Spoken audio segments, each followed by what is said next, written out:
Yo! How's it going, everybody? How's it going? How's it going? Good evening, Zach, Aggravain, Blaze, Ellie, Dango, Nakai, we're going with you, Aggravain, Rosie, Breakpoint, Dante with the duck song from the get-go, you degenerate.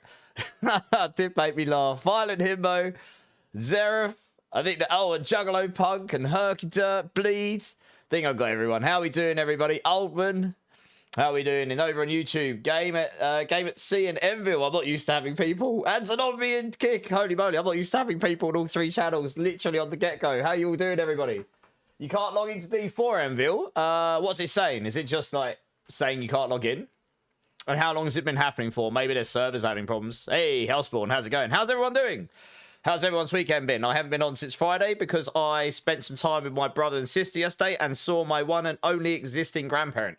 And she's really old now. So, yes, it was nice. It was nice to see her. We all went and spent time with her, you know, as you do. We love you, my friend. You're good at this job. I appreciate the kind words. I'm still learning, Game It. But, you know, I am good at being a degenerate. I'll agree with that, yes. Someone over my Twitch channel's like, enough family time. Now it's time to the next episode of Degen Streamer. Yes, pretty much. Exotic Fire, how we doing? Yeah, I'm good, dude. I'm good. How are you? I guess it's your morning, isn't it? Dark Lotus, how we doing? Mad Dog, how we doing? You died in hardcore Spiritborn. Oh, Fire got you, 95 pit. Yeah. What, you mean the fire enchants? They are definitely overtuned right now, if you ask me. Hopefully, in the expansion, we won't get touched in bad places by them. But who knows? We'll see. Because those fire enchants are laughable. I skip those. I avoid them at all costs. I found a build that is number one Spiritborn is using, if you want to check. You found a build. Which build are they using, Nakai? I'm not really that bothered, to be honest. You know, my build's pretty good. I might try and push again next week when they make the there's two bosses right now that have like 1/10 of the life. So if you have a really good run and land that boss, then you're going to clear it quicker. They're fixing that, so we'll see. Yeah, but I mean, my build's done pretty well. Number 2 is using my build, and he's not a million miles behind.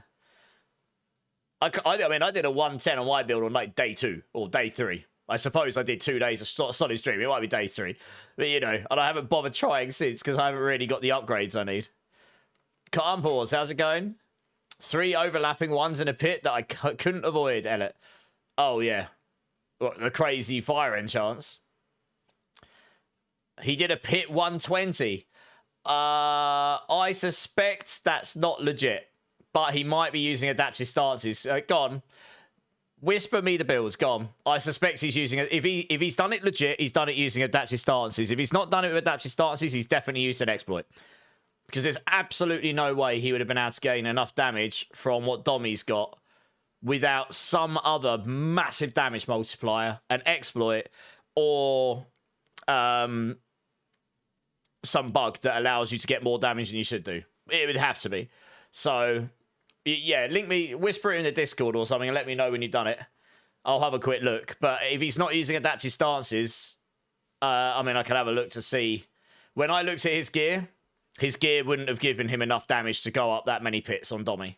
So, we do suspect, not just me, I was actually told by some people in the community, they think the 2-person clear for 1-person leaderboards is still there, even though they said they fixed it. And if that's the case, that means that some of these people at the top of the leaderboards might actually be clearing it with 2 people, and then there's a way to do it so that they end up with a 1-person clear. They use 2 people to clear to the boss, and then the second person leaves before they go in the boss room, I think, and then the boss has less HP or something like this. I don't know the exact pathway for it, but this was a thing last season, and they said they fixed it, but we think that might still exist. And if that is the case, then they might be doing that too, because they might be able to use a support paladin or something, which is giga buffing them. And then they go and do the boss and go on the single leaderboards. Yeah, okay, I'll have a quick look. I will get the duck song put on for you as well, Dante, since you're a massive degenerate and decided to request a duck song in my intro. You joker. Right, here we go. Add to queue. That'll be next. Well, I'll have a quick gander at this in a second. But thanks for letting me know, Nakai. Like I say, I'm not, if it's legit, then fair play to him. You know, I'm not one to throw that out just because. Like I don't have any personal stake or care that someone else is beating me personally. You know what I mean? It's like, but when I look at something and go 5 pits is like, I can tell you how much more damage they would need. 1 second. I'll tell you how much more damage they would need to go from, say, like a pit 115 to just do a pit 115 to pit 120. This is regardless of defense. You would need times 1.32 times, right, 2, 3, 4, 5. They would need 4. They would need another 4 times damage, basically. Is that correct? Yeah, so they'd need something stupid like 4 times damage on what they've got, like a 400% multiplier or 300% multiplier. Sorry, they'd need if you had 3 separate 100% multipliers, that would be enough. You know, that kind of thing, because all the mobs have just literally got 4 times the amount of HP. So you'd need to do the same thing in the same amount of time. You'd need to be able to output the same amount of damage times 4. That's a lot of damage to gain. You know what I mean? Like, it's like if you're already at the peak of the builds and you're looking at gaining 4 times damage. Even adaptive stances wouldn't do that. Adaptive stances would give you maybe like 1.8. It maybe double your damage. But you'd still be mega short. Even with a giga run, you wouldn't have enough. So I'd have to have a quick look in a moment and see what the build looks like. But I do suspect there might be some funny business going on. You're at the pit maximum now. I did 110 game it. I'm looking for a better rod of Kep. Then maybe I'll push a bit higher. You was using Payback, Maddock. Payback's just squishy. I wouldn't recommend it in hardcore. I do know Woody did his 112 on the Payback Thorns, but he used Temerity, which honestly in hardcore, don't follow my Payback builds in hardcore. Follow them and put Temerity on, and then we'll need to swap it around, honestly. That build was not built for hardcore. It is squishy. But if you want to do Payback Thorns in hardcore, you're going to have to do Temerity, use Viscous Shield, and shift some stuff around. Like, that's just what you're going to have to do. You'll be too squishy otherwise. You can't afford to die in hardcore, so, you know. You can't fish for a run where you don't die. That's what you do in softcore. You go full glass cannon and fish for a run where you play very well and don't get the bad mobs and stuff. Use Toxic Skin instead of Ravager, Mad Dog. You will do in the Payback Thorns build. That's what I've got on the Thorns build. Paul, thank you for the sub over on YouTube. Dom needs to change Kick stream title. Oh, really? Does it? All right, 1 sec, Zombie. Yeah, I barely look at Kick, to be honest. In softcore, you can abuse Tibalt's. Hardcore, use Temerity. Exactly that, yeah. Exactly that. Right, 1 sec. Apparently, I need to change my Kick stream title because I haven't looked at that since the launch stream, apparently. I thought I changed that, actually, but apparently not. Let me get that up. I'm a pro streamer, me. Oh, yeah. Whoops. Never mind. Spiritborn. What have I got my one? Oh, yeah. I'll do. P280 plus. Oh, my God. I can't type either. That's good. Spiritborn. Anyway, what's everyone else up to today? Who's playing D4? Who's on other stuff? Is anyone looking forward to playing Last Depot next week? Yeah. Let me know. Let me know. It's adaptive stances. Yeah, I figured so. He's using the cooldown. Okay, that still wouldn't get you 4 times damage, though. But yeah, when I saw his gear and he saw the cooldown reduction on it, I figured he was using adaptive stances. I used adaptive stances on my Payback build last season. I was going to try it out this season, but I needed to get the gear, which I haven't got yet, on pure Payback. But yeah, adaptive stances is what you would do, yeah. I don't really need to look at his build. I know what he's done. I guessed what he'd done before I even needed to see anything, just from seeing his gear. You may be way behind, but how comes trade chat isn't on the tab anymore? Is it not? I haven't logged in yet. You got what you wanted. Took down T7 bosses before patch. I can now flush my head in the toilet. Why are you going to flush your head in the toilet? But yeah, no, I mean, hats off to him. If he's actually done it legit, then fair play. But, you know. Like I say, I've got no personal stake. I don't throw those accusations out. I thought I put a cooldown on that Choose Next song thing. I suppose it has been about 20 minutes since it's been called. It's stream safe. Okay. Oh, goodness me. You guys are smashing my stream with random songs. 85 stream streak gaming. Nice. Oh, good. These guys over on Twitch are smashing my stream with all sorts of weird songs. It's stream safe, is it? It better be. Otherwise, that option will be taken out. Full stop. So yeah. All right, I've got to find it first. Where is it? There's like loads of versions of it. Cover version. Is it a cover version? Oh, cover. Yeah, okay. All right, I guess this one then. Extended. I'll do the extended one and everything. I don't know what the hell this is you're putting on. Definitely not going to be the sort of stuff I put on. I don't think. We have a ducky for a duck song. Hey, Vegeta, how we doing? Marshy, how we doing? Nothing exciting. Hit just over 200 Paragon with Spiritborn. No idea how. But must be doing something right for a change. Nice. Tertiary, how we doing? Yeah, GG's, I'm getting there. When's last epoch? I believe the new season's on Thursday. I will probably do a 24-hour blast on it or something. Because I want to play. I haven't played last epoch properly in a few seasons, and I just fancy having a little blast on it. I've got no like guides or any stakes in it or anything. I just want to have a bit of fun on it, you know. I like my ARPGs, me. The amount of Obdicite used makes my whole head hurt. Oh, yeah. Yeah, Obdicite. You have to farm for days for Obdicite. Right, so my plans today... You're scared to mess with the builds. Which build are you playing again, Marshy? My plan today... So I'm going to quickly slap together Touch of Death, because I haven't done that yet. And I'm just going to... It's honestly, it's not a lot different to Crushing Hand, in a way. Gear-wise, anyway. And then... yeah, just gonna go blast on that for a bit and see how that feels. It should be pretty good, I think. There is, I mean, if I had a better pair of gloves, like a core skill GA pair of gloves with the right stats, then maybe I would try out something else on it. But for now, we'll just get it going, and I'm just gonna play on that for a bit today. So I've been playing on Crushing Hand basically since the start of the season. What is this you've put on? Do I have one back, Vex and Nagu Calm? I'm gonna have to have a look, but maybe not. Let me have a look. Started off as Quill Body. Okay. Fair enough. I mean, if you're enjoying it, then great. Fine Hordes, let me know. I mean, I don't think what we're doing those to start with. I'm trying not to use all my keys. Because while I've got Bloodstained keys, when I get new ones, they don't become Blood-soaked. They go to Bloodstained. How's it going? Good, Wise Wizard. How you doing, dudes? Right, let's flick over to the game screen here. I'm going to... quickly get Touch of Death put together. And then I will go blast. I might start with some pits, actually, and just level up some of my glyphs with the other builds. So we'll see. Let's click over.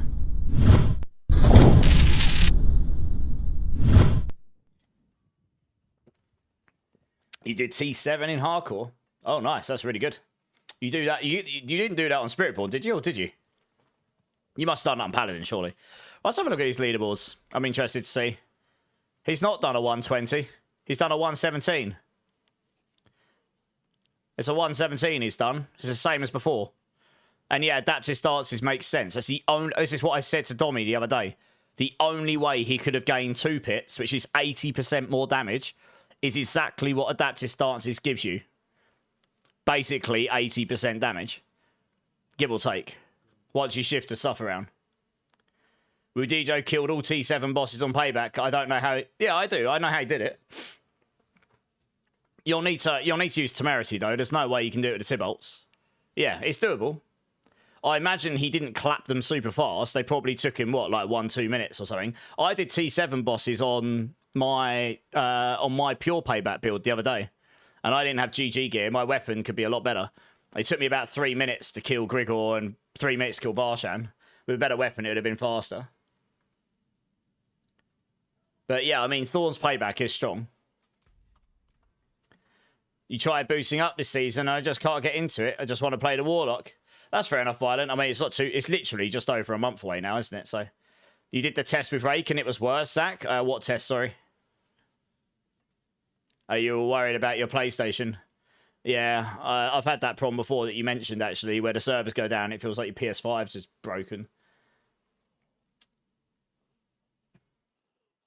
We'll ask someone to give gear a look over. I mean, I'm happy to look at some point when I get going. Yeah, Breakpoint, how you doing? How much damage are you doing, Crazy? And what setup are you using? I mean, my build's got the Tybalt's Will in it, but it'll be glass cannon as hell. You can swap to Temerity and use Viscous Shield. I'd have to shift the build around. That's basically what Max Roll's done, I think. I mean, that was for sure be tankier. You know, it's... At this point in the season, I'm not sure I will shift too much around now, though. Most people will stop playing now until the expansion, I think. But when I get to play it, I'll see how far I can push it. Thanks for the lurk, Zerif. Right, let's... Well, we're back to normal music now. Good. Righty. I pretty much can use... This piece good at that. That... I can use... Yeah, I can pretty much use all this gear. The only thing I need to change is the amulet. So I'll need to find another amulet. I did actually give away my other replacement the other day. But I think I can literally use... Oh, I do need an amulet with vulnerable on it. Lucky vulnerable this is. Oh, man, that's a giga amulet right there. Oh, that's annoying. Oh, I don't really need the cooldown. I kept a few of them. I was kind of hoping I'd have one with GA attack speed on it, but I do not. Because I'm going to be under the cap speeds. The attack speed cap, I think, without it. But that's okay. I guess we can just use this here, and I can roll the cold resistance into attack speed. Know what to do. That's the only thing I really need to change. So, and I'll need another amulet. I think I might have at least an amulet I can use. I did give away a lot of my amulets the other day. I probably should have kept one for myself. Whoops. I mean, this will just have less max life, I suppose, if I use this. So it'll be slightly squishy. I could use that. Yeah, screw it. I'll have to use that and just have less max life. That's fine. It's not the end of the world. Right, I need Insatiable. And we'll roll crit shots because we do not need that. Any of the damage passives. It'll be relevant for the build. Oh, Nourishment would have been alright, actually. Oh, that's only 4x. Probably want Apex, to be honest.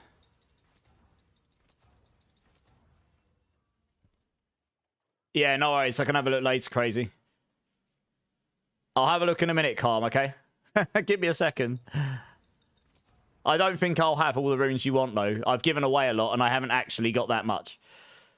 You know, they're not, like, dropping in hundreds. So I'll have a look in a second. Oh, I'm not using Brilliance on this build.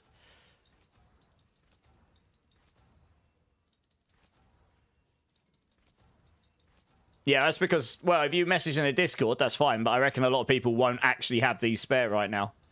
Back runes are the most highly sought after rune in the game, full stop. So most people are looking for those constantly because they want to make multiple shrouds to get the GG shroud. You'll find it quite hard for people to just have those to give to you. Vexes will be a little bit easier to get hold of because they're not in quite such demand. I'll have a look. I'm not sure I've even got a Vex rune, let alone a spare one. But I'll have a look in a second.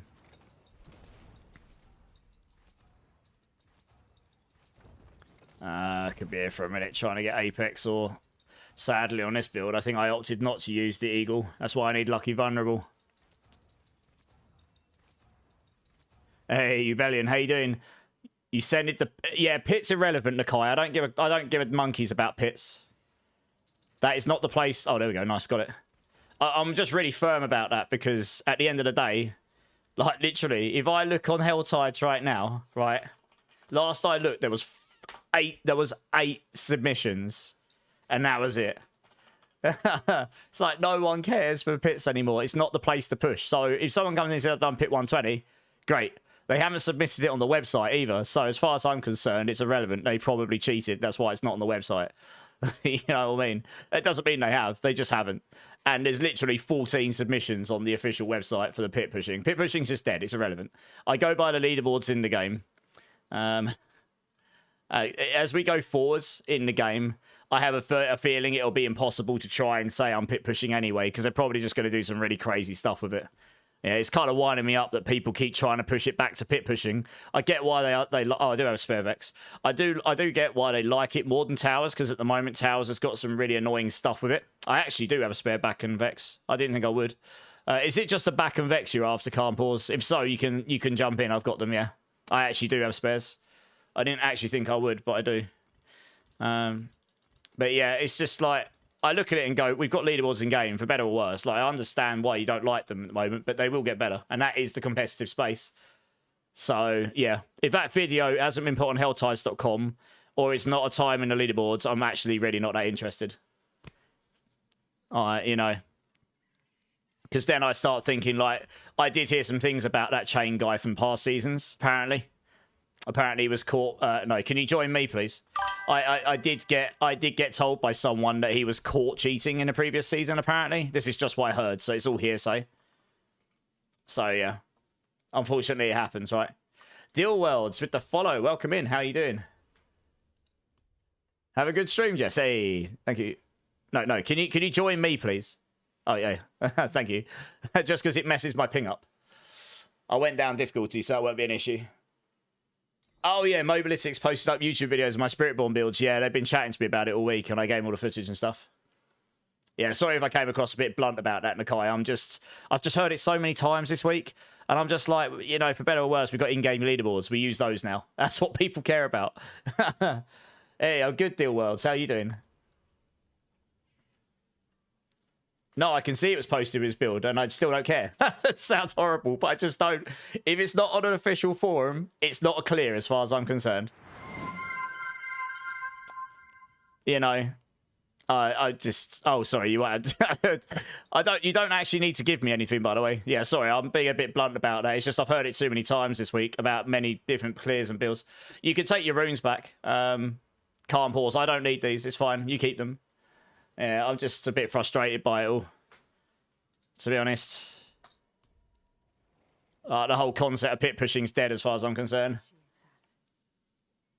Blaze drinks in his streamer. Yeah, next topic. Cheers. Meatwad, how you doing? Who was cheating? No, it's just what I heard. I don't throw accusations around willy-nilly. I just heard that the guy that's the top of Spiritborn leaderboard got caught for it in the past on Barbarian leaderboard. That's just what I heard, so I don't know if it's true or not. Obviously, it could be hearsay. Just for show. But to be honest, the 117 tower is probably doable with an absolutely fantastic run with adaptive stances, which is exactly what I said last week. Didn't need to see his build. That's the only way he could have gained damage over my setup. But it'll be terrible to play. You would never be able to play that in a real world situation. It'll be pit pushing only, tower pushing only.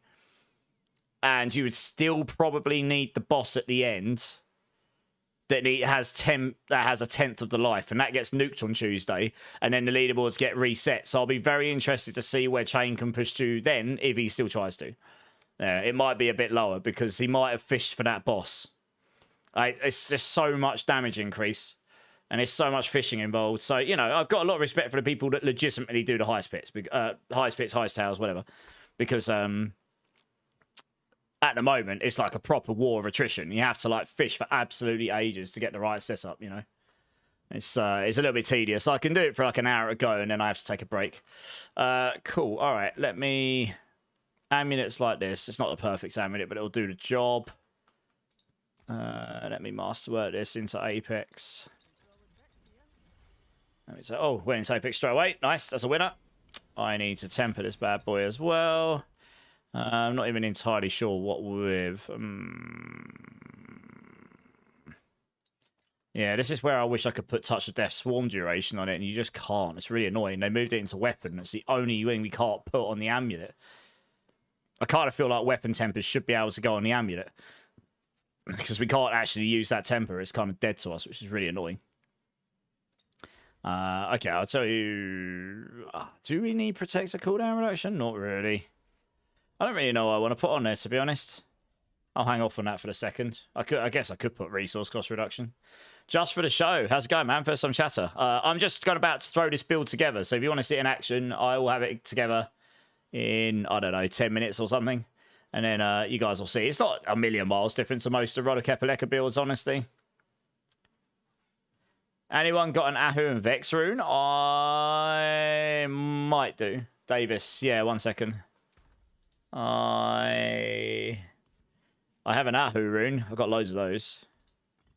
And I have 1 spare Vex. Yeah, come jump in. If you've got me added, Davis, jump in. You don't have to give me anything. I'll give them to you. Your favourite thing to do with the leaderboards is look at all the perfect non-bloodied amulets. We know where those are coming from. Oh, no, I'm sure some of them are legit. I don't really talk about that stuff too much. It's just, you know, There's a lot of chat, but yeah, you know, it is what it is. It'll probably change in the expansion. Who knows? You've been trying a 111, Zach. Nice. So you've done a 110 on rate. That's really good. You're just about managing T4, Jess. Nice. Is Temerity better for hardcore on crushing hands? No, it shouldn't be, Philip, because you should have enough. I basically generate 100% barrier on my crushing hand build anyway. I mean, if you really want to go really, really tanky, then yeah, sure, you can. You'll just lose damage for it, but it will make you tankier, like, for sure. So I suppose it's a safer option to go with that. But that crushing hand does actually have barrier baked into it. So you don't necessarily need it, really. Ahu Vex. There you go. No worries. Caddy, how's it going? Can someone point me in the endgame direction? I recently started again. Haven't played since season... Oh, wow. Welcome back. You haven't played since season 1. The game's an entirely new game in every way, I think. But I'm kind of lost on what to do. Where do I find the high dungeons or endgame content? I just end up doing Helltide areas over and over. I level from 160. Is there any good site or in-game info on what there is to do? I mean, I can give you some info. No worries, Davis. You're welcome. So, once you hit level 60, you enter into the world of getting your Paragon boards here. So, you go in and you get glyphs to slot in. This was in season 1, but this is still a thing. So the first thing you're going to kind of want to do is you're going to come to Serigar here on the map right now, up here. And you're going to run a pit here. Like, this is how you unlock torment levels, the higher difficulties. So to start with, you can run a pit 10, and that will unlock Torment 1. Pit 25 is Torment 2, and so on and so on. But as you run these, if you ever played D3, it's a similar concept to Greater Rifts. When you get to the end, you'll get a little shrine you can click on, and every single one of these runs to start with will drop you a glyph. So you just want to do these super fast to start with, like under 5 minutes a run, preferably faster, just so you can accumulate all your glyphs. And all your glyphs will be, you'll see all your glyphs at the bottom here. So you just acquire them all. Like a lot of them will be useless to your build, but just acquire them all, and then that's done. And as you're doing that, you'll get some levels you can put into them. So if you do a level 10 pit, up to about level 6 or 7, you'll have a really high chance to successfully level it up. And as you get closer to the level of the pit, so the glyph level gets closer to the level of the pit, that then the chance gets lower and lower and lower until a point where it's like basically impossible to level it up. So then you need to do a higher pit and so on. So that's one thing, because these glyphs the boards give you quite a lot of power. I would rush the legendary nodes in your boards here for whichever build you're playing. I can definitely point you in the direction of where some builds are if you're interested in that. And then your glyphs get slotted in the slots, and these as well give you chunks of power, like damage or synergies or utility. Mostly, you'll take as much damage as you can, and then the utility you need to take. So that's one system you want to do.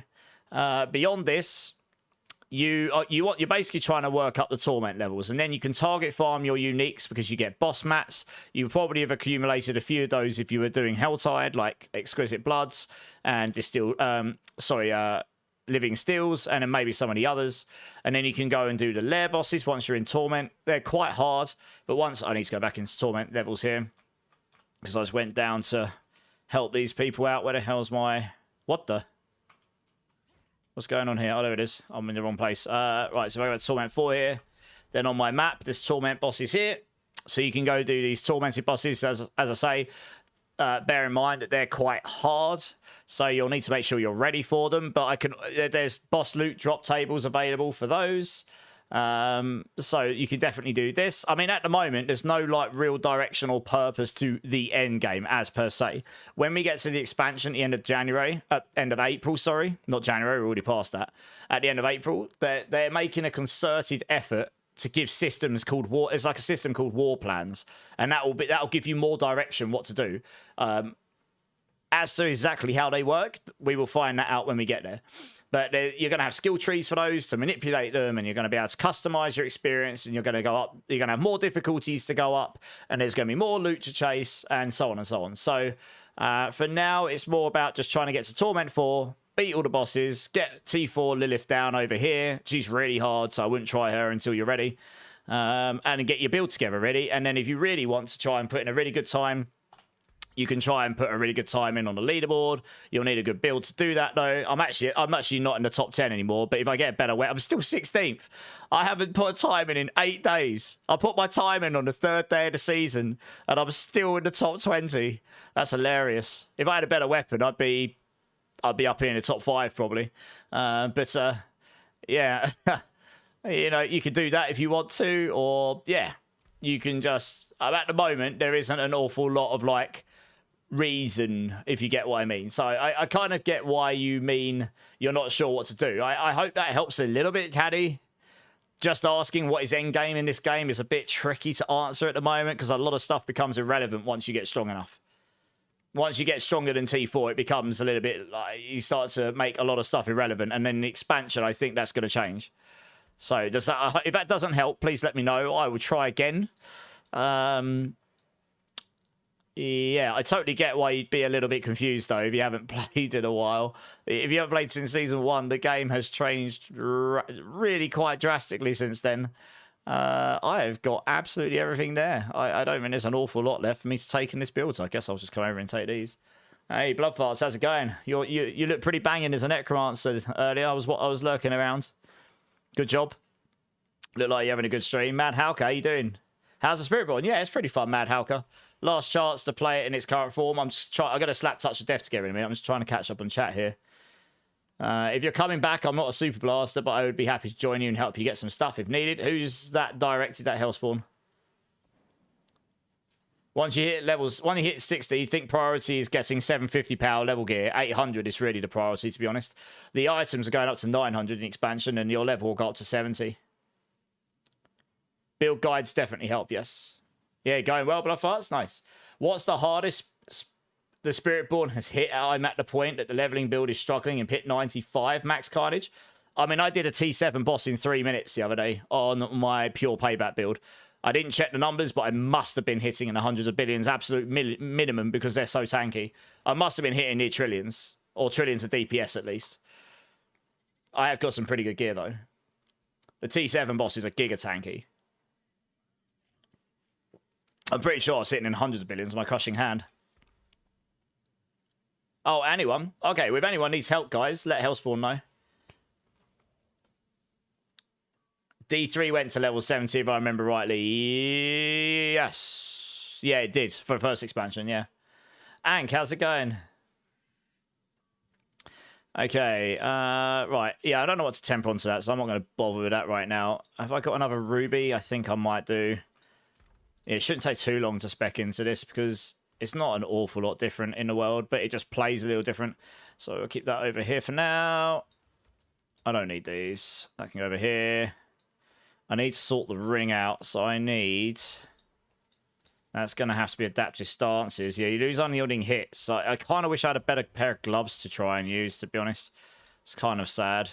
But I need attack speed here. Given I haven't got life on my amulet, I am going to need the life on this ring. I want as high as possible attack speed on here. I'm not going to have capped attack speed on this build without GA here, which is a bit sad. But you have to have the lucky vulnerable here for the centipede builds.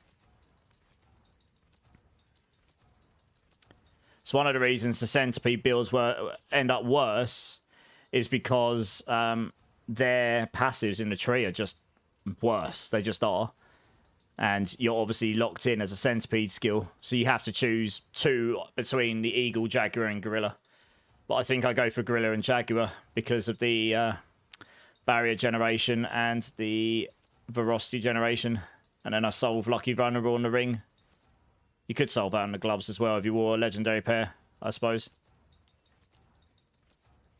I'm going to try and get that extra 0.2%. We'll try for a minute anyway. Is anyone able to power level and ult quickly? If you let me sort this character out, I can, Mad Halky, yeah. You're going to have to give me like 10 minutes though. I'm just throwing it together. Thanks a lot. I'll start with the higher dungeons and take it from there. If you hang around, Caddy, you can just ask whatever questions you like. I might have, and there'll be people here that can help you as well. Will there be a lot more changes? Caddy, pretty much expect the entire game to change. You're going to go to level 70. The itemization is going to go to 900. Every single class in the game is getting a brand new skill tree. Like, literally full overhaul, including Paladin. Paladin was made to work for the current game, but it will have an updated version for the expansion. There'll be skills that you recognise, but there will be a lot of difference in them. There's new systems coming in, like the Talisman with charms, with sets and them. There's going to be 12 torment levels for difficulty rather than 4. I imagine there'll be more bosses. There's going to be another area. There's going to be war plans for the end game system, as I say, which you can customize with their own individual skill tree, so you can make the experience customized for yourself. I mean, this is just stuff I can remember off the top of my head. I'm sure there's other things I just haven't remembered. So, like, the whole game is basically changing for the expansion. Yeah, give me about 10 minutes, Mad Halko, and then I'll run some pits and I can power level some people, no probs. Nicola, how's it going? Have I got any tips or builds that I can go for, Max Carnage? Which build are you playing right now, Max Carnage?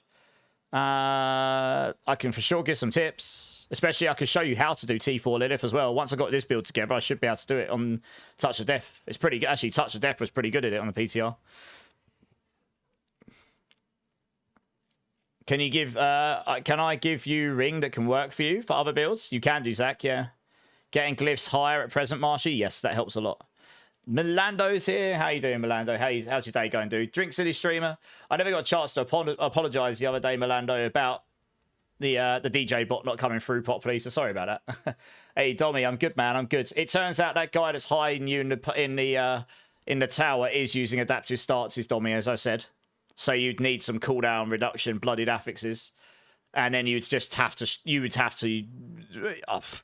basically he uses the temerity to stay alive, I suppose. But it's you're gonna have to use as little cooldowns as possible. Yeah, it's what I suspected. That's the only thing I could think of where you'd be able to get that much extra damage. I mean, I can update my pushing version to use it. I kind of, once I got a snapshot of his gear, I'd kind of figured out roughly what I did. Do you know what? I'm not going to roll the point 2. I can't be bothered. I need to masterwork this, but I'm going to have to masterwork into the attack speed. Oh, nice. I went there first time. Good. That was easy. I also need the crit on... I won't need... Yes, I don't need physical temper on this either, because we're an elemental build, so Canny can work here. So... I kind of want a better pair of legendary gloves. Does anyone have a core skill pair of legendary gloves with attack speed on it? I can make do with the other 2 affixes. I'd preferably have dexterity or max life so I can roll the other one. But attack speed and GA core skills, I kind of want to test out a different setup. And I'm sure I did it on the PTR, but I can't remember if I did or not, to be honest. Yeah, I don't I mean, does resource cost reduction really need to go here? I don't know. I suppose we can just put the protect cooldown reduction. Oh, I don't know. Yeah, we'll put one of those on for now. Why not? Got a few rolls, see if we can get the crit. I've got a gazillion scrolls anyway, to be honest. If not, I'll just... Oh, there we go. Nice. And I guess I'll just put... Well, you don't really need it, but I'm going to put... I'll put the resource cost reduction on for now. I'll have one of them, why not? Oh, crit straight away. Nice, easy. I'm close to 116, but survival is my biggest problem. Yeah. Because of Paragon. Yeah, if you go Tibolts, it's going to be really squishy, to be honest, unfortunately. You've got a 2GA, max life, and attack. What's the other stats on it, Mad Halka? World boss 8 minutes. Nice for anyone that's interested. You might have 2 of those, Quinn. Oh, nice. Yeah, if anyone does, I'm happy to trade or buy, you know, or whatever. I don't expect it for free. Crit hit. Streamer server, I know, Aggravain. Yeah, lucky hit and overpower. Oh, yeah. No, that's kind of... I've got one, but it's GA core max life strength crit. I need the attack speed. I need dex and attack. Yeah, it's okay. I do have a pair of gloves I can use. It's just not GA core skills, I don't think. I'll have a look in a minute. Right. That can go in there. I'll need to put a socket in that. So not me. Back on... Yeah, Kick's pretty dead, actually. I only stream there in case the odd person wants to watch there. But it's pretty quiet over there for ARPGs for now anyway. Who knows for the future, but right now it is. But no, welcome back, Zombie. Yeah, I appreciate everyone looking though, AO, dumb and stuff. Thanks, guys. Appreciate it. All good, no stress, Milando. Thanks, man. I hope you're having a good day, dudes. Right, okay, so let's just get rid of these. That's pretty much the gear changed. Honestly, when I say, see, what runes am I using? Poxam makes sense. I won't use Tamzik for this. I have a feeling we'll use Ahu Zan to start with, but I might be able to change that around. Sorry, Ahu Quacks. Might be able to change that for something else. If I took these gloves off, I'd need to have Vortex on the build. So we'd use like Igni Cry or something like this. But for now, we'll do that just to get going. That looks fine. That looks fine. I'm going to be a little squishy because I haven't got as much max life. Yeah. Oh, max life's a little low. I'm a little bit concerned about my max life because I haven't got the amulet with max life on it. Okay, well, let's have a look what boards we're using here.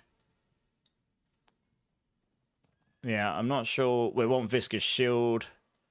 We'll want Sapping. That's fine. Convergence is fine. I don't have a knockdown right now, so I need to change this board. I mean, this would help cap the attack speed, but then I'd need the knockdown.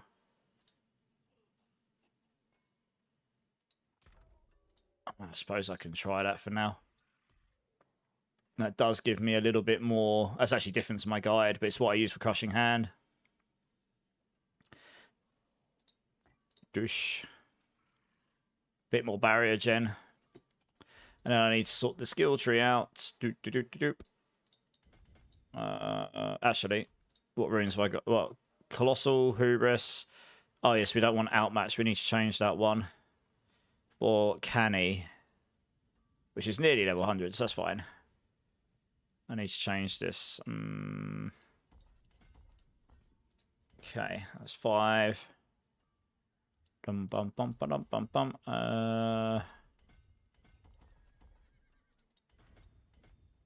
Where are we at to? Okay, I need one more. 1,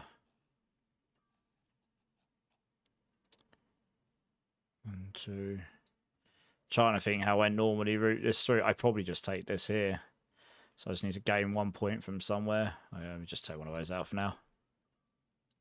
It's a little bit more expensive to do than Outmatch. That's fine. Because that solves Convergence for us straight up. Because that gives us all of the non-physicals. That's nice. Oh, I could have taken one of those. I want the resistances because I'm going to be squishy AF. Alright, that's the glyphs. That's the Paragon skill tree. Let's just respec this and redo it. One there. Yeah, we'll take all these. We probably won't need any more of those. We're probably going to want to max those out. We'll take all these. Going to want to max all this out. And this for now. Over here, down there. Take those two. You're going to take Nourishment. I'll come back to these. Vehemence, Dominant, Potent, Furnace. You're going to max Touch of Death out, and then you're going to go into Poise Touch of Death, because that's what makes it a core skill. And then we want Protector. Max out Resolution, and Spiritual Attunement and Supremacy. Take Potent, Prodigy's Tempo. Bomb, bomb, bomb. Okay, that's the skill sorted out. Right, oh yes. And then we take those there. It's like, if you want to go full glass cannon, you could take more points out of diminishment and put them in here. You've got so many extra damage passives to take for this. It's kind of nuts, really. Just... Well, we'll see how squishy we are. I think this is going to be quite squishy. I might have to take some points out of places, but we'll figure it out. Right, spirits. I want Gorilla. Jaguar. This is fine. That's what I mean. It's not actually that different in the grand scheme of things. I think that's it. Like, honestly, at least for an initial setup, I mean, that'll do it. What the hell was this I was trying to put together? TP back. Oh, we'll override that one. Todd. Shadow Reaper, how's it going? Welcome in, welcome in. First time chat, how you doing, dudes? Somebody, Alpha Tango, how you guys doing? When I get some gear, I'll try and push. It's a good build. Oh, the rate builds, yeah. So Zach's nearly done a 111, which is really good on that. Yeah, Nakai's got the builds that the other guy is using. He's using adaptive stances. Honestly, I could go and update my builds with that. I might do that after stream. I kind of guessed what he did. For 2 pits, I can believe that's legit over Dommy. It will not be fun to play, I don't think, but I can believe that one. If it was 120 tower, I would have been raising my eyebrow a little bit. That's just too much damage. I wouldn't know where they could get that from. Yeah. Could I join you to give? Yeah, Zach, join me, dude. Join me. I'm good with and with you. Yeah, I'm good. World boss in 2 minutes, Shadow Reaper. Nice, guys. World boss in 2 minutes. What? Ideally, Quinn, GA core skills with attack speed, and then either Dex or max life, so I can roll the other one. Or Dex max life, GA core skills, and then I can roll attack speed. Yeah, I want to try out not using the Heshek Asungis, but you know, even with GA core skills, I'd lose 4 skills. But then I can put on unyielding hits, and then I can shift some things around. So yeah, that's pretty nice. That's pretty nice as well. Yeah, nice. Thank you, I appreciate it. I'll just put those in my box for now. I can go over there. Yeah, I think we're pretty much good to go. My life's a bit low, though. But, hey-ho. Let's go make some incenses here. Yeah, join me, Quinn. Join me. Bomb, bomb. I will start the pits on my own to start with, just so I can test the build before I jump in with others. But I'll sort this trade out with you first. I just want to make sure I've got the build in a half decent place before I go and play with other people. I didn't think it was going to take me long to put together. That's why I didn't do it before stream. I was busy playing Banished Dragonkin. It's pretty fun. I'm a little bit addicted off stream at the moment. Would be great if you could update so we don't read that Chinese, Nakai. Yeah, no worries. I will try and do it before stream tomorrow. Yeah.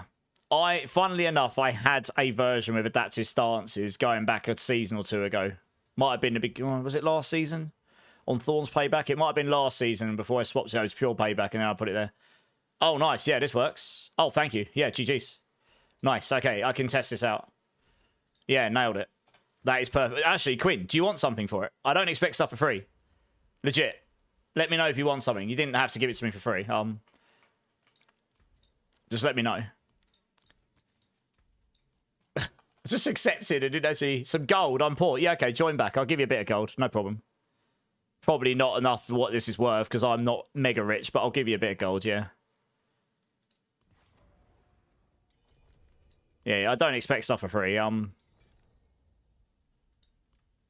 suppose. Oh, actually, the gloves is the one item I can swap without worrying about the bloodied affix. Funnily enough, I will lose attack speed with it, but yeah, we'll figure it out. It'll be fine.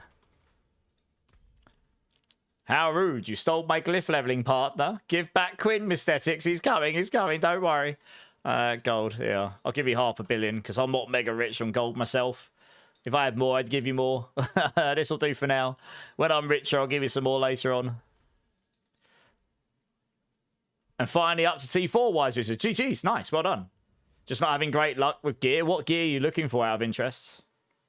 You're farming D4 somebody, nice. Okay, I'm going to try those gloves in a bit. We're just going to go and... We're going to start with this first. We're just going to make sure the build's actually functioning. Right, one of these. Wow, 6,800 life. I am squishy AF. Not having max life and the amulet, that is... Or GA. Yeah, if I had GA max life on these, I wouldn't be quite as squish as I am. Wow, that is squish. Okay, well, we'll see how we go. My first test is, can we do T4? I'd be very upset if I couldn't. I mean, I was doing... I'm sure I did a pit 105 with this on a PTR with okay gear. I think the only thing I had good in the PTR was a 4GA rod of Kepaleka. Everything else was rubbish, I think. Yeah, so it's...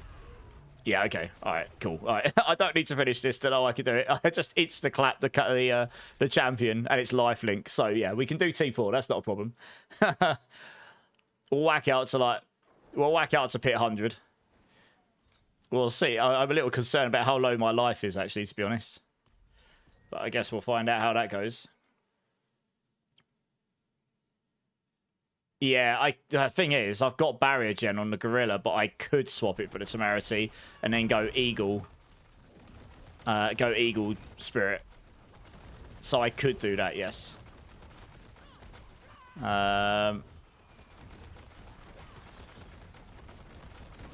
It's definitely not as fast as what I had on the PTR. My weapon's not as good, mind. My barrier generation is definitely not where I want it to be right now. The problem is if I wear the Temerity, I lose quite a lot of damage. I'm just thinking. I lose quite a lot of damage and I lose some attack speed. I really can't afford to lose the attack speed. Attack speed. How many stacks of Frosty I've got? Yeah, that's the problem. I'm not even capped on attack speed right now. I do have Infighter on. Okay, I'm going to try swapping Infighter out for Revealing. And change the runes to Ahu Quacks, because I do remember doing... I mean, I clapped T4 Lilith on this build when I was playing it on the PTR, and it shouldn't be any drastic. It shouldn't be drastically worse or anything. So let me just unspec this a second. This might actually make me squishier, because I think this board gives me a whole load of life, but I guess we'll find out. It's got a life cluster on it.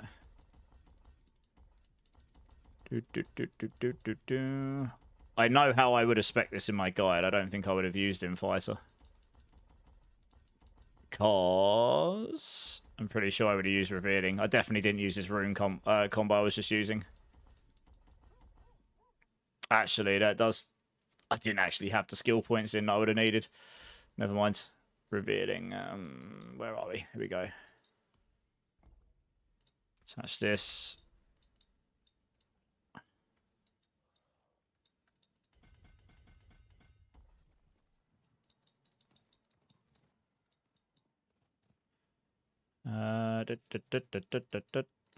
Life. Take these. Take that. Take lucky hit. Take the armor. Take the strength. On there. On there. Right, Colossal can come over here. 74. And then we take all these out. Come for the dexterity.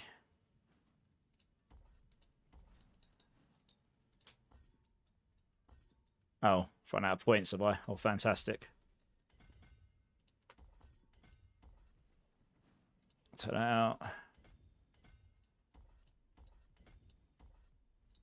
Take that out.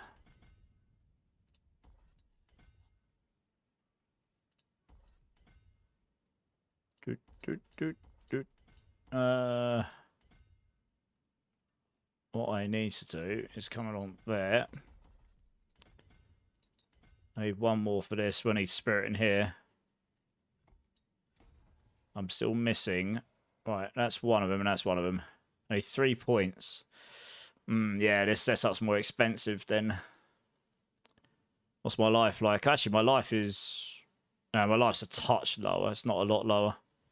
Yeah, I figured it'd be a little lower. I can save that one. Put that in here for the damage. And I've probably got a couple more like that I can take out. Where are they? I kind of want the resistance ones. Did I take any extra armor ones? No. Okay, I'm going to have to take a couple of resistance ones for now then. So I get those extra levels. Right, that's that. Okay. What's the attack speed at in town? 83.6. It's not too bad. Yeah, it's the thing. If I had a GA ring here, you'd have another... and if you masterworks into it, that would be 27.5. Yes, so pretty much solves your attack speed for you. If I had a GA attack speed, Tibolts as well, you'd be at 15. You'd be at 17.5. So that would be it. Yeah, GA there, and I'd be at 100. So it is doable. You just need the gear for it. All right, let's try again. This is the setup I would have in my guide, I think. Is anyone running pits? I will be, Zach. I'm just making sure the build's in a half-decent place first. I'm a little concerned about the barrier gen, actually, though. If I'm not 100% barrier gen on this, then Viscous Shield is useless to me. Although with the amount of... Yeah, so this build's an interesting one. It doesn't do immediate damage, so the faster you attack, the better, honestly. Because it's all about when the... Yeah, this is a lot stronger. It's all about when the swarm... It's because I'm using a potency skill, I think. That's right. Because I'm using Touch of Death, Quacks is actually really good, because I also activate Quacks. That's right, yeah. So you just need to generate Quacks as fast as you can. Because you will actually activate it on your potency skill, I think. Yeah. It does actually activate it. Still, even though it's been tagged as a basic skill, I think it does activate it. But, yeah, you can see it's a lot stronger. This is more like it. Okay, so I'm sure I did land the right things. I need more attack speed in my gear. But otherwise, this is, yeah.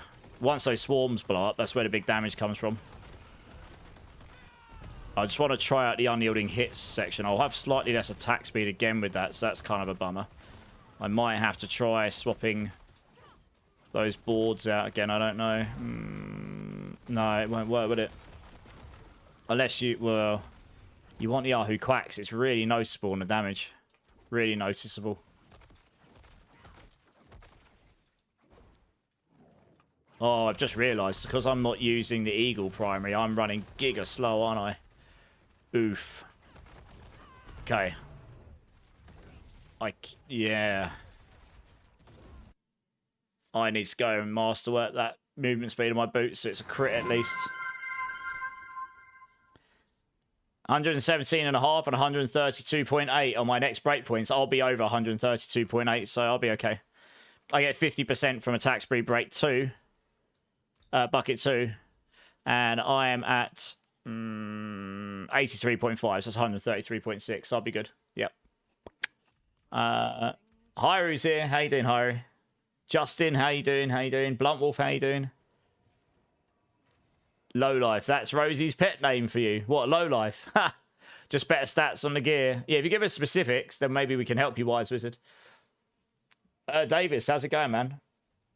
I have Paladin, 2,000 billions damage, constant time, can pit 120. Apparently a Spiritborn has done a pit 120.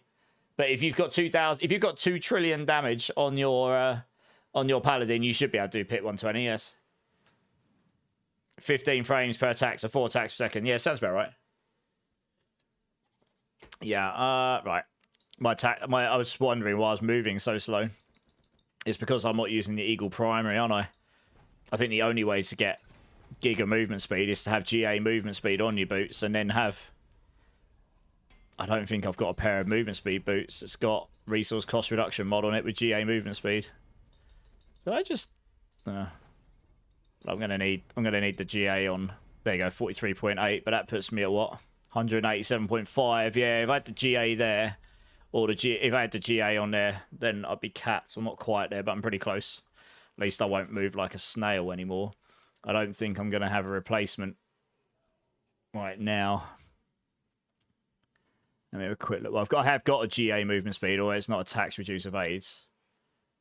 I do have a GA movement speed, attacks, reduce evades, but I don't have the resource cost reduction mod on it. I have 2 of them, but same problem. So it's not worth the trade-off, I don't think. So that's fine. Okay, well, at least I'll move a bit quicker. I'm not using Brilliance right now, so it doesn't matter. It's not scaling my damage as such. I'm pretty sure 105 is as good as I did. And when I did it on the PTR, I had a 4 GA with Berserking on my weapon. So if I can do 105 now, then I know it'll go higher. Because I need a better weapon. 144 is the next breakpoint. Okay, I'm not quite hitting that. If I was at 94, Yeah, so I need the GA attack speed on my ring, or GA attack speed on a pair of tibbies as well. I mean, I do have a perfect pair of tibbies, actually, but it doesn't have the dexterity mod on it. Yeah, this will be doable, I think. Where are the champions at? And then if I get a perfect weapon, I might try swapping over to gloves, though, although my attack speed will be lower again, but... yeah, my attack speed, I'll be on a attack speed breakpoint lower without the Heshirika Sung is on, but unyielding hits is technically a lot harder hitting than the Heshirika Sung is, but then I would have to have Vortex on the build somewhere, so I've either then got to sacrifice... What's my resource gen like on this build right now? 156. I mean, maybe I can get away without Ravager, actually, at this point. Okay, I'm just going to clear these and leave and try the other build set up. I'll need to swap some skill points out so I get knocked down without needing... Well, I've got knockdown and revealing, actually. Vortex is just for putting in enemies, because I wouldn't have the protector to pull them in. That's the only thing. Okay, so I will need to... But we can temper on this, interestingly. Which means I can put on something useful. I mean, if I was using Vortex, I could have Vortex size, for example. I mean, where would I put Vortex on the bar? You have to have counterattack, really. That's 30x damage. Ravager, I could guess away with. Maybe. That's where you would put it.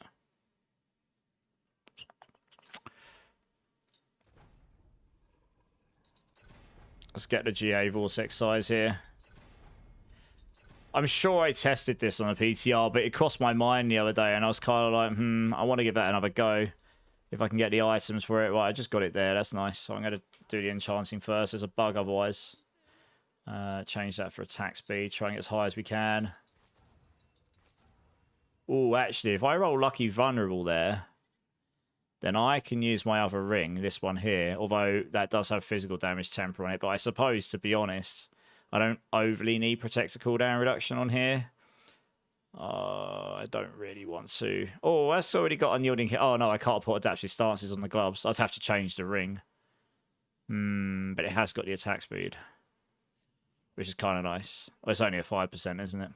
Oh, I'm just going to get attack speed here. I don't really like swapping gear and aspects around too much unless I have to. Hey, Smat, how you doing? Where did gear upgrades and repair go? I haven't played in like a year. Blacksmith for repair, Necro. So whichever town you're in, look for the blacksmith. And masterworking is also on the blacksmith as well. So you haven't played in a year. The game's going to have changed quite a bit. If you've got any questions, just throw them in the chat. I can show you where they are in a second. Let me just roll attack speed on these gloves. I need more than 8.5. I really need that to be like 9.5 or above. That 1% will probably make a difference.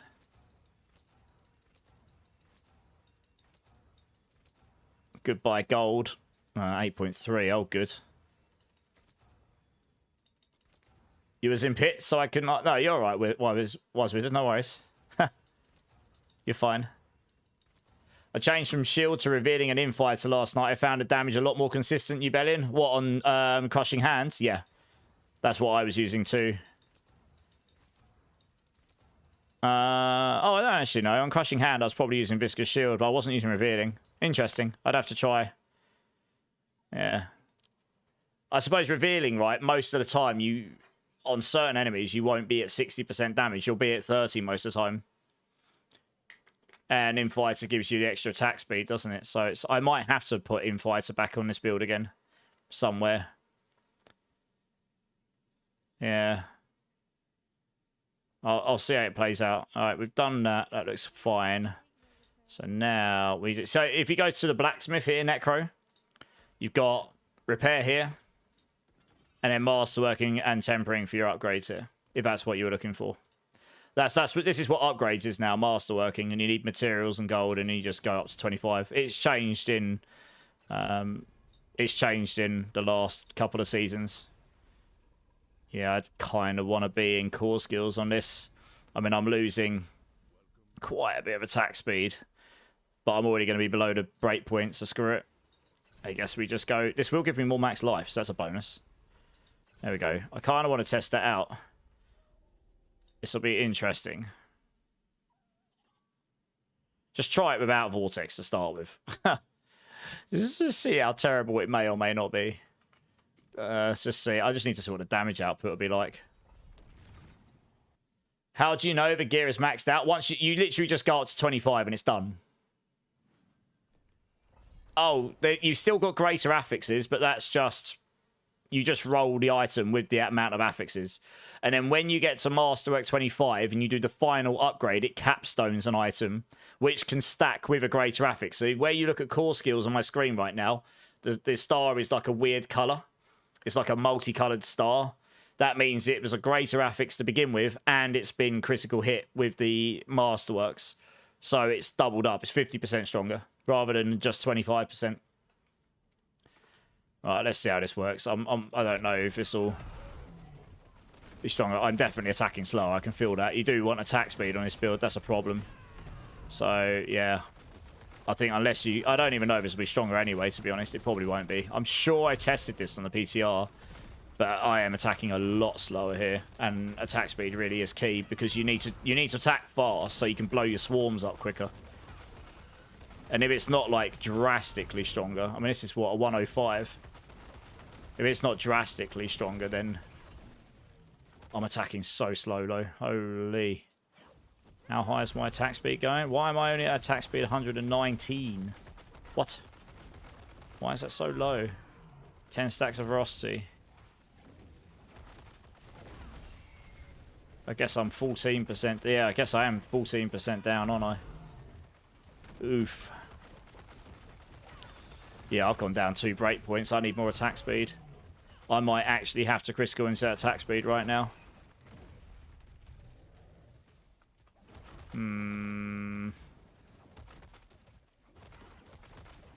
So I'm just attacking too slow. I think the damage is okay. I just need the attack speed.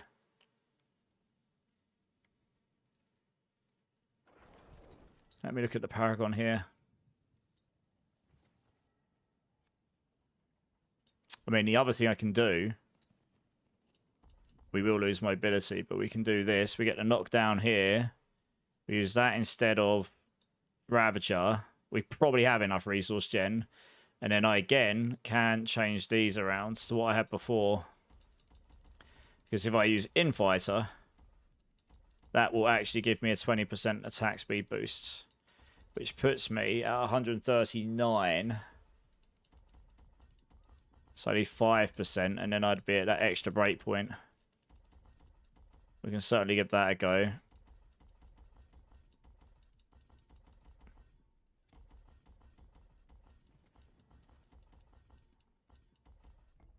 Okay.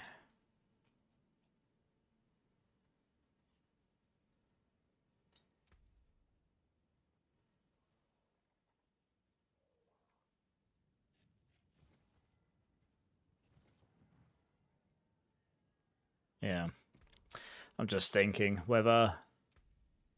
Would it be worth... If I didn't use Gorilla Primary, I would have to use the Temerity instead of this. Then you lose the attack speed anyway. That's the problem. We'll try this first.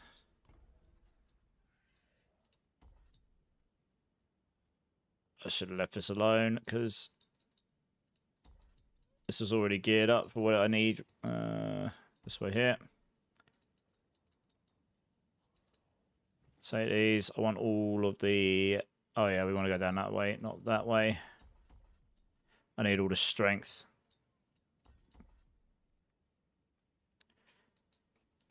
Colossal in there. Sorry, no we don't. We need all of the decks. So that we can put spirits in here.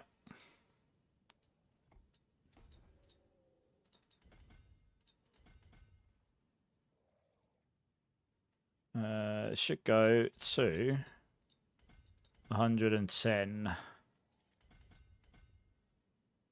105, 110. That's okay because we can make up the points here.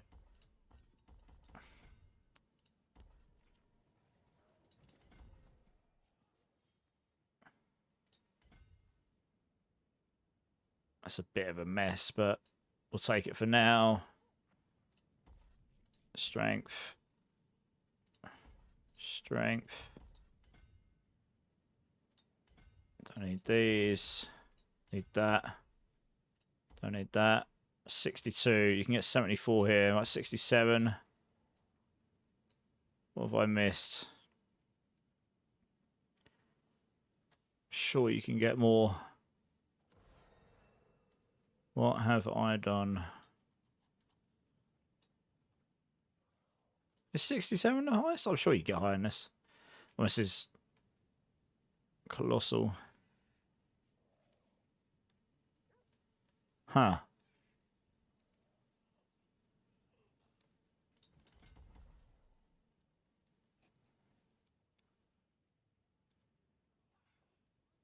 I guess that is the highest. There's no more strength in there, so that's definitely it. Okay. Dex. Just wondering, did I do it the other way around? No, I was using Spirit over here, I'm sure I was. And then Colossal in there. I'm sure I could get 74 in there. Maybe I did have them the other way around. It's fairly negligible. I can live with this for now, it's fine. So the armors. Okay. So the resistances. Life's looking a bit better. So that gives us attack speed and stuff, but we've got this for the knockdown. Okay, let's try this. My attack speed situation should be a little better with that, because that should put me... That'd put me up to 80 here. It's still a bit low, to be honest with you, but...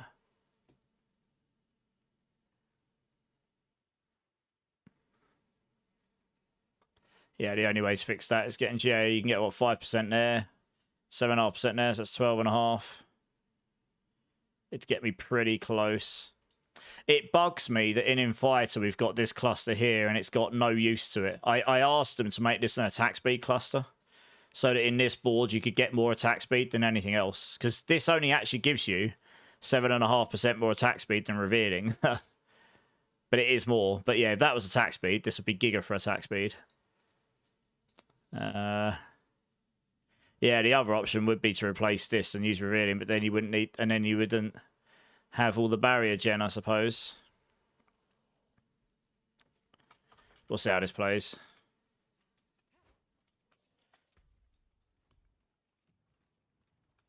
Yeah, if I had GA there, and GA there, that'd be 10, 7.5, 17.5. I'd be basically capped. So you just need GA everywhere to max everything out, that's all. I could use an attack speed pot, but it's going to be less damage than a resource pot. Your first 3 attacks virtually do 0 damage. I know that, yeah. So the fastest you can get out of those, the better, exactly. Yeah, if you're dropping 2 breakpoints, obviously that's you. Yeah, exactly. Yeah. I think I just need to work getting your masterworking done and get a better pair of Hooves of the Mountain Gods. Has anyone got any half-decent Hooves of the Mountain Gods boots for Barbarian guys? Cody, I'm just slapping together Touch of Death and testing a couple of things out. Right, I've got to remember, I haven't got Ravager on. I need to check my resource gen. If my resource gen's below 100, I'm screwed. Oh, it's 97.3. No! And I still feel like I'm attacking really sodding slow.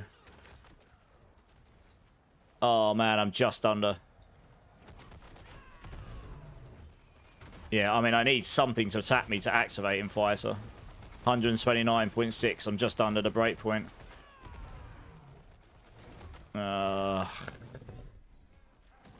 Yeah, and if you don't attack fast, your Gorilla Primary becomes useless to you as well. That is really annoying. It's really annoying that I don't have GA attack speed stuff. I do have the ring, to be honest. I just don't really want to change everything around on it. I want to keep that viable for Crushing Hand. I can solve the resource gen problem. That's not a problem. I can take a point out of like here and put that in here. Yeah, so I mean that solves the resource thing, but I attack so sodding slow. That is annoying. And like, if I wanted to go the other route, we say 10 of it, you know, use one of these, this would give me the attack speed, but then I lose all that resource cost reduction and stuff. That's what I've got you bet in, yeah.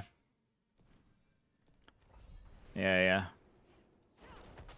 I just don't have any GA gear at all. Like, the Heshirika Sungis are probably best in slot here. I still feel like I'm attacking really slow. In fights, it's probably not the play, just because you have to wait for people to attack you. In this build, you just end up knocking things down all the time.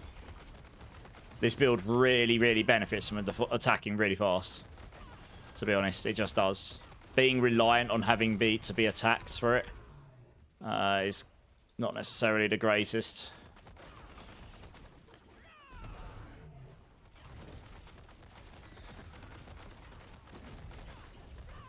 Yeah, and when they're feared, they run away, and Vortex doesn't knock them down again. Doesn't pull them in again. Protector does, but...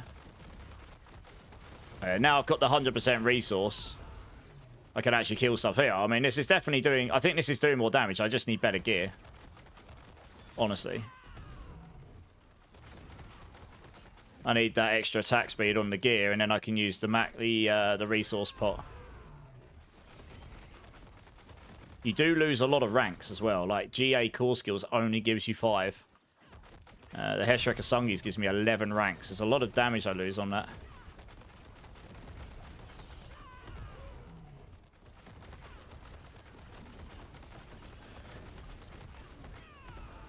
Yeah.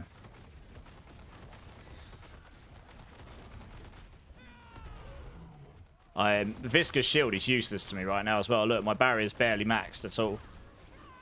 So I don't even think Visca's shield's even the play, honestly. So I think we need to swap that out. Staff Sergeant, how's it going? Which means I've got to redo my whole Paragon board, which is lovely because Visca's shield is all the way down here, but my barrier is just not maxed on this build. I'm not hitting often enough. It's not generating me enough barrier, so let's do this a second. No, let's do that. Come down here, take all these, take those, take all the damage nodes. Revenge in here. Where's Revenge gone? Here we are. Don't need this. Need those. What have I done wrong here? Where's... Oh yeah, you gain one up here. Right, fine, that's that. And then I will take Sapping next. Yeah, how are you doing, SSD? I could use Temerity. The problem is you lose attack speed and you lose loads of damage from it. But you could do that, yes. But you lose attack speed. And I'm already struggling with attack speed as it is. Although if I use... if I use Revealing over Visca's Shield, that gives me attack speed, that board. That basically replaces the pot I was just using.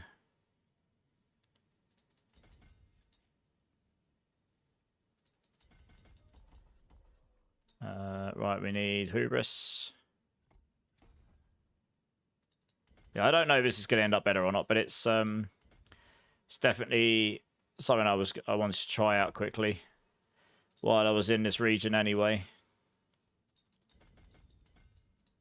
I'll take all these. Oh, I could have taken those for the extra resource gen. Never mind. Yeah, so here's the attack speed. Take all those. Take that. Right, and now we can take Convergence here.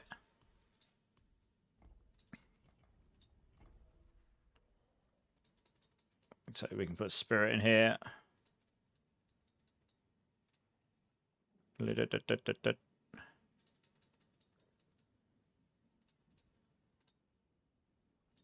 Dex, Spirit. There we are. 110, yep, good. Alright, we come down here, take all these. Take the Convergence node. We'll max it out. Take all the attack speed and the non-fizz. Take all these. I guess we can slap it in fighter here.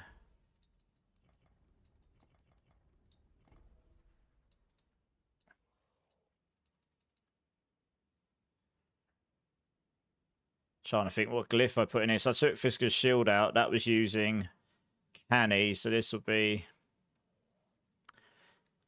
intelligence. Okay. I don't know how much intelligence we can get on this board, actually, to be honest. I've never tried. I guess we'll find out, right? How much can we get? That's already 44. There's one up here. Holy. Okay. 54, 59. There's one here. I'll take those out. Just trying to optimize this board so it's not completely unoptimal. 59, 64. Okay, that's actually not terrible. 64 is pretty good, actually, for int on this class. There's one up here. I'm just trying to work out what's the best path of action here. Definitely better. Oh no, you need that there, don't we? Screw it, use an extra point. It's more optimal doing it like that. Could do that. And then we can do that. That's okay, that's optimal. I guess we just come up there. 1, 2, 3, 4, 5. 1, 2, 3, 4, 5. 2 straight. We don't want the willpower. That does nothing really for us. Guess we just do that for now.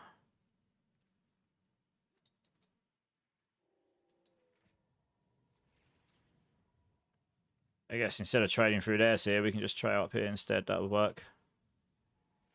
This has been quite an expensive board so far. What's cheaper? 1, 2, 3. 1, 2, 3, 4. I'll do that. It's normally quite a cheap board, but okay. 1, 2, 3, 4. 1, 2, 3, 4, 5. I'll do this. Revealing. I might have to optimize these boards a bit. I've never done this combo before. Can you explain why using Hubris on a non-Thorns build? Because it scales the max resource more than Menadris does. It has a higher magic. At the top, it's higher. I'm so fast, Alan. Does this mean an update later for this build? Maybe, yeah. This is something I wanted to test before I changed it in the guide. What I've got in the guide is what I tested when I was on the PTR. I spent about 2 hours on each build, give or take. So I'm just slapping this together now so that I can test out just something that floated through my head while I was on, while I wasn't on the live server. So I'm going to see how it works out, I suppose. But yeah, attack speed's pretty important on this. So that's how many points got left? 4, 2 over there. So the 74. No, I'm missing one. There we go. Okay, that's revealing. We don't have to worry about lucky hit here. I am missing the armor. I probably took some extra nodes. I could probably... resistances are nice. But that is quite a lot of armor. I just want to get the rare node. I need one more. Now, I guess that one there. Okay, max life's a little better with setup. Alright, I mean, this has got the knockdown. So we're literally just using Vortex as a pull-in more than anything. Yeah, getting ranks on Touch of Death is actually really hard without the Heshireka Sungi.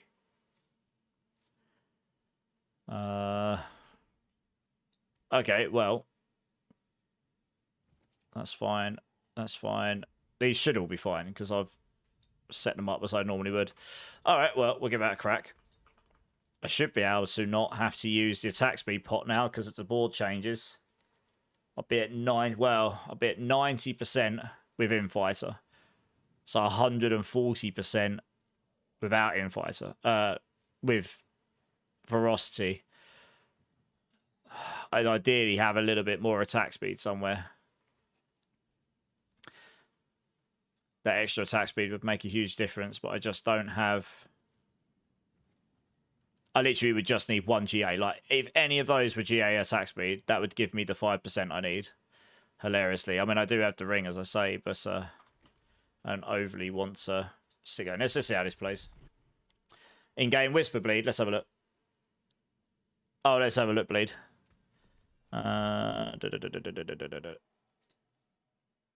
No. No.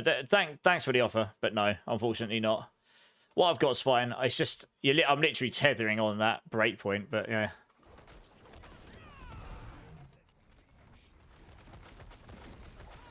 Let's make sure my resource gen here is good. Yes, I'm over 100% resource gen. That's I'm not actually on a 50% ring, am I?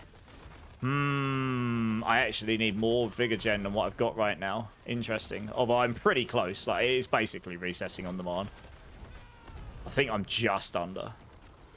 Because I'm on a 47% ring. I'm trying to work out what this is actually doing. I'm not worried about having 100% barrier now with this setup. Yeah, so you want attack speed on this, because the quicker you attack, the quicker you're spawning the swarms, and then the quicker they blow up and do damage, basically. So that's why the damage ramps up after a bit.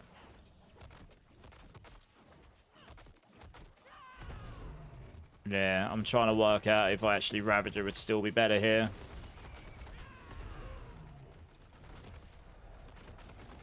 It does give you the mobility as well.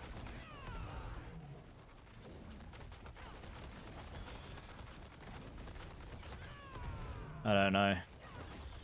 I'll need to save this off on one of my armory variants and then swap back to the other version. The thing is, I just lose so many ranks as well. I've only got 14 ranks of Touch of Death. I've got 11 ranks on those other gloves. It was just like the damage multi from unyielding theoretically should give me more damage, but yeah, I actually feel like my setup before this with Viscous Shield was better. I was definitely doing more damage. That's right, Bleed. I appreciate the offer. Just a thought. Use the Thul Rune, freeze and vulnerable. You can take Vortex off for Ravager. I can take that off anyway, because I've got Revealing on. So I don't need it for the knockdown. I've only got Vortex in for the pull-in more than anything. But I mean, I could put Ravager on in here. You could also just use the Cry Rune for Vortex if you really wanted to. Protect is better than Vortex for pulling in, because it constant pulls in more than once. Yeah. You do kind of want a pull-in on this build. I feel like the damage is worse than what I had before. Actually. I swear the damage was higher when I was running with Viscous Shield. That's what it felt like anyway. Even though I wasn't at 100%.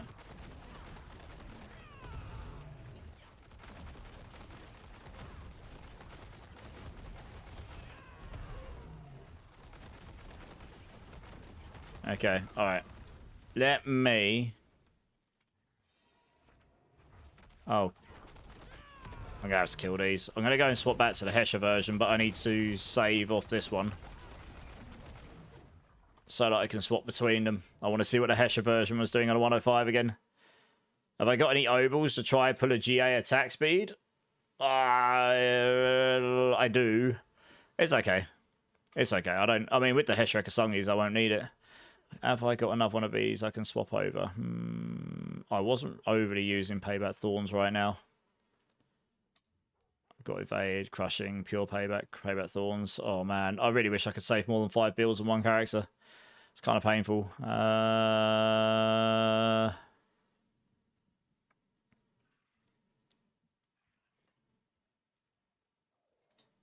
I'm going to have to throw Payback Thorns back together at some point. Because I'm not actually using that much at the moment. Todd's 2. Okay, right, let's equip this. That's the Hesher version. Poxan, Ahu Quacks. Let's see, because this just naturally has higher attack speed anyway. That's 73.6. And I think I was using Infighter, so that would put me up to the breakpoint I need to be at.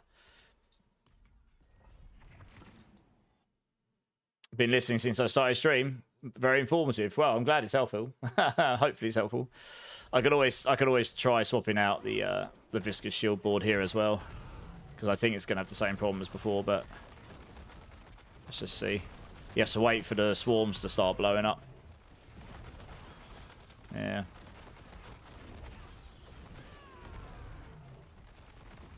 Doesn't necessarily feel any stronger. Unyielding hits is a lot of damage we're losing. That's kind of what was going through my head.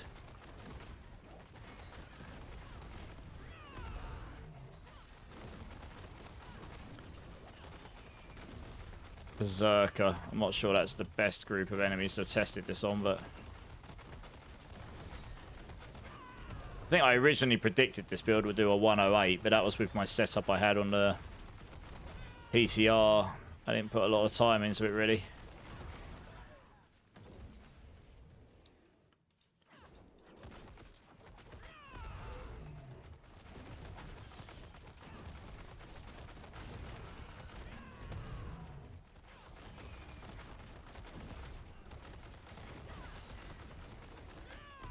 Oh, that's right. Once you get the kill streak. Oh, come on. That was a delayed death. What the? Thing exploded. I was fine, and then suddenly I died. Okay, whatever. I am quite squishy on this version, to be honest. Yeah, the kill streaks here is making a big difference, actually. I suppose that makes sense, to be honest. I need to kill some trash so I can get that kill streaks here again, because I get a lot of resource cost reduction from the bloodied affixes and stuff. There we go.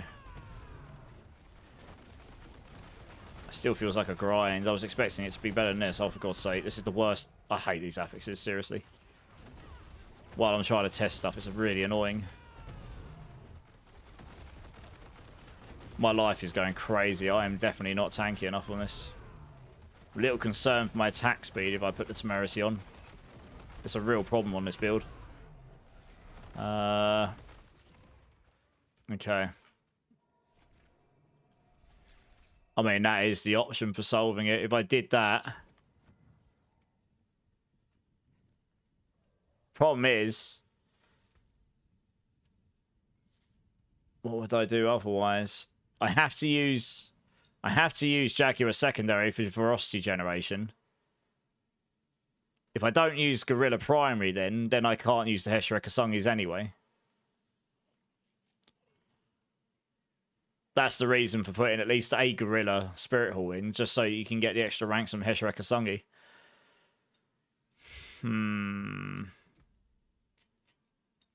This has got a Viscous Shield in it still, and that's really not going to be kicking in that well, I don't think.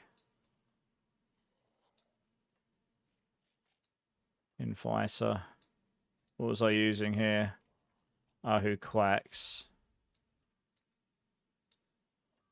Do I just not have a knockdown at the moment?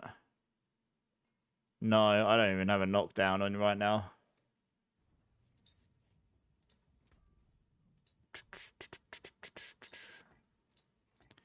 If I use that, I will. But I'm pretty sure that was worse for damage, and I would need 2 points here. Let's give that a go. Zahori, how's it going? How you doing? Justin, yeah, it's a good day, man. It's good. How are you doing? Wiggy, thanks for the lurk. You got a ring with GA attack speed and it's got max life, dex, and damage. Oh, okay. That would work for me, Mr. Essex. Because I can roll the lucky vulnerable on it, yeah. How's the new season, Agent Mars? Yeah, it's good. Yeah, no worries, Marshy, no worries. Yeah, have you not played yet, Agent of Mars? Well, let's try this. I didn't have the knockdown, so I was losing the dominant damage. Let's see how this feels. This will give me some more barrier gen in it as well, to be fair. Barrier generation. I've got fire enchants on me, which is not ideal, to be honest. I mean, I got this build smashing T4 Lilith on the PTR. She actually ruined her. I watched it. I watched the clip back when I edited the video, and I was like, yeah, okay. Smashed her. This is super squishy. I've got... it's just Spiritborn is just... This is a really real problem. Like, that just ignores my counterattack. It's a real problem. They've really broken this class with these new affixes. It actually kind of annoys me a little bit. There's so much stuff that just outright ignores our dodge chance. It's like our only defensive mechanic. I really do hope that they fix that in expansion, because it's going to be a bit sucky otherwise. Or just allow us to get more max life, because we're really, really squish. Like, We are probably the most squished class in the game right now, frankly. It's kind of annoying. Like, even squished than casters, which is kind of whack, really. Yeah, I'm not sure that is stronger.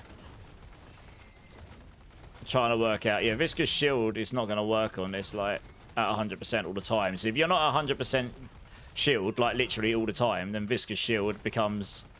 It's like how... What's the average damage is that giving us?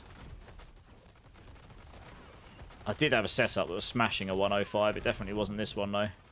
Yeah, that's definitely not the way. I think the other setup is better, actually.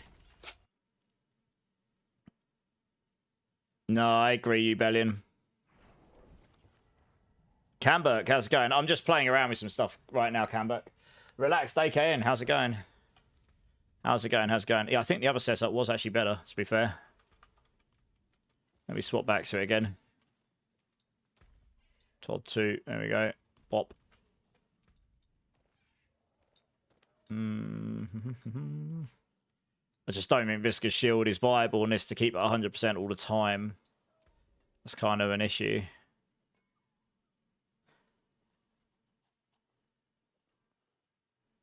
We're not using acceleration, so we don't actually need to be able to evade all the time. We would lose attack speed if we don't use duelist. That's a problem.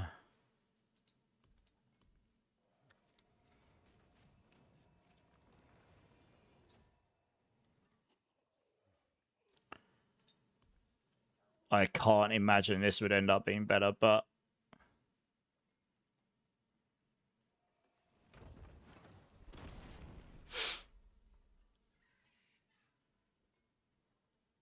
I guess, oh, no, do I not have a pair of those with resource on it? Yeah, I do. Yeah, there we go. Thought so. Yeah, I've got a giga pair of Temericities there. I can't imagine this will be better. But that does give me a whole load of damage on here. What's that, 630? Yeah, it's quite a chunk of extra damage. Well, my attack speed is going to go down so much not having duelists on the build. Let's check the runes. I need Ahu Quax. And we've got a knockdown, but we don't have the pull-in.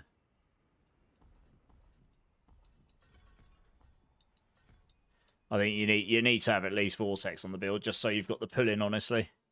You could do it through runes, if you needed to. Instead of Ahu Quax, I could use Igni Cry or something. Maybe that's the way to go, or Ahu Cry, or whatever. As long as you're putting in regularly enough. Man, we've got Fire Enchanted. You know what? I'm just going to skip these and go to another pack, because honestly, Fire Enchanted just absolutely suck for Spiritborn right now. They really do. They are, like, every single one of those who just insta-clap me and just go through my counter-attack. So, yeah, no thank you. Yeah, I think this is stronger, actually. These are lifelink as well, so these are actually Giga Tank, because lifelink right now is bugged as hell. And I can get a bit more max life out of this as well. Someone... Oh, why is my max life so low? Oh, it's... Oh, yeah. If you're using Path of Emissary, you'll be squishier, because that doesn't have max life on it, does it?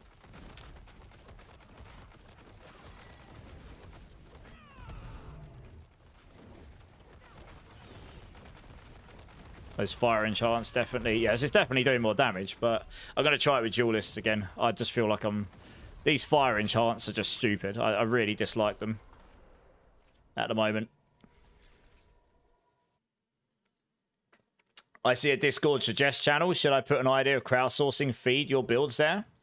What do you mean a Discord suggest channel? Sorry. You're going to start pushing for Sork leaderboards, I think? Nice.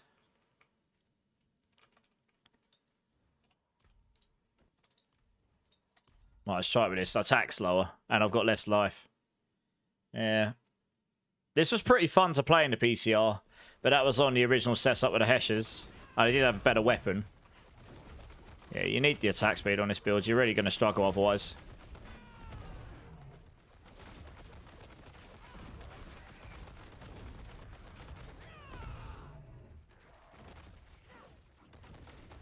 But I am 99% sure I used the Heshrecker Sungies on the PTR. This is definitely doing more damage, though, than what my other setup was doing.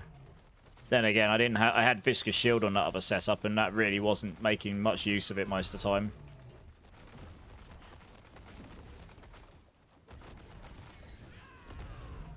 Yeah. This is just not as good as Crushing Hand. It is just not.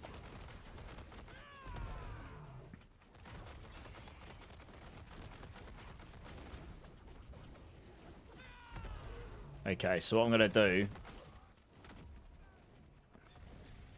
Also, without Ravager, you're just going to move Giga slow. You've got, like, no mobility on the build. So I'm going to swap that to this one. I'm going to swap the Paragon board around here. Because I don't think Viscous Shield is really kicking in enough to make proper use of it. So you know what? I kind of wish I could go use the Paragon board from the other build and not have to reset the whole thing and do it all again. So you guys are going to literally see me do what I just did a minute ago. But again, revenge. I just need to... I really should have set this up so that the boards I absolutely know are going to be in it come first. Like sapping, for example. To be honest. That was a mistake on my behalf.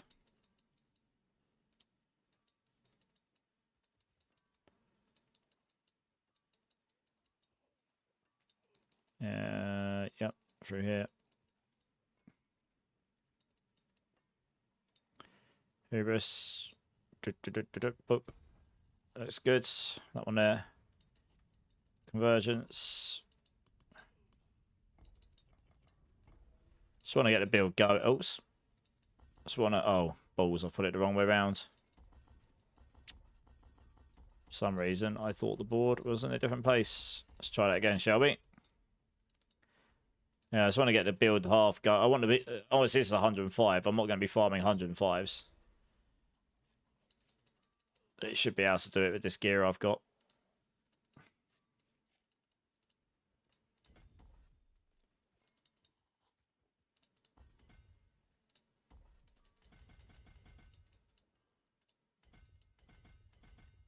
Spirits, where are you? 1, 2.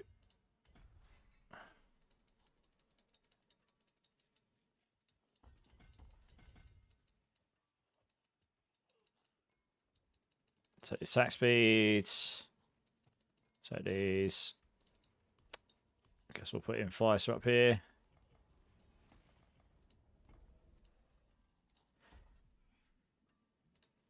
This will be canny again. Yeah, that's right. I did have an optimal setup for this, didn't I? Where's canny? I need to see where it's hitting again. That's right. That looks fine. That is right. And then I came up here, didn't I? And then it was quicker to go 1, 2, 3, 4, 1, 2, 3, 4. If I do it that way, then I've only got to do 3 here. That's your 59. There should be one more in here. Sure, I got more than that before. Yeah, there we go. 64. The problem is a lot of the time they're not evading the dangerous stuff because the attacks bypass counterattack. Having yes or no is just straight up bad, yeah. Below recommended channel, no new post there since... which recommended channels, Ahuri? Sorry, can you be a bit more specific? You're saying recommended channel. Like, there's like... You've got recommended channels in Twitch. You've got... I don't know which recommended channel you're talking about. That's why I'm confused. I disagree. Dodge should be hit or not. I mean, it's fine, Staff Sergeant, but the problem with... But in terms of Spiritborn, that's not fine. Because it's our only form of defense. And what they've done is they've made it so a lot of the new affixes don't even do a yes or no. It's not a matter of having counterattack up. If I've got counterattack up, it still hits me. They've actually made it ignore dodge. So that it literally breaks Spiritborn. And that is the problem I have. Like, I don't care... If my counterattack actually solved the problem like it's supposed to, then it wouldn't be an issue. you would just solve that problem, and you'd have to play that way. But right now, there are a number of things that just straight up ignore dodge, and that is actually a real problem for Spiritborn. It just makes you giga squish because you can just get one shot by stuff that you can't avoid.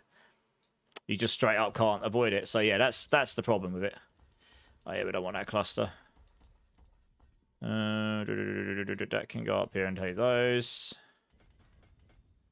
So I'm hoping in the expansion that'll be somewhat looked at, I guess.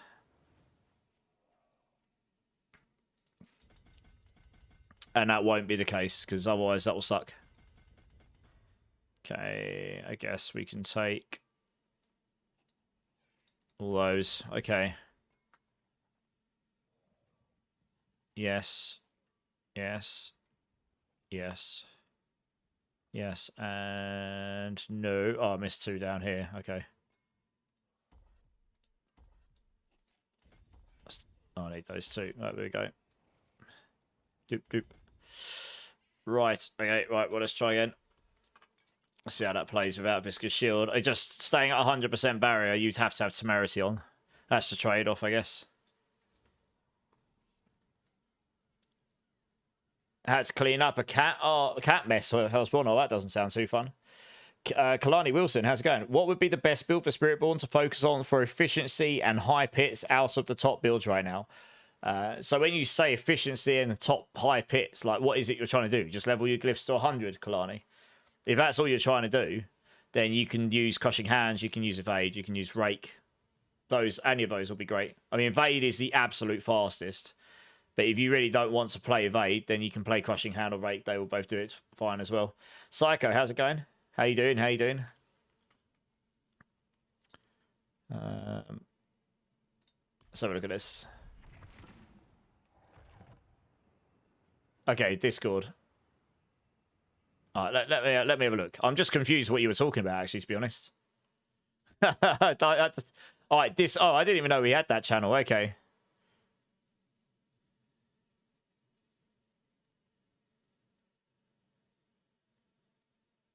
A mini wiki chat for the 27 build guys to chat specifically about one build someone might be playing concurrently as well. So what exactly do you want the channel to be? Just one channel so you can chat about builds? We've got that already. You got the Diablo 4 Spiritborn channel you can chat in.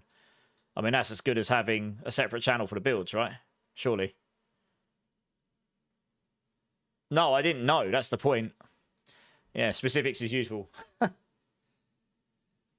As far as pit pushing is irrelevant beyond pit hundreds. It's tower pushing you're talking about. For the towers, you want payback. You won't beat payback, and payback thorns will be the top. Yeah, doesn't matter what you play. It'll have to be those 2, and they'll be relatively squishy. But you know, that's they are the best Spiritborn pushing builds right now.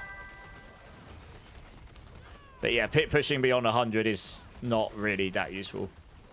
Yeah, this definitely feels stronger once you get going.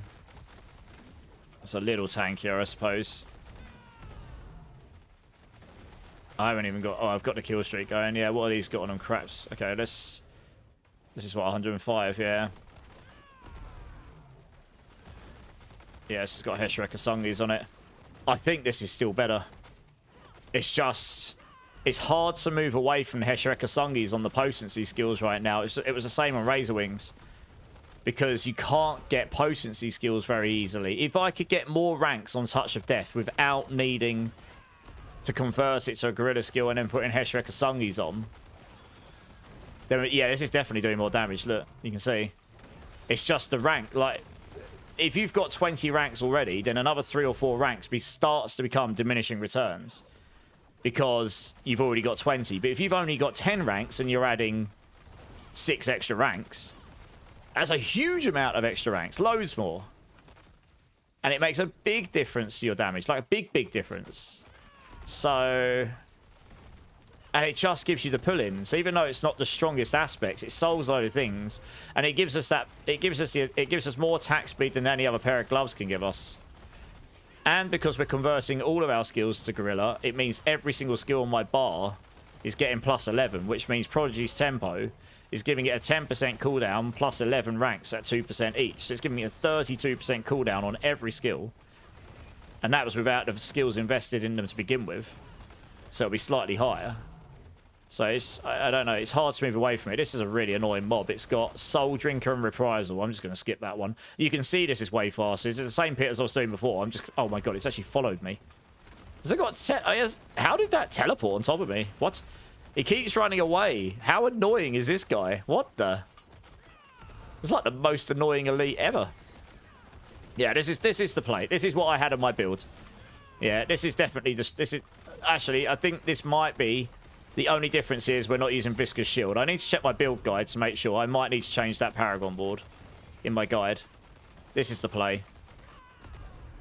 This means you're just not reliant on keeping your I mean, I am pretty high on my shield right now, but... Yeah, that guy has just got Soul Drinker. He's like infinitely tanky now. What's this pointless? We're trying to get him. Pointless. Ubellion's just like... I changed the boards, but I'm on the Hesher. The Hesher's just better than the Legendary. You just get so many more ranks. You get 6 more ranks. It's just, it's too good not to use. And it helps, it's got better attack speed than anything else. This guy's like ridiculously tanky because he's got Soul Drink on it and Reprisal. It's just, yeah, I might kill him eventually because he's like, he's following me, look. This guy really wants me. He really wants me. So I originally said this build would go roughly 108. It might be... Yeah, it's just probably lining up with what I've got right now. If I had a GG4GA Hesher, Rod of Kepaleka, I'd be doing a lot more damage than this, so... Oh, he's got lifelink, so... I do hope they fix lifelink for the expansion. It's definitely broken right now. Yeah, so this guy keeps... This spider keeps barriering every time I get him down. Did I actually finally kill him? Finally. He's dead. The Hesher, yeah, for potency skills, if it was like a... Yeah, for potency skills, it's very hard to move away from Hesher Sungis. It really is. To be honest. But you can see this is doing more damage. And I've got the attack speed as well. I should be capped on attack speed, to be honest. Because I've got Infighter on. I've taken Viscous Shield off because when you do take a lot of damage, you're not at max barrier. I mean, I'm at max barrier right now. But this does feel... It feels more consistent than Viscous Shield, I guess, did.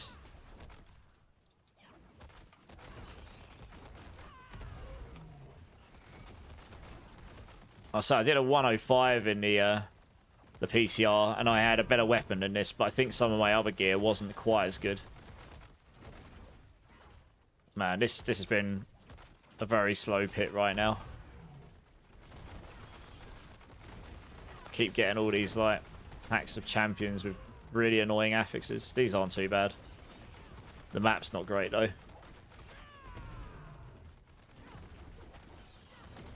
You don't have those damage spikes, yeah. I mean, I am max barrier with this setup, but that's because I'm knocking them down constantly with reveal, I think. Revealing. I'm knocking them down constantly, so they're not pretty much constantly, and pulling them in constantly. So they're not really able to attack me and reduce my HP as much. But if you're not sat at max barrier all the time, the damage on Viscous Shield will not outweigh the other boards very well. Like, if your barrier's flicking around like it is on right now, on mine, then it won't, then you won't be benefiting from 66% all the time. So it's, yeah. This is definitely feeling stronger for me. Like, it's quite noticeable that I'm actually killing these, if I actually get a half decent pack of champions, I'm actually killing these way better. I mean, I cleared a 106 on Crushing Hands. This is easily going to clear a 106 if I get a better run than this. I mean, that's only a bit more life. I've definitely got enough time to do it. Yeah, so this is a situation. I've actually had quite nice affixes, but if you get elites like this with the lightning, you're not going to be at max barrier on this build like all the time. You're just not. So you're not going to benefit from Viscous Shield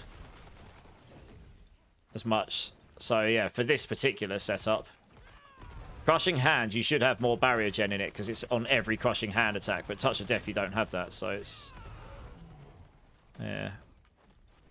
Well, how many ranks are we running? 20. Oh, okay, let's see how the boss goes, because this build was pretty good for T4 Lilith when I tried it. Oh, wow, I got 1,500 kill streak. Oh, my, I've got like I've got the top, one of the top kill streak tiers, blimey. Look at that, holy. Yeah, bossing's fine, look. Smashing it. Boss won't take long. I better check my build. I need to check my planner. I can't remember what boards I use. It'd be funny if I go to my planner and realise I've actually put these boards in anyway. Just didn't look. I could probably take the point. I actually have a point I can put in the follow through again. I go look at my skill tree. I might be able to make it slightly better. Because I've got Ravager on, so you've got the resource gen solved.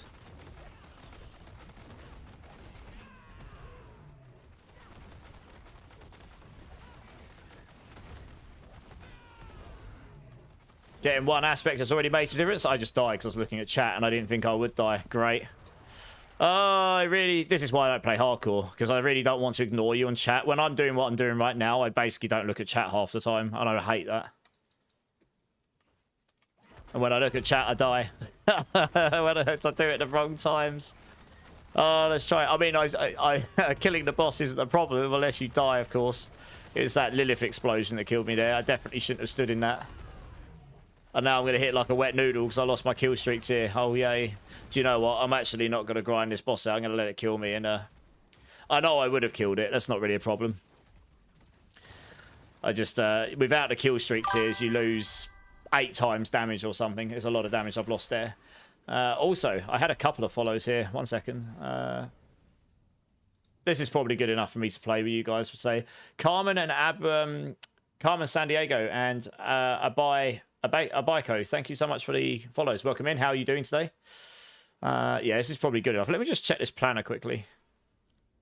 Castiel, currently playing your Hulkborn build and loving it. Yeah. Yeah, no, Crushing Hands is sick. That's a fantastic build. Yeah, I love that build. But I wanted to try and play something a little bit different today because I've been playing that solidly since the start of the season. What boards did I use? I did use Viscous Shield. I might need to update this planner to use... In fact, it won't take me long. Let me update this. I will update this now to... No. Okay, I will do it. I was going to say it might take me a minute to do it, but it probably won't take me as long as I think, to be honest.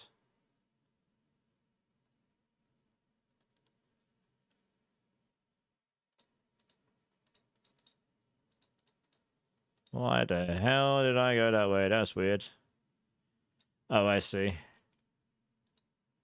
Salty Goose coming in with the follow. Welcome in, dudes. How you doing? Drink City Streamer. You found that quick. Cheers, man. How you doing? Is this build or this is... I'm using Touch of Death right now. Well, I'm just slapping it together anyway. Crushing Hand is sick though, Neo. Neo Lucy. Crushing Hand is amazing. I wouldn't level on it. You can level on it. I'd level on Rock Splitter or Evade or something like this. But Crushing Hand's amazing at Infernal Hordes once you get it going. It's what I've been playing all week. Yeah. I just wanted to play something a bit different today. So I'm just updating the guide for this so that people can follow it. It's exactly what I'm playing right now. I've just made a slight change. So I'm going to... Why on earth did I did that board really, really weirdly. I don't know why I did it that way around. One there. Bizbear's here. Hey, how's it going, Bizbear? How you doing?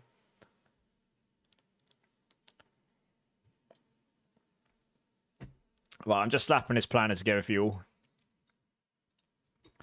Won't take me a hot minute. I'm just...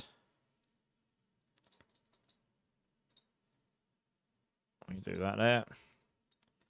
Convergence, that's... Oh, yeah, that's right. This has got to be bare minimum, isn't it? That's starter. How many points I spent? More than I would like to.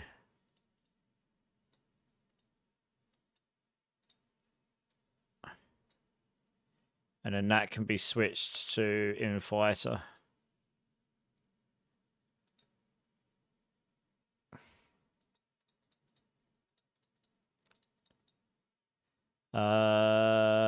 What glyphs did I put in where? Oh, I'm just still in this pit and the time's going down. I should just go out to town. There's a guy that needed an Igni, still need it. Who needs an Igni, guys? You got a minor surgery tomorrow. Well, I hope that goes well for you. You have to let us know how that goes. Sending you, yeah, good vibes and all such. Right, in this board we put, oh yeah, Canny, of course. Yeah, that'd be good ones to put in there because it'll help with capping convergence early. Which means we can take that there, come down here. How many points do we need? Not that many, actually. Might as well take one there. Right, that caps that out.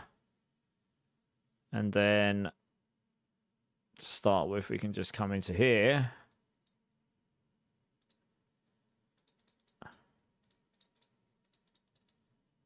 Ooh, this is pretty expensive. Right, we can just do that. 173. It's more expensive than I'd want it. Okay, we can just not take these, I suppose. 168. That looks reasonable. Right, end game.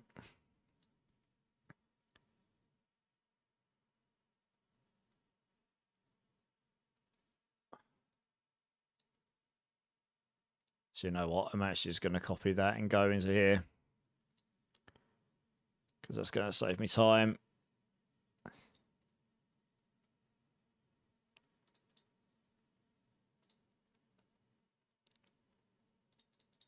Okay, and then we'll put revealing in here.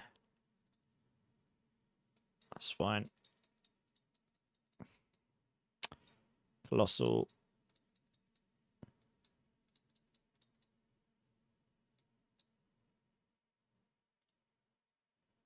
Yeah, that's fine.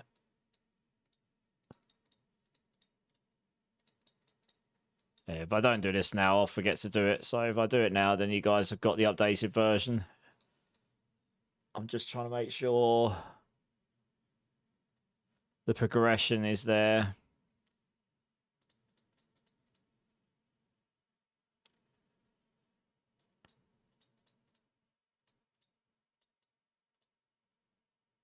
So that's fine.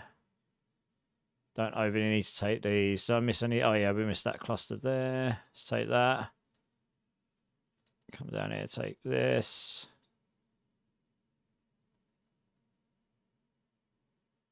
I absolutely have a wrong glyph in there. What the hell?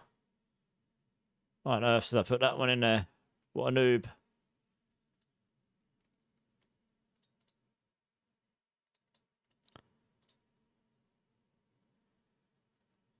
Okay, that's better. Yeah, I was changing a glyph as well. I didn't realise I actually had a different glyph in there that I didn't actually need to use. Okay, so that's fine.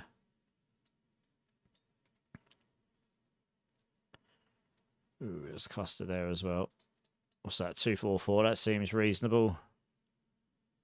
That's nearly everything.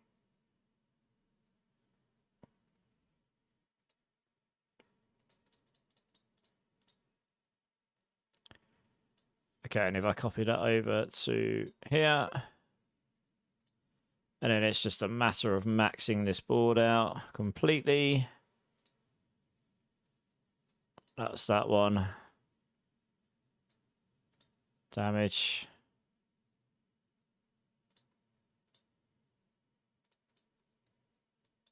Take all the attack speed, take all the life. Armor.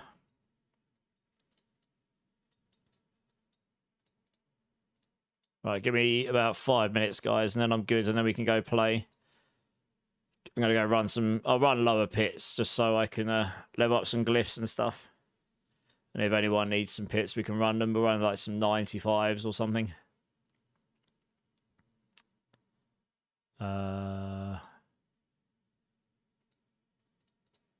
This is Spirit, right? Yeah, okay, that was weird. I don't know why I had them set up like that.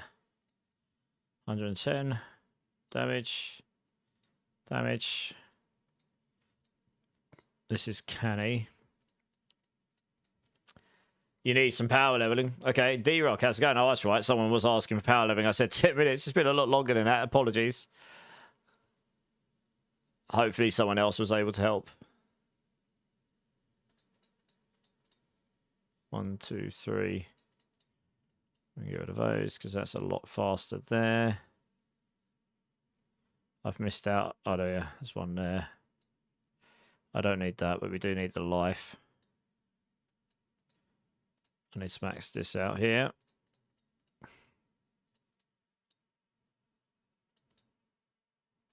I think that's it. That's all of them. And I've missed some life nodes. That means I'm going to have to lose those, put them in there. Copy that, put that in there. Just got to change the text here. Sapping, convergence, inficer.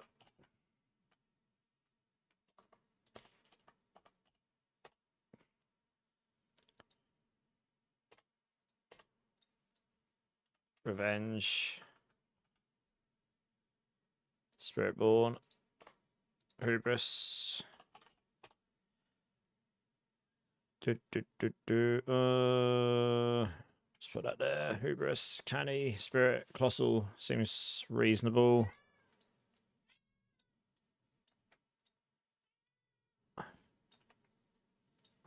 And that's revealing. And then I just need to copy that into the others.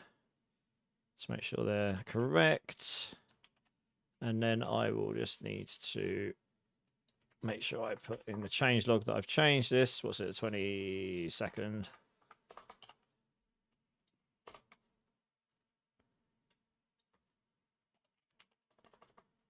Paragon. Boards and glyphs for all variants. There we go. It'll be a lot easier if people just go and check.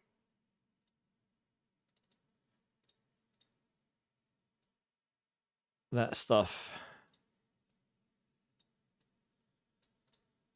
Okay, that should do it. Okay, anyone that's interested, I just updated the guide with the latest changes I've just been using. So, just refresh the guide. It should be good. Salty Goose, been playing Paladin, getting bored. Never done a Spiritborn. What's a good fun build to try out? I mean, to start with, you can run evade if you don't mind spamming evade. I have a lot of builds. So I've got the build. This is my list of builds here. Here is the tier list here. Those all, and if you look at the Spiritborn tier list, all of those are mine. Crushing Hand's really good. Payback and Payback Thorns are the highest pushing. They're just a bit. Crushing Hand and Rake are nicer to play. I think Crushing Hand's probably the nicest to play, apart from if you don't mind constantly evading, then evade's really strong. Yeah. Accept your request, so you can give it a ring. Yeah, okay, one sec. Right, yeah, try and join again, Mr. Six. Sorry, I can only do one thing at a time. Let's have a look at this ring. First full season, Spiritborn was evade. This season was fun. Yeah, evade Spiritborn's really fun. So maybe try that, Salty Goose, to start with. And if it's not for you, you can transition. You can use that to farm stuff and transition off onto like Crushing Hand or something like that. Are you softcore or hardcore? Softcore, Gator. I don't typically play hardcore a lot because I get distracted way too easily in chat. If I was to play hardcore, I'd prefer to do it off stream, frankly, because I get distracted too easily and then I die because of it. Although actually, I've never died in D4 hardcore, but that's because I don't generally play it when I'm on stream, and when I have, I play very differently. But I do occasionally play hardcore, but I like playing around with builds, so I like toying around with like really random setups, which is not really ideal in hardcore, to be honest. What do you play, Gator? Do you play softcore, hardcore? I have got a spare Ahu's and Zombie join. Have a look at your gear.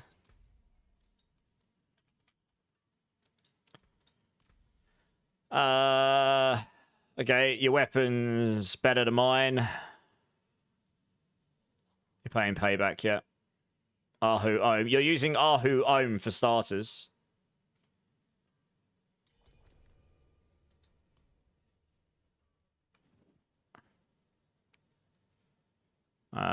I suppose it gives you... I doubt Ahu Ohm is keeping Ohm up that much, to be honest. Ahu Quacks will give you more damage on average, I think. But I don't know. You're using Temerity, okay. You lose a lot of damage using Temerity over Tybalt's Will. I suppose you can use... You'd want to use Viscous Shield if you're using Temerity.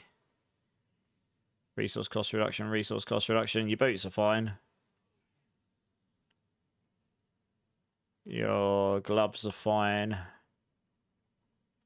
Chest is fine. Helm's fine. I wouldn't use diamonds. Diamonds are trash. I'd put in a ruby and a skull and a topaz or something. At least a ruby and a skull. You've only got, well, I guess your amulet is lacking dexterity or a second passive. Okay, so I think... Can you tell me how much resource generation you have when you're in combat? I'm guessing you're going to be below 113%. And if that's the case, you will not be completing your Rod of Kepaleka on every attack because you only have a 47 ring. And you'll need 113% resource generation in combat to complete that loop. If you had a 50 ring, it would be 100% required.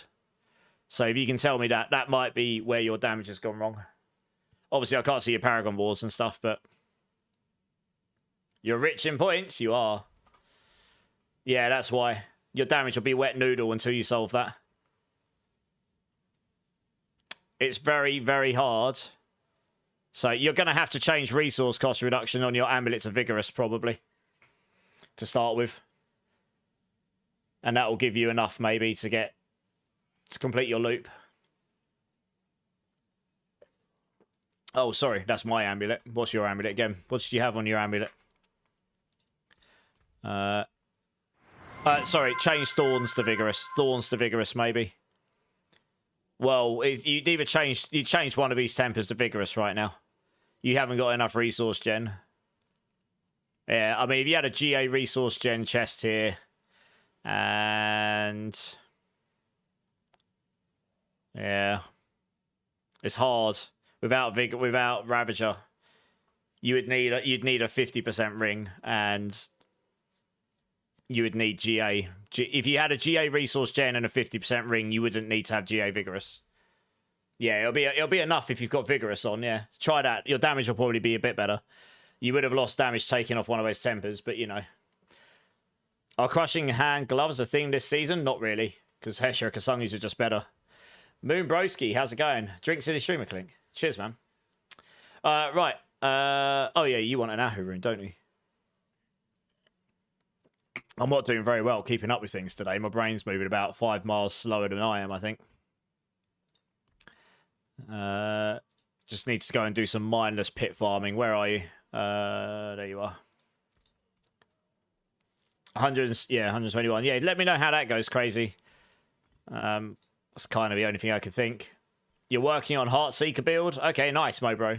Paragon 80 and still squishy with half decent gear. Any tips? Heartseeker is all about playstyle with the Orphan Maker. I do not know how you make that build tanky. I am not a rogue expert by any means. So stretch your imagination. Gage Johnson. So I'm leveling my first Spiritborn right now. Just created her. What would you recommend for leveling a build on Mobalytics? And there's multiples. Are you playing softcore or hardcore, Gator? I asked because you asked me that question. So I just want to make sure I'm recommending a build that will suit you. Softcore. Okay, so it doesn't matter. Okay, I can link you my 2... I've got 4 leveling builds, but the 2 I would recommend is the one that Zach just linked to you, or... Okay, Zach just linked both of them to you. I just linked to one again. Those 2 links that Zach just put in, there's a leveling guide at the top of both. Evade is faster, but you might not prefer the spamming. Rock Splitter Thorns is my favourite leveling builds. It's not necessarily the fastest, but it's tankier and it's something a bit different. So those will do you just fine. You'll nuke the leveling with that, no problem at all.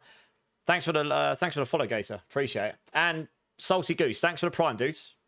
Appreciate it. Much love, man. Much love. Cool. All right, let me just check how fast I can nuke a pit 95 or something on this particular setup I've got right now. And then I'm just going to run. I might just run pit 90s in a team. I want to run whatever we can do quick, just so I can smash up a load of glyphs to like level 80 or 90 for other builds. Because I haven't really done that yet this season. I've just focused on playing Crushing Hand.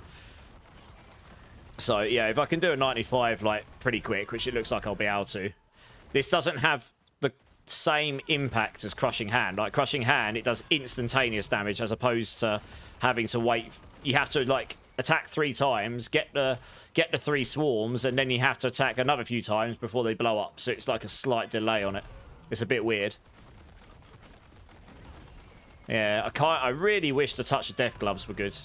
I hope they get made good in expansion. There's an actual specific pair of gloves for Touch of Death that would give us near 11 ranks. But the aspects on it doesn't necessarily scale. It doesn't really synergize with swarms. Like that pair of gloves, honestly, should give swarm duration or something on it that we can't get on the build with Roller Kepelek otherwise, you know. So that pair of gloves would be better. But yeah, it's just not. Yeah, so this will be fine. Yeah, this will be fine. We're just going to run some 90s. We'll nuke them, no probs. Okay, cool. I'm not going to finish this. I'll just get people in. All right, if anyone needs power levels or wants to come run some pits, just jump in. Let me know. I'm just going to go and blast a bunch of pits for a bit and level up some glyphs. I want to tie out. I want to go through a bunch of the builds this week, so I'm going to do Rake at some point this week. I will run Razor Wings at some point this week. I will throw Thorn's Rock Splitter together sometime this week, and so on. We're just going to go through all the builds for the last time before the expansion comes around. Would Shattered Vow work on this touch build? Not on this specific build, sadly.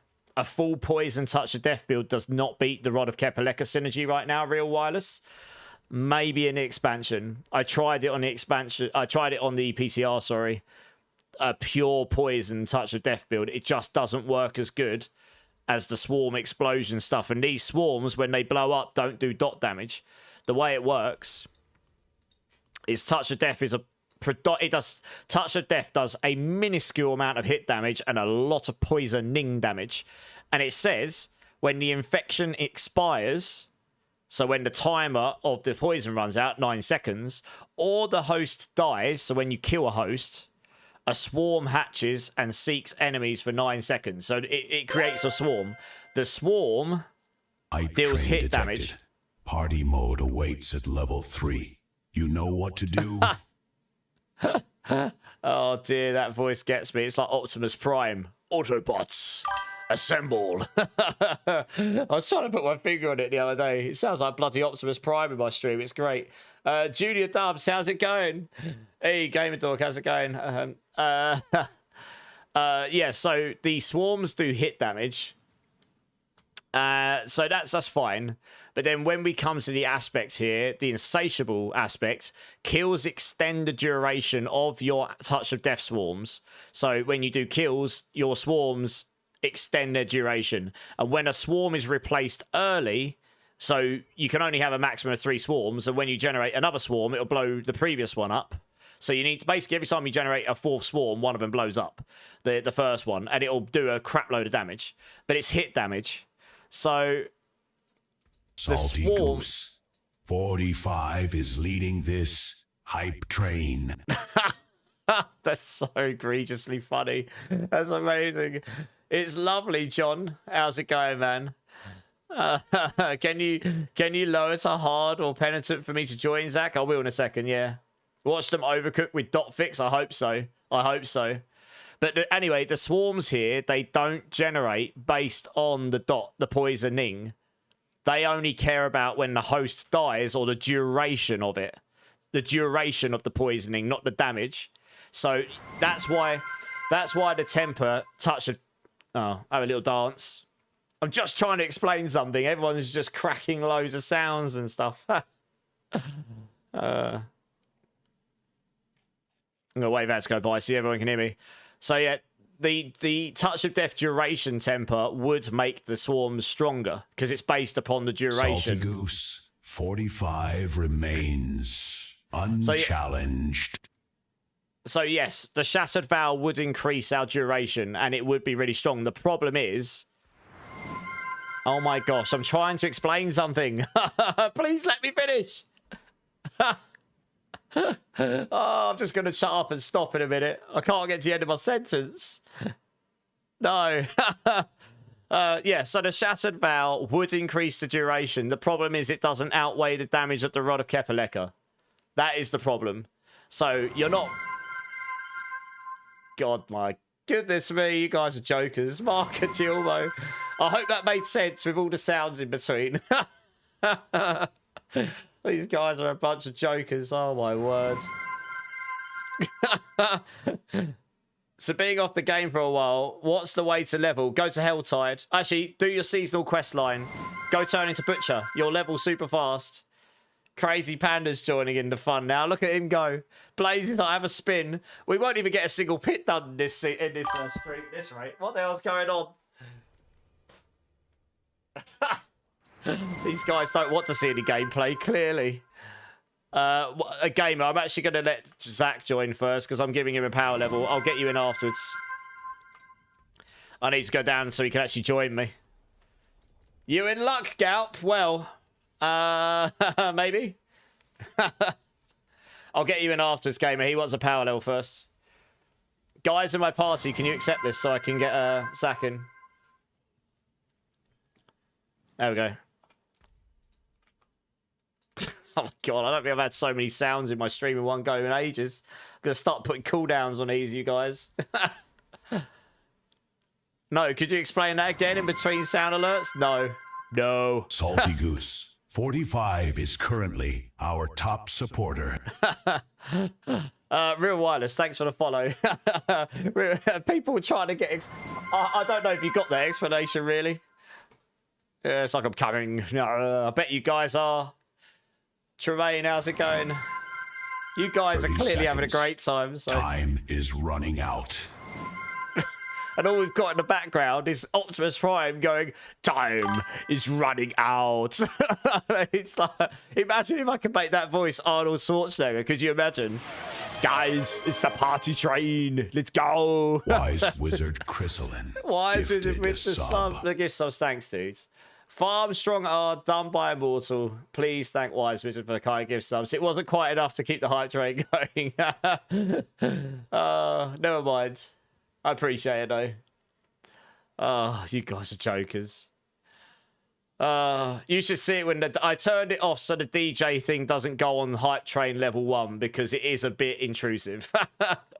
So it's like I'll go when it gets to level 3, then the DJ thing kicks in and then the whole stream goes absolutely crazy. Yeah, it is funny. But I think if I have that permanently at level 1, it's going to kick in like 8 times a stream and it will get very tiring very quickly. Do not come, you idiot. What are you doing? Get to the cookie jar. No. Oh dear. Right, hopefully we can do these decently fast. I need my attack speed. Yeah, it should be fine. Yeah, so this is why I prefer Crushing Hand, because Crushing Hand's just immediate damage. Touch of Death's okay. I'm only going to play Touch of Death today because it's as fun as it is. It's just the worst Crushing Hand. Like, it's still fine, like, but it is just the worst Crushing Hand essentially. I do, like I say, there is a pair of Touch of Death gloves, which I really wish were better. If they had Touch of Death swarm duration on them, as well as the ranks and everything, and maybe a multi or something to the swarm specifically, then maybe those gloves would have been giga. But they've got this like kind of crazy tech that kind of converts all direct damage to poison damage on you.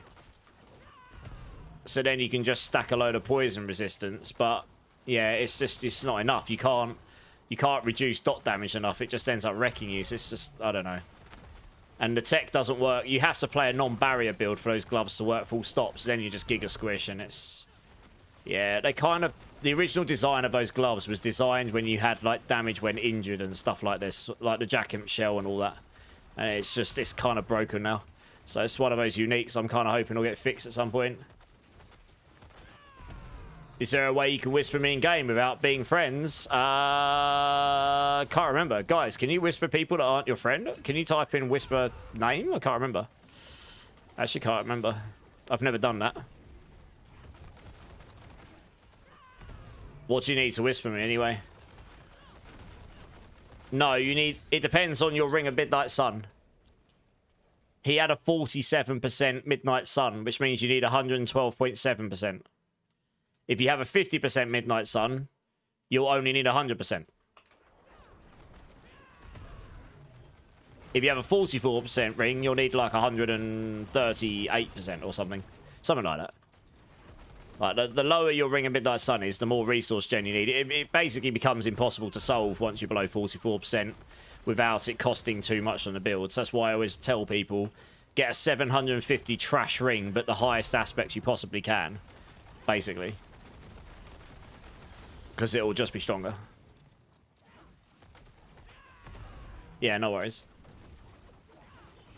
All good in a hood.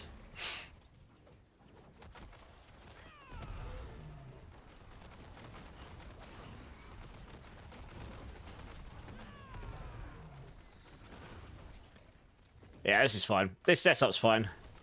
I think the consistency on this build, because we don't have... We got the Gorilla barrier gen, but it's not, like, insane. You just lose too much damage not using the Temerity. That's why I put Tibolts on all the builds, but...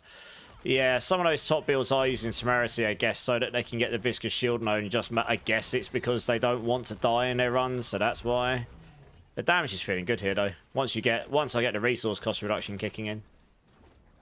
What I'm hoping in the expansion is we're not going to be overshadowed by Rod of Kepaleka builds, and we will actually have some other builds and stuff we can use, you know. Like, Rod of Kepaleka builds are fine. I still want those to exist. I just want other things to exist that are also equally good. That would be nice too, you know.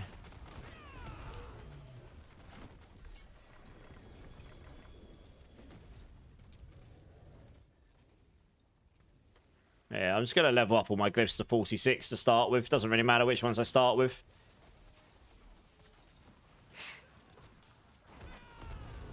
You're back, Marshy? Nice, welcome back.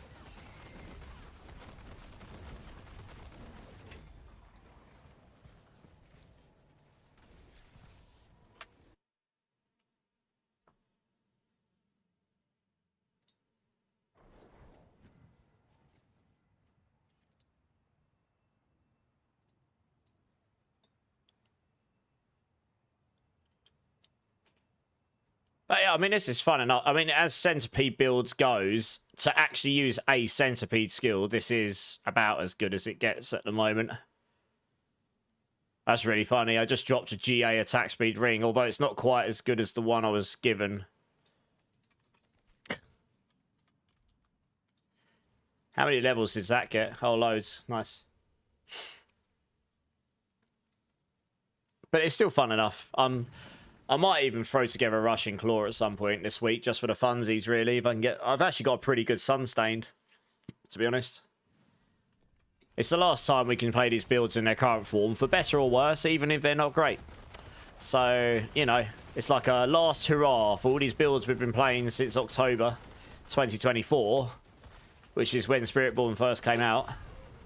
And then we're moving into the new world, which will hopefully be a better world. That's... we'll see. But hopefully. I was thinking today how insane the beginning of the season's going to be. The expansion's going to be, though. Like, the second I get my hands on that skill tree, the first thing I'm going to do is I'm going to make... I'm actually going to have to write down in, like, notes the builds I want to try and put together. Just from, like, a get-go start. Like, oh, there's this build with this variation that converts it to a different element. Cool, we're going to try and make that build. And I'm going to systematically work my way down from what I think is going to be really good, all the way down, with all the new items. Oh, assuming there's new items in the game. It's a new expansion. And I'm just going to have to work my way through it. And I'm just going to try everything. And I'm going to make it... Oh, yeah, it's going to be insane. I'm going to just try and map the entire class. I think I'm going to start on Spiritborn regardless. I know most people are going to start on Warlock, but honestly... I think I'm going to have to start Spiritborn. I'm not going to be able to do the guides and stuff for the class otherwise. So, yeah. I can always go back to playing Warlock later down the line if I wanted to. You're excited for Rake? To see what Rake will be like? Well, we've already seen a couple of things. One, in the very first show that they did of the expansion, when they first announced it with the stuff for the Paladin, there was a couple of frames where they showed what looked to be a fire quill volley, but you assumed it's quill volley, but it could be another skill. And in their most recent video clip, if you went really slow, there was a bit that looked almost like lightning rushing claw. But again, it could be any skill. But if you look at the effects, it could have been rushing claw as lightning. That would be sick. Storm claw, you know, that would be sick. Storm claw. You already got that on Druid. But yeah, anyway. These are just me reading into what the few frames that we've seen. I could be entirely wrong what skills they are. But they definitely weren't things we got right now. That's for sure. So, yeah, I'm excited to see what those are amongst all the rest of the stuff. I like the Spiritborn so much now because I've avoided that silly... Oh, right. You should have seen Spiritborn when it first released. It was stronger than what Paladin is now relative to everything else. Spiritborn was giga-busted when it first came out in Season 6. Yeah. Really broken. It really robs people and makes them not like the class. Yeah, I mean, Paladins will come down a notch in expansion, though, I think. You know, their skill trees will change because they'll get all their passives removed. And honestly, a lot of the Paladins' crazy power is coming from the passives, isn't it? So, hang on a minute. Something's really broken with my kill streak tiers here. I just gained 200... Look at my kill streak. There's something broken. I think Touch of Death is broken with the kill streak. Look. I was wondering, how am I getting so many kills in a pit run? It's my... I think... Oh, I lost it. I think when I kill with my swarms, it's multiplying the kill streak. It's not working on the boss. So I haven't got the kill streaks here. I was gaining like hundreds there. What the? There's something really giga-busted about that. Getting to 1,500 kills in a pit run's pretty impressive. Oh, 2GA Quarterstaff. And it's a Zepasontic. Of course it's... Oh, man. If I had rolled a maximum aspect, that would have been a sick Zepasontic. But it's a rubbish aspect. That's sad. There's something broken with Touch of Death and the kill streaks, for sure. Absolutely. I was getting like 200 for every time my swarms were blowing up on those enemies or something. Maybe. It's not working on the bosses, but maybe real wireless, yeah. Yeah, maybe. 100% Warlock with Barbolt at some point. Yeah, I reckon a lot of people will play Warlock, but I think I will be starting on Spiritborn. I haven't 100% made my mind up, but I think I probably will do. Because honestly, I kind of want to just map the entire class. I want to be the place for the Spiritborn. I want to be the place to go for the Spiritborn in the expansion, so... Being a Frost Sork living... Yeah, you're going to have Frost Hydra. Hopefully, there'll be some Frost builds that are awesome in the expansion, because obviously Frost builds have kind of been ignored a little bit for a little while now, haven't they? So yeah, I'm just hoping for a bit more variety of stuff that's actually going to be, in quotations, good. What build is this? Touch of Death, my bro.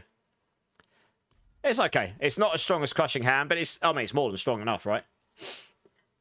It's not a lot. I mean, the items were virtually the same. I only changed my amulet just so that I don't have to change the other one. The temper changes. So that's it's just so that I don't... Yeah, so I've got items that I can just swap in and out on my builds. You just got 7,451 ether in a Horde's Pinnacle. Damn! Raking it in. Shame you get basically no Obdusite for that, or gold. I think I cashed in like nearly 5,000 and got like 300 Obdusite or something the other day. I was like, what? That doesn't seem like a valuable trading. Yeah, watch my kill streak. Something was definitely giga-busted in that last run. I'm not really sure what. It's like it was multiplying it up or something. It seems okay.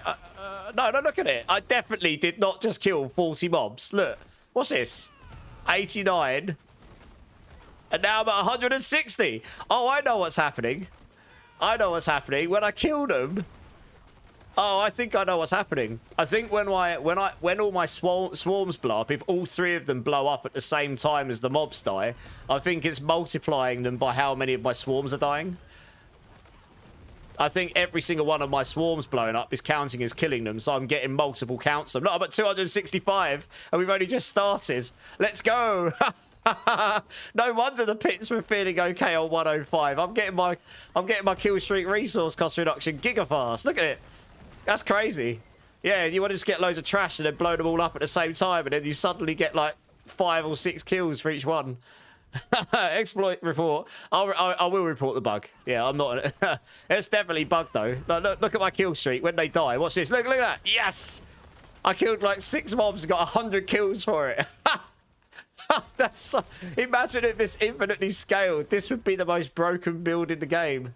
You'd just be able to stack so much, but unfortunately that doesn't happen. They cap the resource cost reduction now, so I can't infinitely stack it to like 500% like I did in the PTR. Oh, that's really funny. No one else would have noticed because no one else has played the build. Yes, 500 now. Easy. Who needs to worry about kill streaks anyway? Just Jesus Christ. I probably could get a 110 done on Touch of Death, to be honest, if I really wanted to if I wanted to put my face in a blender. If I had a 4GA perfect rod of Kepaleka, especially if I had Berserkin on it, which is basically God tier, then yeah, I mean, I'd be able to go up, I'd probably do a 110 on this. You got 4GA Sidays, nice. I haven't seen that item in a hot minute, because I haven't really played Sorkin a bit. That's really funny. I'll report this bug after stream. It's not that bad, this bug. It does just mean getting your... It means when you pit push, if you ignore elites, you'll get your higher kill streak tiers way quicker, I suppose, than you should do. That's crazy. But look at this. It's when you get lots of them together. There you go. I just killed one group of enemies. I got 280 kills in my kill streak for it. Oh, that's so broken. That's so funny. Yes. All the damage. Easy claps. Kills count for 3 or 4 kills. No, I don't, Bowmill, no. There isn't one of those. Yeah.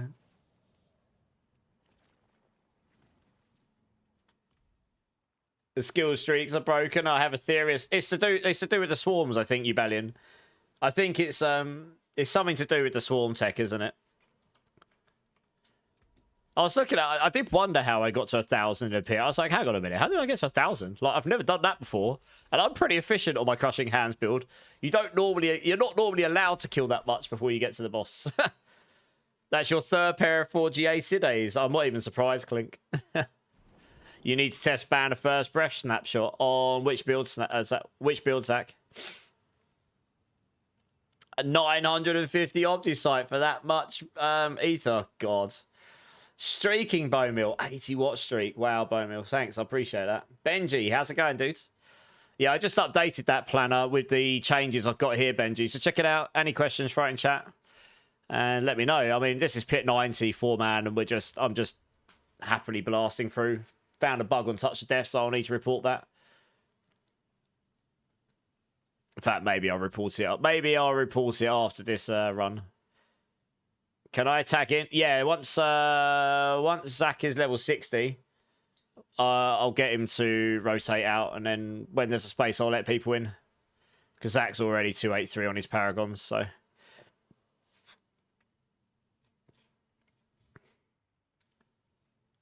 I reckon it'll be like 2 or 3 more runs, it'll be 60. What bug did I find? The kill streak tiers are going crazy on Touch of Death. When I was testing Payback Thorns, I got to 1,500 for no reason. Okay, maybe it isn't Touch of Death then. Maybe there's something else going on. Yeah, I was getting way more kill streak there than I should be. Maybe it isn't Touch of Death specifically then. Interesting.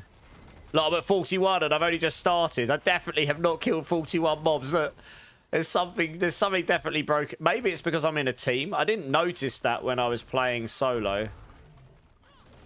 So maybe it's because we're in a team? I don't know. I'd have to try solo and see if it does the same thing or not. Look, about 100, look at my kill streak tier go up. It's whack.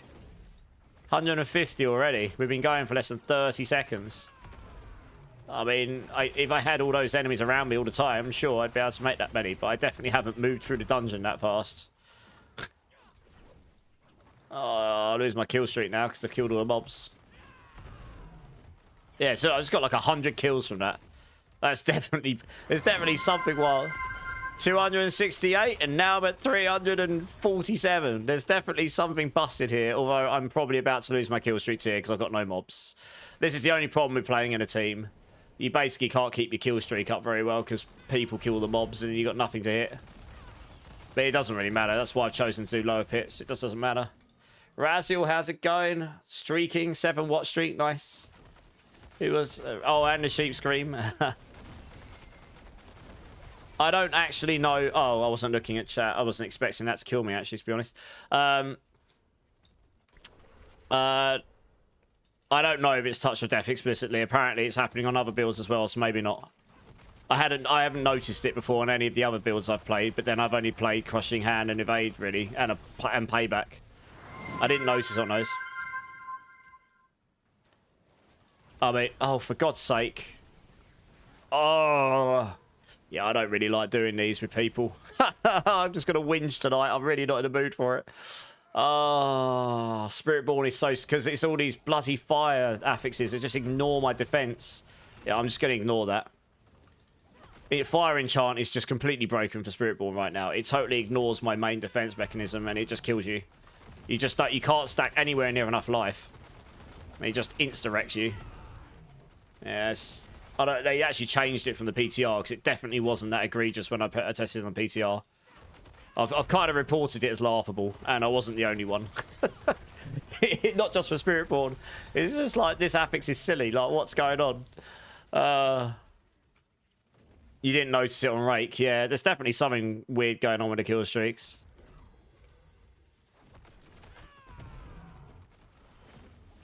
Oh, dear.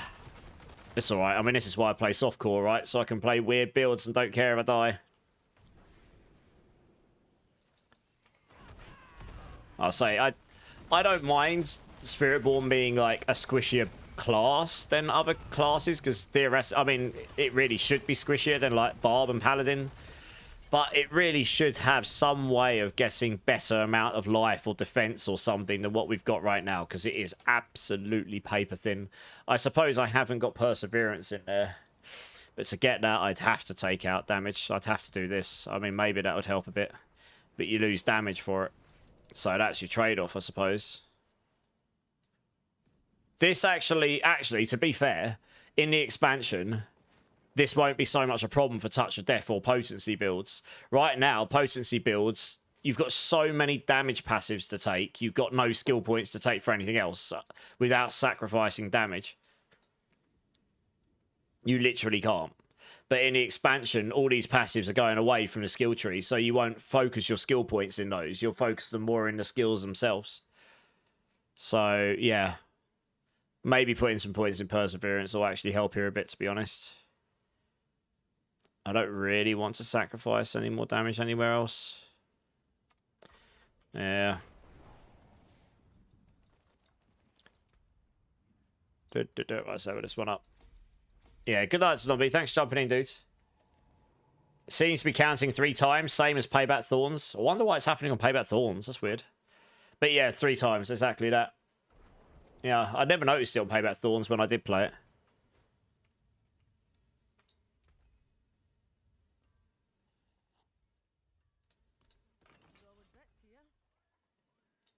Alright, sacrifice those. I'm just going to put these boots away here because I don't actually want to lose those. That is not too bad a ring. I can go over here. Yeah, I'm going to keep these. So I really don't want to accidentally salvage these because this is my Crushing Hand stuff. There we go. That's better. Right.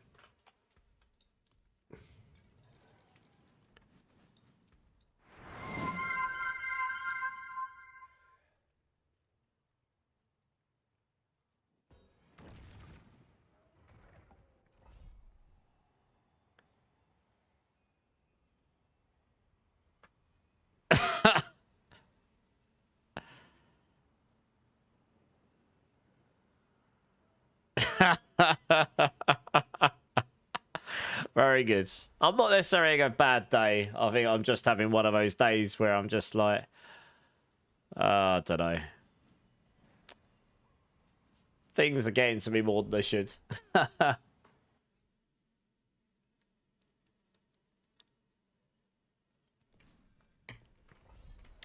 We all have those days. Yeah, maybe the perseverance. To be honest, I doubt the perseverance points are going to help remotely at all against those fire enchants. Yeah, life links.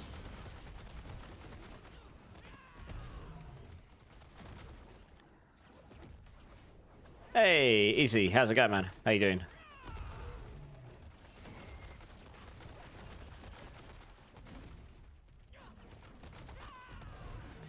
Yeah, it's good. Like I am beyond excited for the expansion. Like genuinely. Does anyone else know what they're going to play on the expansion yet, or are they just going to wait and see? And because they're gonna do a campfire at some point, and I guess in that campfire they're going to run through what all the classes like as a high level, what all the classes are going to have changing and stuff. I guess that will be sometime in April. Spiritborn, John, nice. Pallion, Sork Razor. Warlock, Pinnacle. Yeah, a lot of people do Warlock. I'm going to play the lot because it's new. Yeah, it makes sense. Like that, a lot of people will be the same. Money Night, how's it going? Lock, 99% of people? Probably, yeah. I will probably have a Warlock build or two up. I already know roughly what my Warlock build's going to be from when I play tested it. Obviously, I'll have to check for any changes, and I'll have to check. I didn't get to see all the uniques, so that might influence my build a little bit, but I've got a pretty good idea how I want to set the skill tree up, regardless of unique, so we'll see. So that's pretty cool. And then I'll probably have a build up, but I will likely start on Spiritborn, so we'll see. Definitely going to try Warlock for the starters, makes sense. Does anyone, for those of you that are going to start Warlock, from what you've seen, what kind of Warlock build are you going to try? Are you going to try a Demonologist kind of build? Are you going to try like a Ritualist, like Hellfire, Abyss sort of mixture build? Are you going to try like a Vanguard Demon build? Or are you going to try more like the... oh, what's the other one? Oh, crap. I can't remember the fourth one. There's one that's more like hiding in the shadows, and the name of it eludes me at the moment. It'll come to me. There's that one as well, where you actually have the concept of stealth on Warlock, but it's different to the stealth you're thinking. The idea of stealth and Warlock has its own like stealth and resolve and overpower on Warlock. They have different terms to what are in the current game, so I don't know if that's going to transpose to every other class. But it's definitely got some unique concepts to it. Yoda backpack. I know which one you're talking about. You're talking about the ultimate that attaches to the backpack to your back, and you run around and it hits stuff for you. Yeah, we were laughing our tits off when we played that in when we were playing out in Blizzard. Everyone came out going, "Hey, did you play that thing that just hits on your back all the time?" We're laughing our heads off. Yeah, that was funny. That was. It's fun. Bruno, how's it going? Buying a PS5 Pro? You're super excited? Nice. All of the frames. That's what you're gonna have. You're going to try lightning cold builds? Yes, I imagine that'll be very viable. Rogue, I've been wanting a dance build. Rogue should be a lot more playable as a whole class in the expansion, from what I understand. All right, one more I reckon we'll have Zach there. You're hyped? You've taken 10 days off to play the expansion Monday night. You'll probably get more time off than me. I reckon I won't get much sleep in the first month. You wish it was the 28th already. You and me alike, yeah. Either Spiritborn or Necro, but I'm leaning more Spiritborn. Fair enough. I guess we need to see all the changes, don't we? You found a 4GA ring last night at a Merc vendor. You lucky so-and-so, you.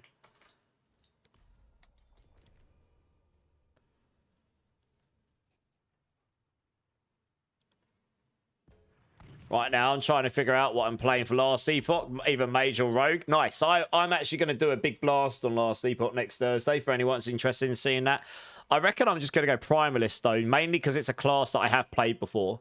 They've made some changes to it that I might try something new. I might try a Maelstrom Tempest build just for lols, really. Oh, sorry, a Maelstrom Tsunami build. Because they've made some changes to Tsunami on it. But if all else fails, I can just play Spirit Thorns again, and they've actually just giga buffed Spirit Thorns. It's just stronger. And they've removed the ailment stuff from it, like detriment to it, so you can actually play, like, a much better build. So yeah, I don't know. It's just because I'm not going to blast it for weeks. I'm literally going to do like a really long stream, play it on the release, and then I might play it a day or two afterwards just for funsies, and that'll probably be my time on it. And then we'll have to see what things are. I don't actually know what my schedule's like after next week, because it really depends on... kind of depends on what happens between now and the expansion. I enjoy Primalist, yeah. I made my very first build on any of these games that I actually made an official build guide for and a build video was it's called the Cryo Explosion White Walker Shaman. And it's because you look like a White Walker from Game of Thrones, and you went around, planted 3 totems on the floor, but they were minions. And if you kept... oh, great. So look, the Perseverance doesn't matter. The Fire Enchant just kills you. If I see Fire Enchant, I should just ignore it. I should just avoid them, because Fire Enchants is just awful for Spiritborn. But yeah, if you kept casting those totems, when you next cast them, your old ones desummoned. But when they desummoned early, they blew up. Which is why it was a totem blow-up shaman build, yeah. It was pretty fun. Yeah, I can't believe how bad those Fire Enchants are for Spiritborn. They are absolutely dreadful. When I was doing tower pushes, I literally just ignored them. I basically tried not to go anywhere near them because I would be too worried about dying to them. And there's nothing you can do. I stacked all of the fire res, everything. You just can't get enough defense on these Rodokepaleka builds to survive, even on pit 90. So like, I'm actually just going to ignore this guy. It's pointless. It'll probably kill me. I suppose if you put a temerity on, you might be able to survive, but I would... even then, it'd still be touch and go, I think. It's so overtuned compared to the rest. And it's that is something I know that a lot of other Diablo partners have mentioned. Like, the fact that some of them insta-wreck you and others don't even do anything to you. It's fine having dangerous stuff in the game, but it just seems so out... the balance seems completely out, like, across the elements, to be honest. Just basically seems to be a lack of balance on those affixes. Do you think there's a reasonable chance of the date shifting? No. I imagine it's not going to change. It's probably set in stone at this point. The only reason that date would change is if for some reason something so bad happens, or there's such a bad bug in the game that they find it so near to the release date that they have to delay the release by however long to sort the problem. That's the only reason I would imagine they would change it. Yeah, no, Fire Enchant is just straight up bad for us. It is just... yeah, if you see it in the high stuff, I would just completely avoid it. Just literally run past them and try not to go near them. Nearly every time I've died tonight so far is to a Fire Enchant, basically. And it did not matter that I put the points in Perseverance. And I'm running a Ruby. You know, I'm running... I suppose my resistance isn't that high. Nor is my armor, but still. It's mainly just... I can't even stack a decent amount of life. Spiritborn's just doesn't stack much life. It just doesn't. All your items, like the Rod of Kep doesn't have life on it. Your helm doesn't have life on it. Your gloves... I suppose you could use legendary gloves, but yeah. A lot of these just don't have life on them. Even your ring. So it's just you can't stack much life on these builds. Neil Patrick Hairless. That's a great name. First time chat. How you doing? Did this season just start recently? Yes, March the 11th. 12 days ago. How you doing, dude? Welcome in. It's a short season just to fill in the gap before the expansion. The expansion's on April the 28th. So it's about a month away. Just over a month away. And then we've got the game is completely changing. So if you want to have a last hurrah on your favourite class and your favourite builds, this is the last time to do it. Once the expansion happens, every class is changing so much that the builds as you know them currently will be different. Now, they may play similarly in the expansion, but they will absolutely be built differently. And honestly, I think every build will play slightly differently. There's a lot of mechanics that just straight up won't work the way they do right now just because of the changes coming to the skill trees, let alone all of the rest of the changes coming. So, yeah. Is Paragon the same? Well...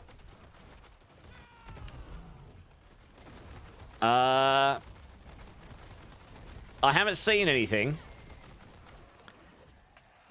but when I was testing the Warlock in January, we weren't really meant to be able to see any items outside of what we had on our character.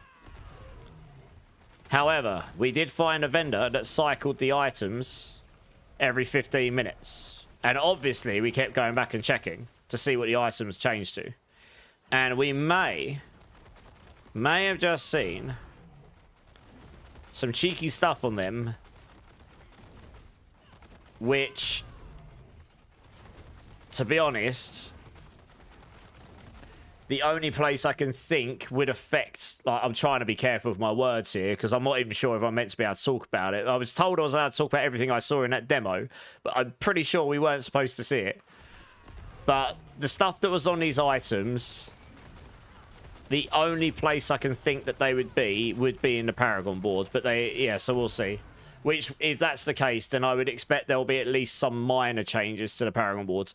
I'm not expecting big systemic changes to the Paragon boards as per se. Like, I still think the Paragon boards are going to work somewhat the way they are now. But in terms of what we might be able to get on the Paragon boards, that might change a bit.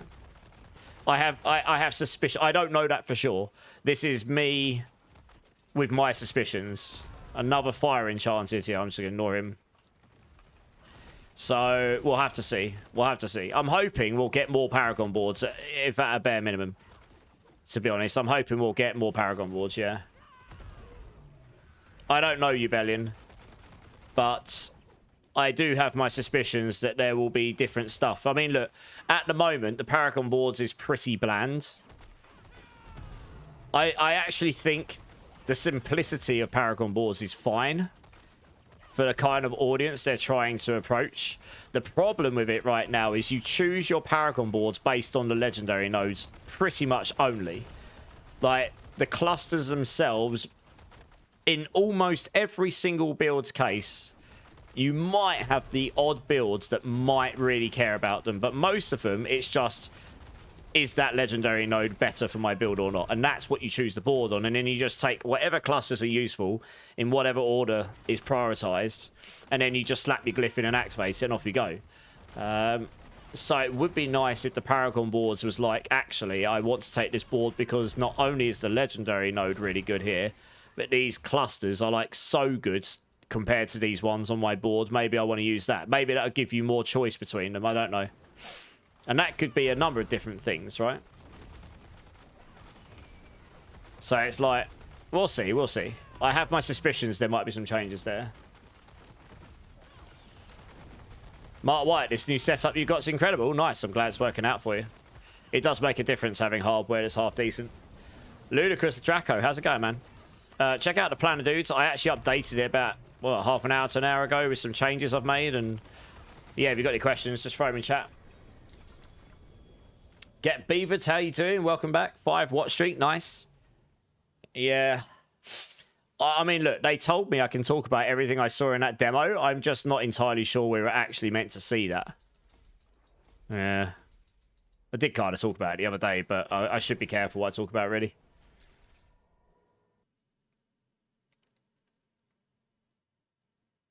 No, we didn't get to play Warlock high enough. We got level 40. We weren't high enough to get to Paragons, no. And that was deliberate by them, I believe.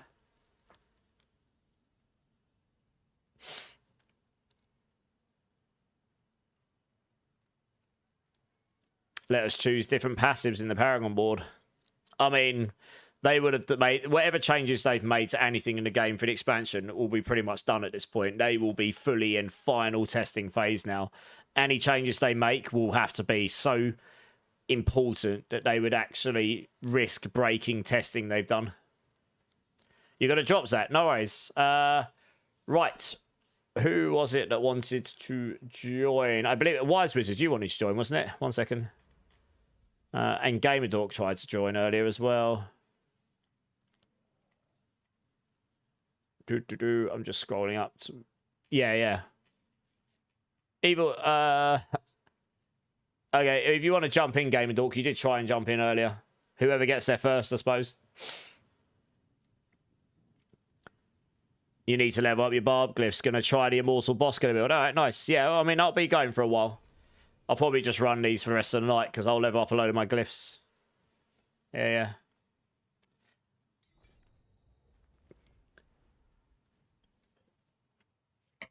All right, one sec.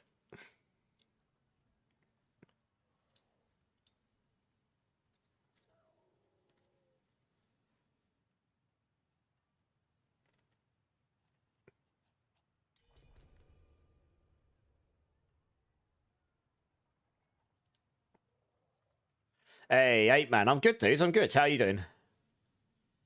Battle Pants, I'll get you in when there's another space. Yeah, if you want to join, you're going to have to be quick, because a lot of people are trying to join. Jay, how's it going, dudes? Yeah, I'm not bad. Not bad. How you doing?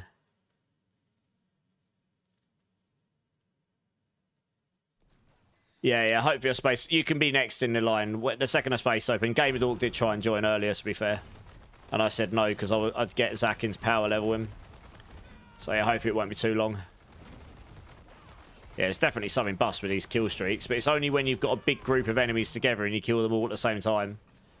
That's what it seems to stack them way higher than it should do. Like, look, 62 there, and I kill these, and suddenly I'm at 115. It's to do with when you kill loads at the same time. It's completely busted. Eating healthy, working out. Nice, GG's. Completely unrelated. What kind of numbers were you doing on your crushing hand? Off the top of my head, I don't know, but it'll be somewhere between 50 and 100 million. 50 and 100 billion, probably. It doesn't really hit as hard as, like, Payback. It hits quite quickly, though.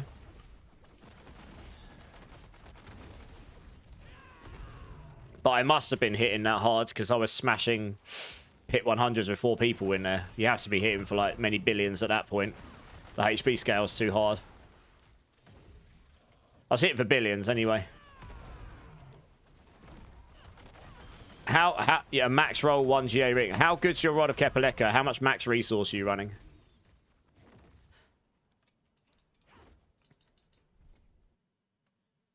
Yeah, you should definitely be doing higher than 20 to 80 million. That's definitely not as high as you should go.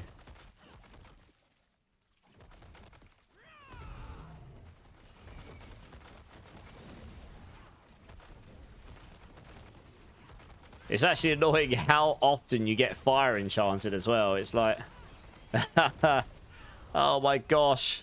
Fire enchanted and executioner sword. Oh, I'm not enjoying pits at all right now. I've got to be honest. This build is really annoying me on pits right now because I'm just so squishy. What the hell? I was not this squishy. I suppose we're playing 4-man, so I'm not killing stuff as fast, but I was not this squishy on the PTR. Something's definitely not right. I can't avoid those bloody affixes. It's really annoying. It's actually... I can't tell you how much that's actually annoyed me since they've added that.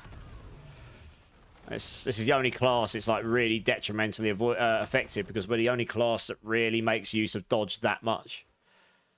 Yeah. Hopefully they don't leave us behind in the expansion and give us something else. Your payback Thorns is still mid. Yeah, I mean, you still got plenty of time, right? You really hope PoE 2 Season 5 doesn't come out? I think they are going to. I think PoE 2 is going to drop their update really soon after the expansion for D4. I mean, we'll have to see, but it looks like it is going to be May. Which basically means I'm not going to be able to play it again. If it's in any time in May, I'm not going to be able to play launch, probably. So, it sucks for me, but there you go. Yeah, we'll see. We don't know yet, but we are suspecting it's going to be in May, yeah. Yeah, high roll, Rod of Kepaleka, resource cost reduction, scales the damage on your weapon. So having the bloodied affixes for resource cost reduction is really important. A high aspect Ibawaka, a high aspect Ring of Midnight Sun. Yeah. Your aura pulls you in.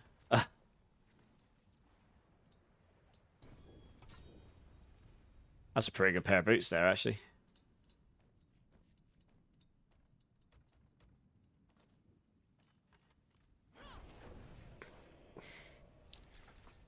Well, a 0.63 is not terrible. That's not going to change your damage from 20 to 80 million to 20 to 80 billion.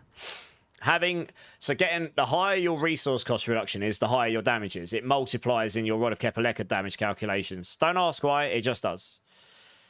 If you have 100% resource cost reduction, your Rod of Kepaleka damage is multiplied by 8. So in that sense, if you were at 0% when you did 20 to 80 million, you'd be up at like nearly a billion.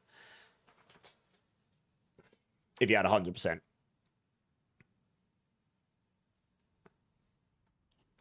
You rolled a 1, Blaze. Oh my word, you got absolutely screwed. That's unfortunate.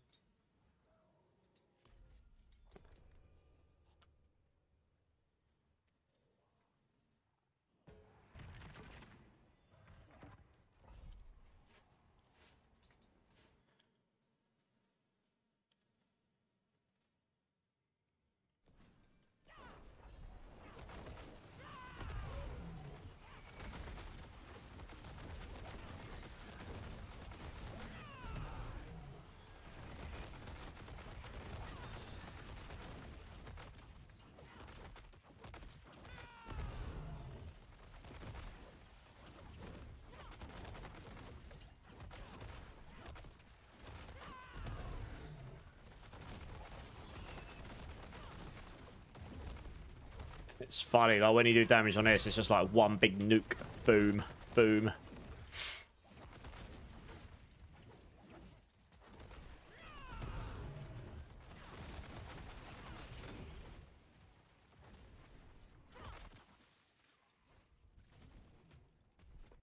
You'll try to get the screenshots, yeah. Yeah, maybe I'd have to see your full setup, honestly. What level are your glyphs? Like, when you say your glyphs are decently high, how high are you talking?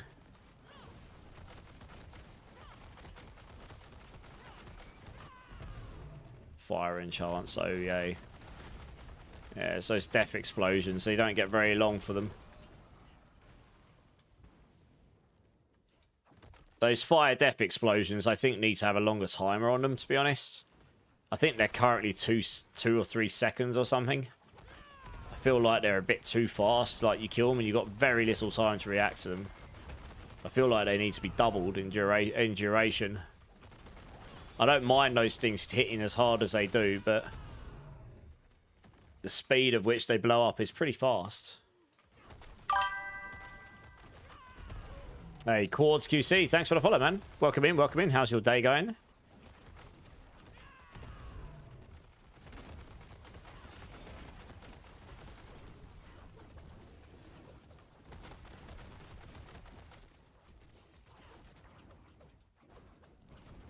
You don't have a shroud. A shroud will make a difference. That will scale your damage a fair amount. It's not going to take you from 20 to 80 million into like the serious billions. It gives you, but it does boost up all your damage multis by 1, so it's pretty significant. Why on earth is this thing not taking damage? That was weird. Yeah, that was strange. I don't know what's happening there.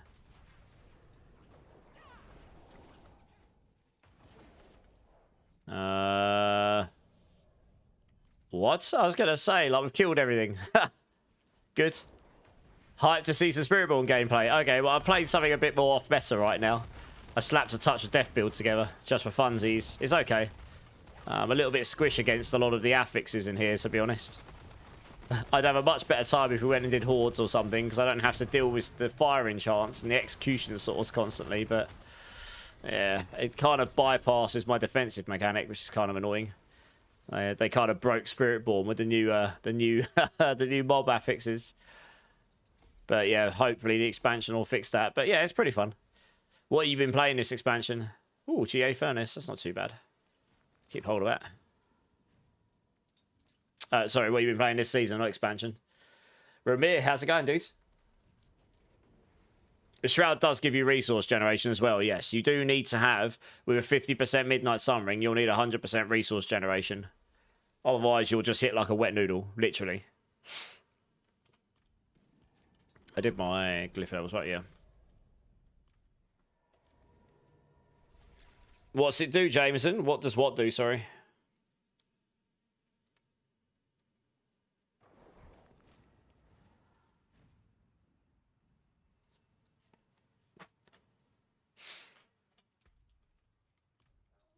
Oh, we got, Did you mean to leave, Smat, before I get anyone else in? You've been getting horrible luck getting a Shroud from the Mythic Cache. I keep getting Doombringer or Selig. Yeah, I don't tend to random roll, although I did get mine from a random roll. Okay, thanks for joining, Smat. Nice. Wise Wizard, do you want to jump in? We've got a spare spot now.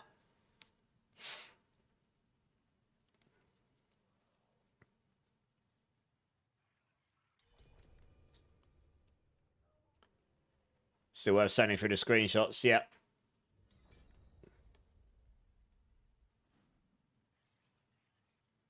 Oh, it's just a saying. Oh, I see. Yeah, I'm good, Jameson. I've never heard that saying before, but fair enough. Oh, did you mean to leave as well, Jake?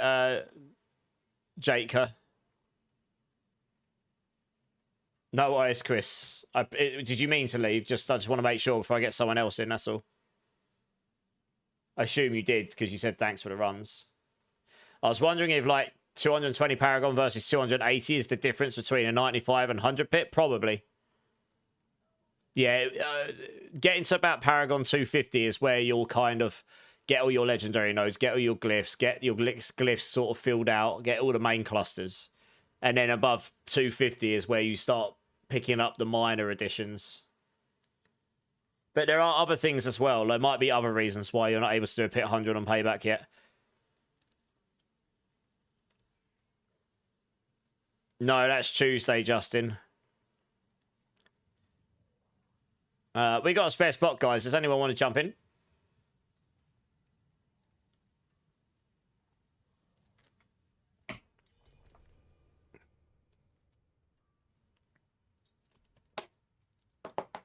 We're just doing some pits right now for glyphs, although it's quite painful for me, to be honest, on this build, but it's all right. We make do.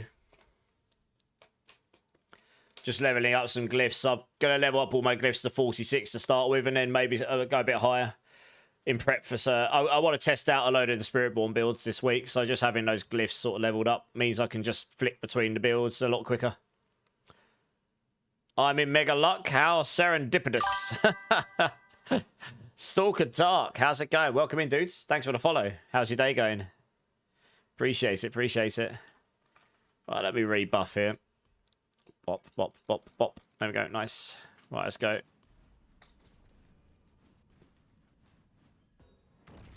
You haven't got the legendary runes. Which ones you after? I guess back room, right? For the Shroud.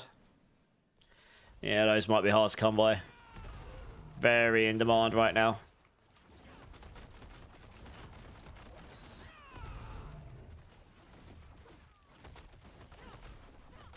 We've got a Thorns Paladin in here. Nice, okay, well, I imagine all this stuff will die super fast because we've got a Thorns Retribution Paladin here.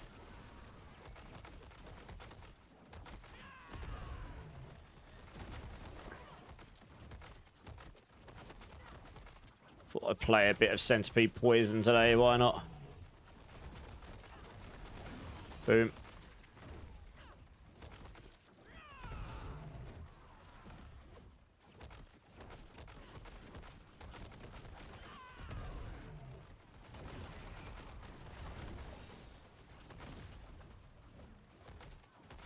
That sword almost got me.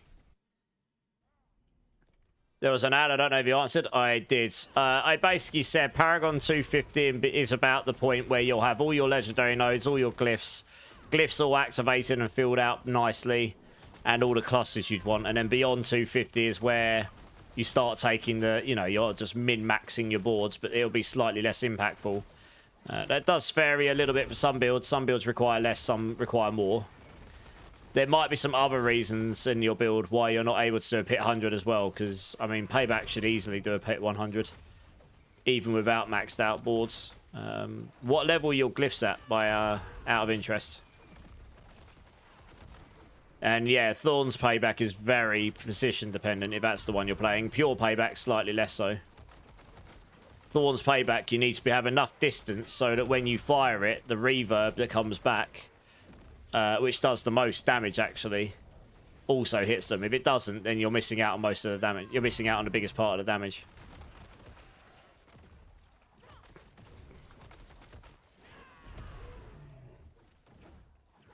I'm on for a while now. If anyone starting a Crushing Hand or payback build, you've got multiple items for it. Nice. If anyone needs items for these for payback or crushing hand or any of those Spiritborn builds, let us know. Ellie has got a few spare items, which is really nice. Like to get you going. They're not going to be GG, but they'll be nice starter items.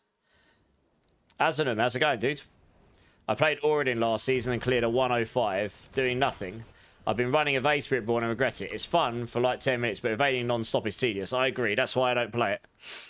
I played Crushing Hand mostly instead because it's less tedious. You can make your mouse... what I did is I made my mouse wheel scroll up my evade, so it makes it slightly less tedious. But yes, Evade Spiritborn is not for everybody. I'm not a fan of constantly spamming evade either, so I totally get it. But then on the flip side, some people really wouldn't enjoy Oradin because they would like something slightly more interactive than being a potato standing still and watching everything die. It is fun, like funny, watching that happen, but it's not exactly the most interactive gameplay, is it? You wanted to try the pure version. That one doesn't... You don't care about positioning on pure so much. That I've done a 110 on pure, and I will go higher if I have a better weapon. I nearly did a 111 without the better weapon.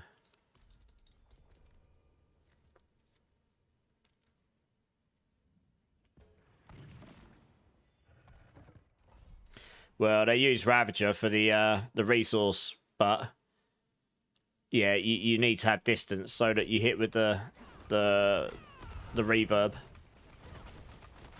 Otherwise, you just lose the biggest part of the damage. It's like more than all the rest of the damage put together. So does Twisting Blades Rogue still work? I think it still works. It's just not amazing. Heartseeker is the best pushing build on Rogue right now. If you use the Orphan Make Unique bow. I don't know a lot about the build. All I know is it's very strong and it has a very specific play style.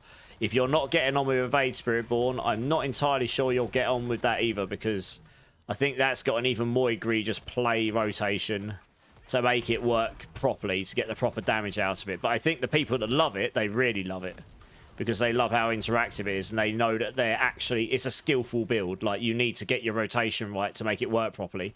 Like, that's why the best people at it are the best at that class right now.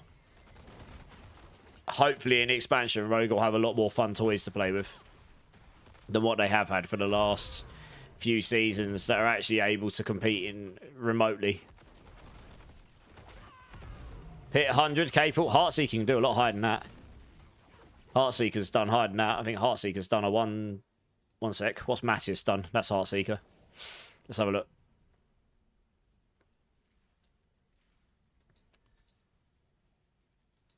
$114. That was Heartseeker.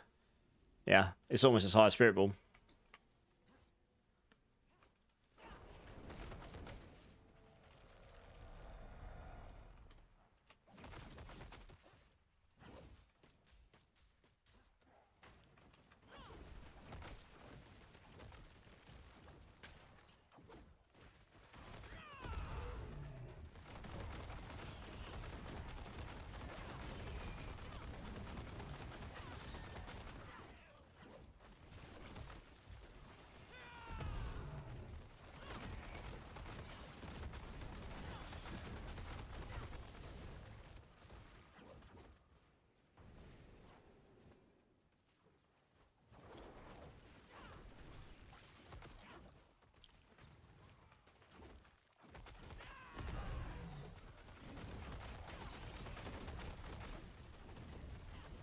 Oops, I'm stuck on a wall. Oh, good.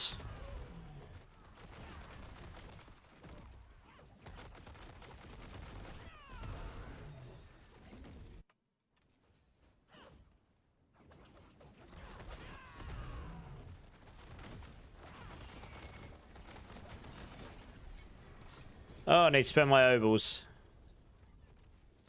Maybe I get better Rattle Kepaleka. We'll try.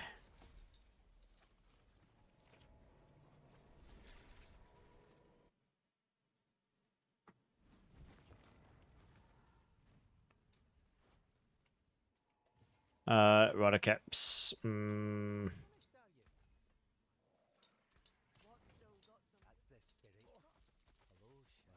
Oh, we're impenitent. Great. I just wasted my obols. F's sake. I always forget to change this. Right, can we change this back to T4? So I can gamble and not... I just wasted so many obols. God's sake. Never mind.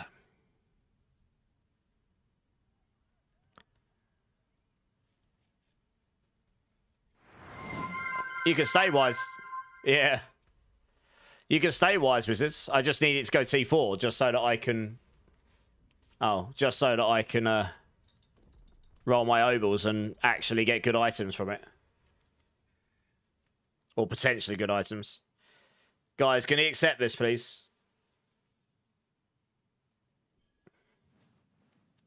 But yeah, if you actually mentally, then you're going to have to go, no, yeah, okay, no worries, sorry. I didn't get you in sooner. Guys, we've got a spare spot if anyone wants to join.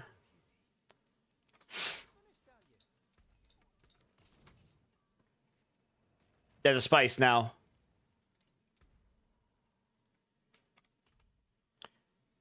Okay, we can wait a second. Just wait for Mark White here.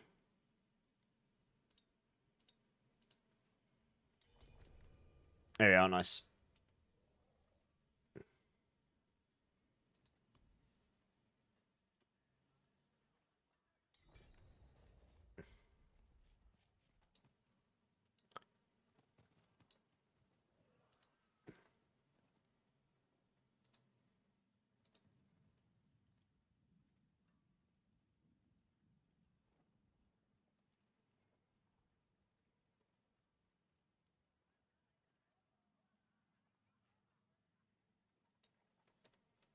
Why are we doing pit 90 and not 99? Because they're quicker.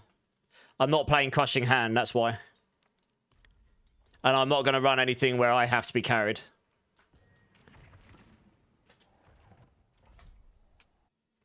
I can do 99 solo, no problem, but 4-man on this build, it's just not, it's not fast enough to be efficient. Like, if you're losing a minute or a minute and a half doing a 99, you may as well just run 90s.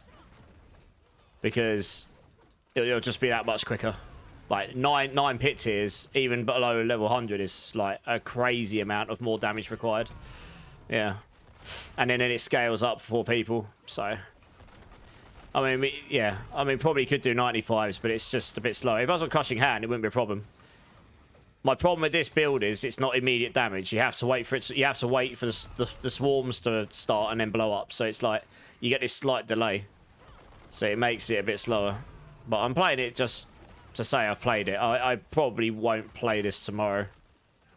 I'll probably play another one of the builds like Rake or something. Yeah.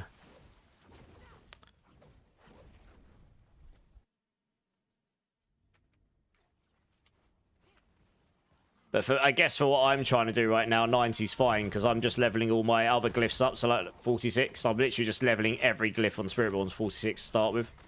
So they're all their biggest size. And then I can level some of them up to, well, you can get up to 90 easily enough with these runs. So you're not far off 100 at that point. And then, sure, I can go on another build and level them up to 100 then.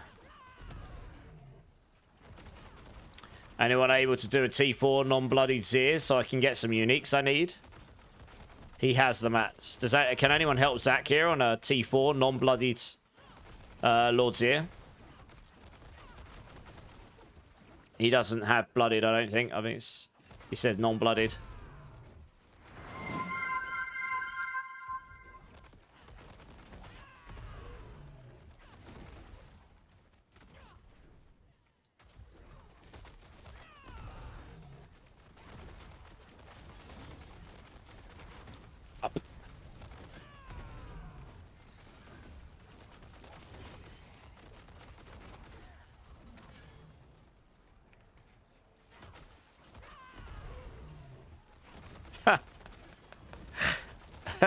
Where are you coming up with these things? Seriously.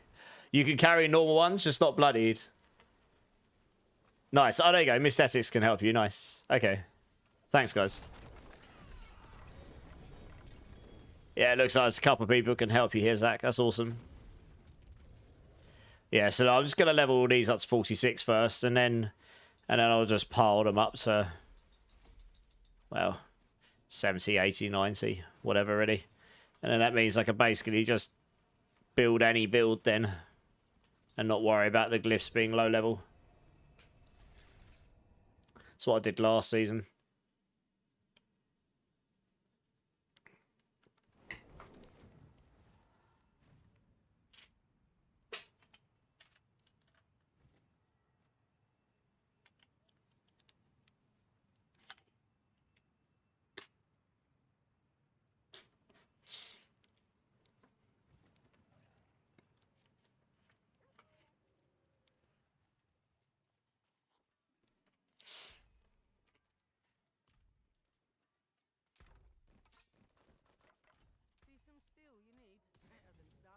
Right, nice. When you have a kid, every guy unlocks a superpower called dad jokes. Nice, fair enough. I like how every story ends with the centipede basically being default or centipede being trash. I can't wait for centipede to be giga broken in the expansion. And everyone, it's just going to be like a melted heart moment. Absolute meme, and then suddenly it's giga good.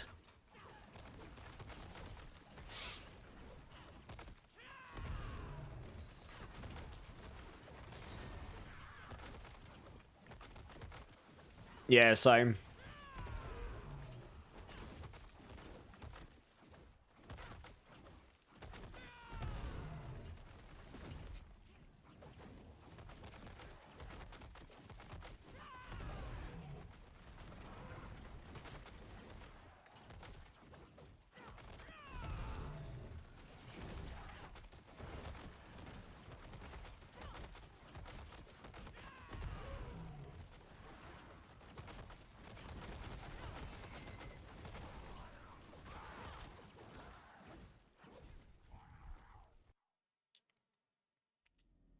You just posted in clan chat.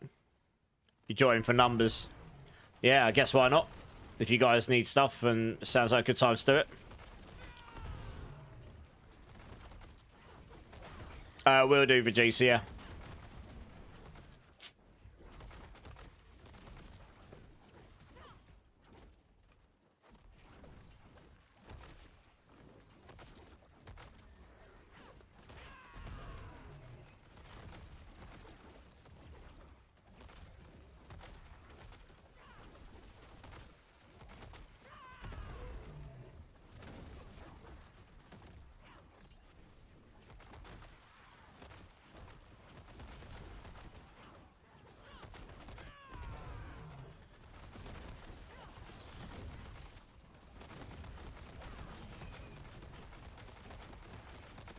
Don't know why they weren't hitting him. That's crazy. That's better. That other guy just seemed to be a morsel to for some reason. With his sword following me around. What the?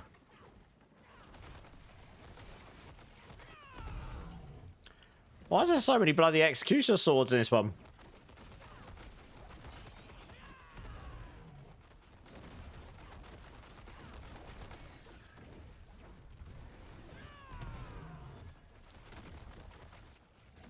Yeah, if there's a wall in the way, these touch of death swarms don't actually hit their target.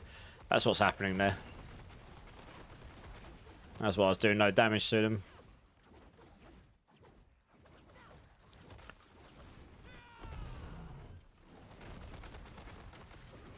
Are you talking about the Javelin style of Vegeta? I had one. I handed it over, but I don't think they updated it, which is really sad. I had it last season. I was the guy that did that on MOBA last season. It sucks with Argent Veil, though. If it's the one that's the melee build, you'll be fine. I think Mippy's got one of those. That build did exist. If it's the range version, the Argent Veil sucks with it.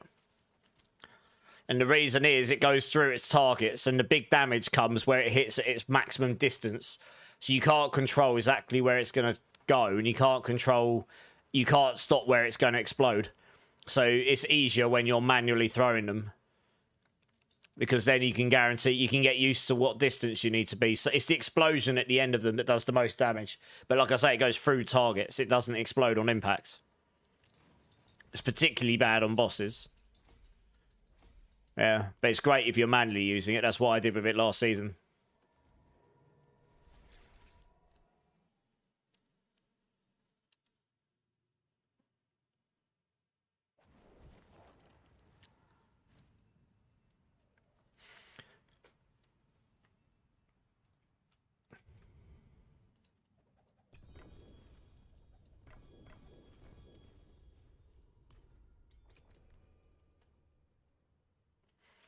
Not me thinking I was in work at 3 p.m, but it's not until 7 p.m, so you can stay up and game longer. Nice.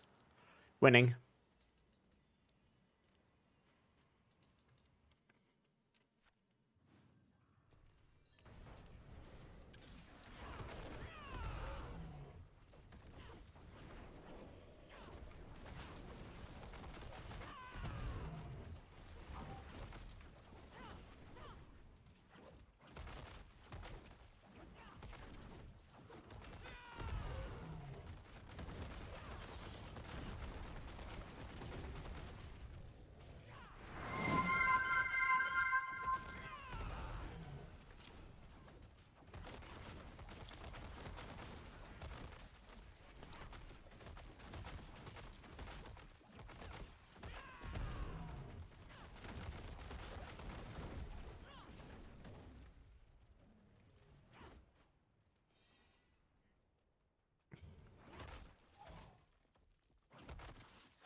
All 100 of them.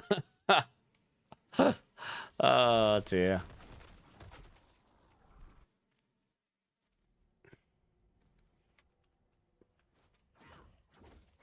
It's going to be your little project for the end of the season. Fair enough. Nice. You got to let me know how you get on. That's got fire enchant on it. Good God. Yeah, just... I'm going to die to these, look. The second you kill one, you have to get out of there because you have like 3 seconds before it blows up. It's that on death explosion that kills you more than anything. Yeah.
I'll sum that up.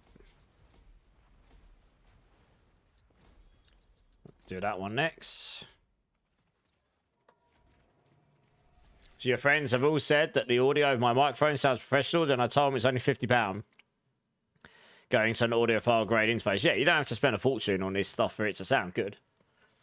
You can always get better, that's the thing, right? If you want to spend through the roof on the stuff, better is subjective, of course, but, you know, if you spend £500 on a mic, it probably comes with some extra features and stuff or whatever, but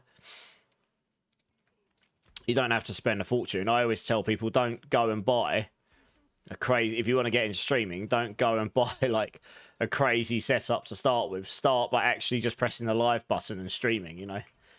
And then when you get used to it and you're like, okay, I really enjoy this, I definitely want to improve my stuff, then improve your gear. I know quite a few people have spent a lot of money.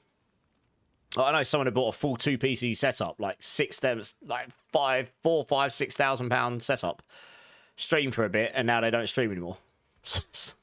Like, because I guess they didn't actually go live much, or didn't actually get any traction, or whatever. I don't know, but they don't stream anymore. Or I haven't seen them stream in a long, long time. It's like, you know, they spent the money before they actually knew they needed to. You can get perfectly good enough stuff without spending a ridiculous amount of money on it. And then you can just upgrade later on if you need to, you know. Oh, good. I didn't even know that was there. I literally ravaged into the fight that was already going on, and the fire enchanted one-tapped me. And it wasn't even the on-death explosion. It was the fire beam that got me there. Bloody ridiculous. Dear, oh dear.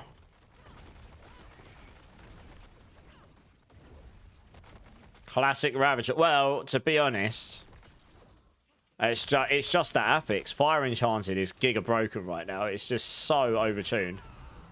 You seem to get it on like every other mob, and it's just insanely high damage. No matter how much resistance I put in, it does not make a difference. Most other classes can get quite a lot more life than Spiritborn, to be honest. That is one of the reasons we're so squishy. You know, I've got 8,000 life, and that's with all the incenses and stuff on, and the paladin buff. So I am pretty low on life compared to, you know, most other classes. Sorks just have infinite amounts of barrier gen. And they can get quite a bit of damage reduction in their Paragon boards as well, actually. That got changed. So, funnily enough, the casters are tankier than me. Yeah, it's just kind of wild, really.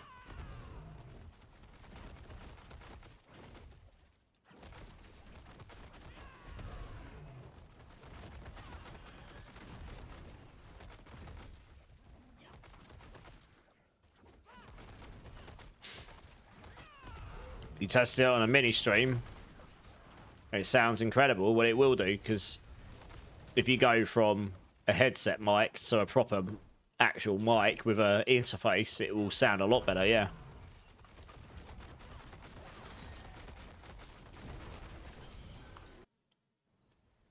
Anyone in here got bloodied sigils for Lord's Ear? Needing a few more just in case. I know. You can't. They wouldn't be able to give them to you anyway, so they'd have to join your party, right? That's what you're really asking.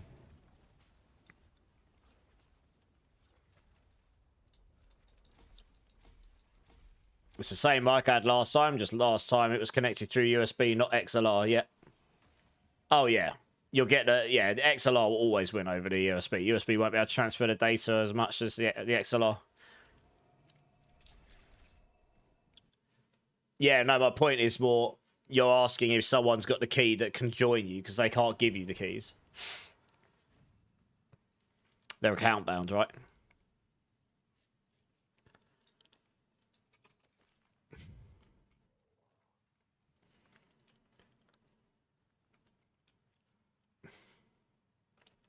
That first wave at the start, I nearly got jump scared and said to myself, that's going to get someone when they spawn. It did. It literally got me on spawn, yeah. I mean, I've died a lot today, but that's because this build is not exactly tanky, to be honest. Crushing Hand is just tanky. I've got more barrier gen in it. So, I mean, I could change the temerity, honestly. I would do a lot less damage, though.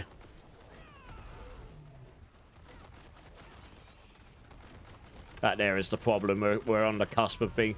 We've got enough damage with this setup so that all the hit 100 plus is fine if you're doing it solo. That's the problem. If you don't have this setup, then you start entering a region of not having enough damage to do that properly, and then it just feels bad. But then you're tankier. So it's kind of the trade-off, I guess.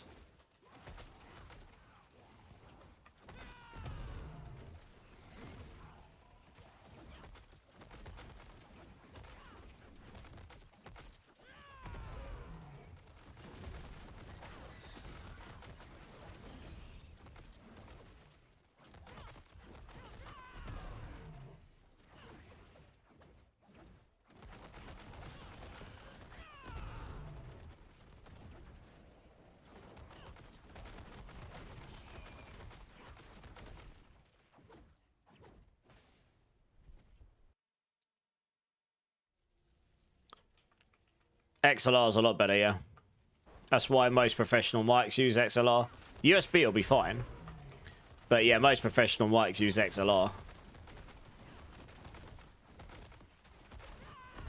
I don't know all the ins and outs of the technology of it. My brother would.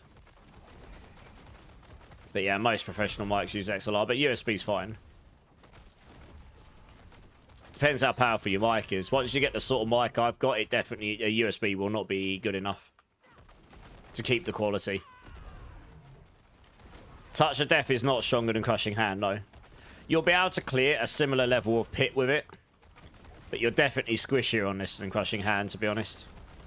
And the thing with this is, the damage isn't instantaneous. It's slightly delayed because you have to wait for the swarms to spawn and then blow them up. So it's fun, but Crushing Hand is, in my opinion, a better build. Yeah, at least at the moment. How you doing, by the way, Nits? How are you? XLR mix produce cleaner, more detailed sound because they bypass the lower quality built-in conversion electronics found in USB.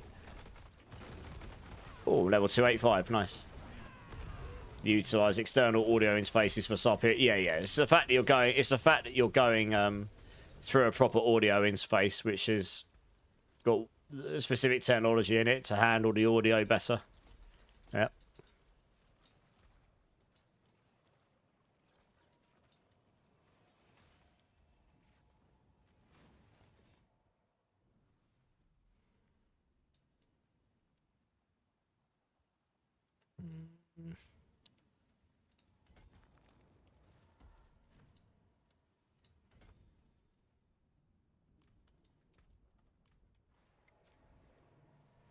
Yeah, Undead, yeah. Bit of Bring Me the Horizon. I haven't found anything interesting since we last met. I did find a 4GA, but it has potions and something else on the pants. Superman RNG for sure. Nice. Sounds like you're having better RNG than me. How you doing anyway, Undead?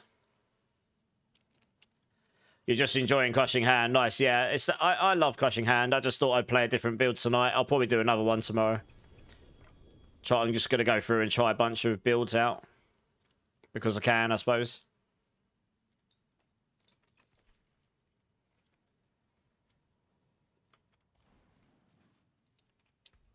Having a good evening. Was watching Invincible and now gaming. Nice. So it's got a very good evening to me.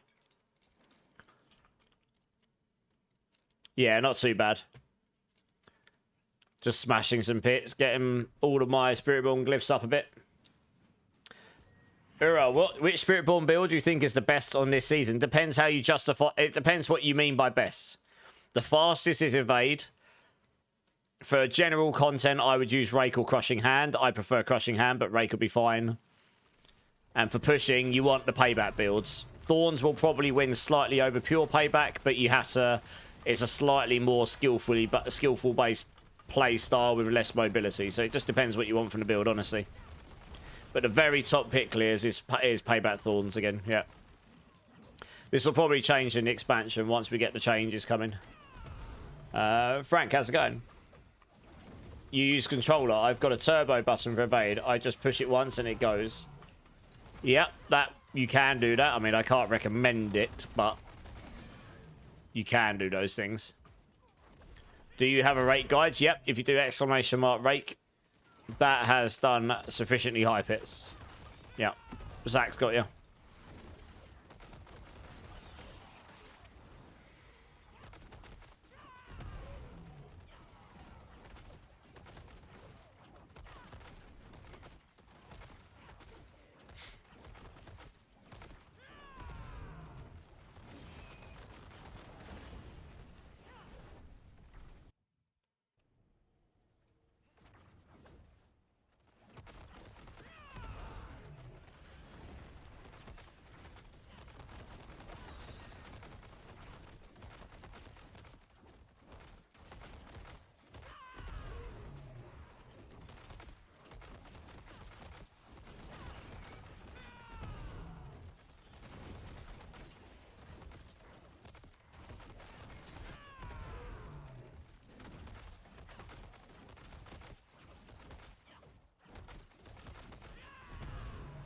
You're bored with Crushing Hand and Payback already, so I want to try Rake. Well, yep, you can do that. I mean, Rake should be pretty good, to be honest.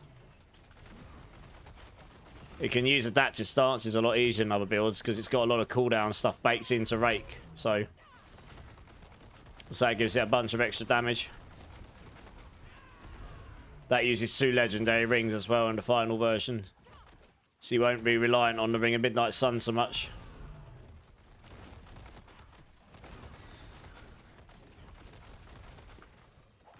Chris, Masterwork GA rather on max resource or charts for core skills? Depends on the build. Payback, max resource. Any other build, charts for core skills hits twice. The reason you want it on max resource for payback is because it's got 3 damage scalers based on maximum resource. Every other build only has 2.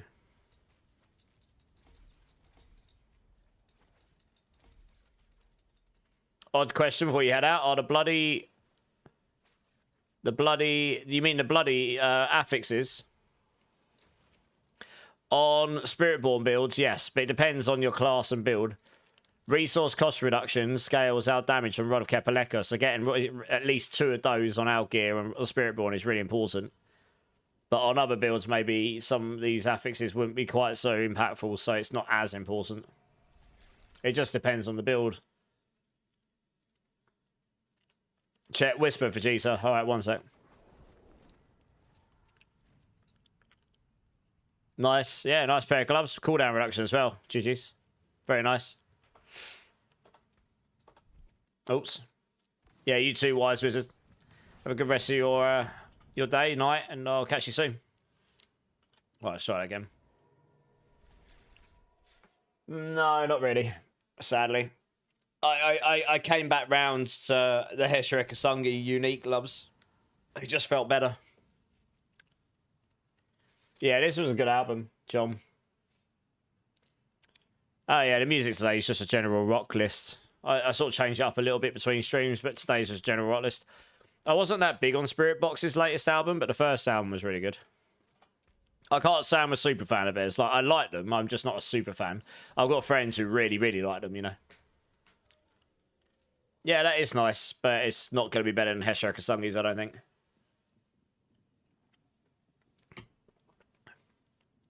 After this run, Nits, yeah. Can you send me a PM in game? So I can just look at your profile after the run. Oh, did you mean to leave Gamer Dork?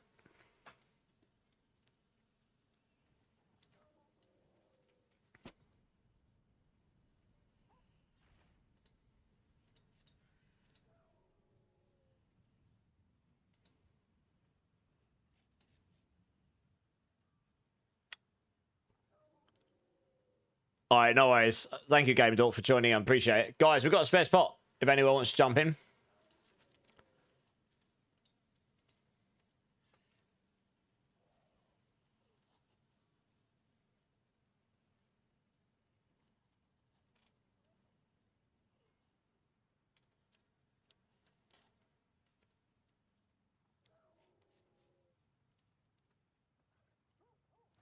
Yeah, do exclamation mark B tag Nits. Alright, no one's jumped in. Let's just run. And then if anyone wants to jump in afterwards, they can.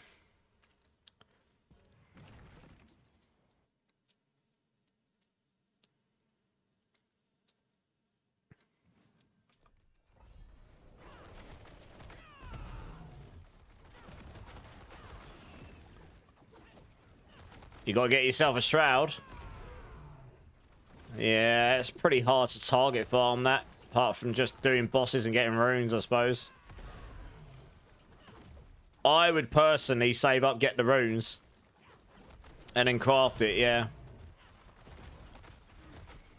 I'm not a big... I don't tend to advocate for the random rolls on Mythics. Although one of them did work out very well for me this time. But that was just because the chat wanted to troll me. I wouldn't normally do it. I normally wait till I've got the runes. And then at least you know what you're getting. Yeah.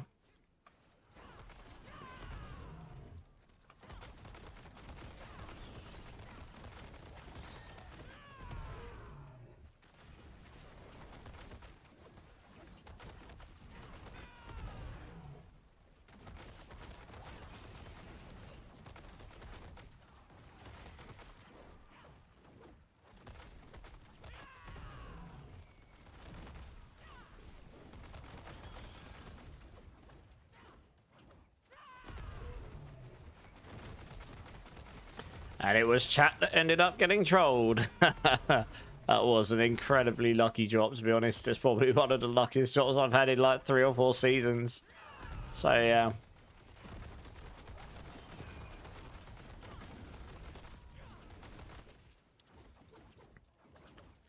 yeah. Bosses, John. T4 bosses or above. They tend to drop the most legendary runes.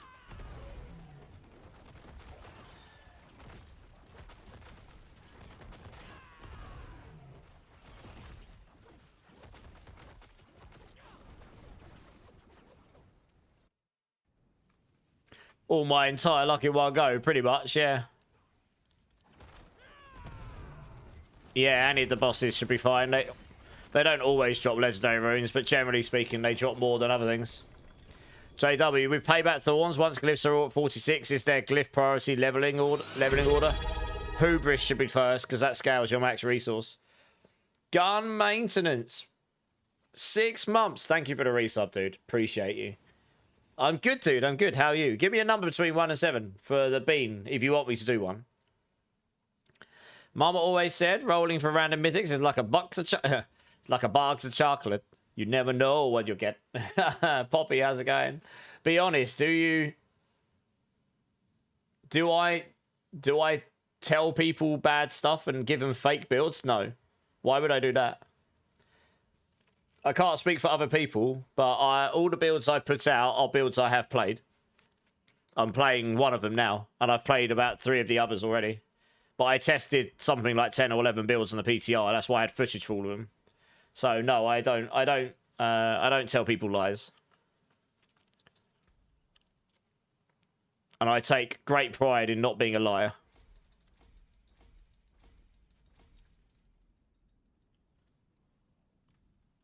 I mean, he probably won't answer that, because most people probably wouldn't, to be honest, but, yeah, no.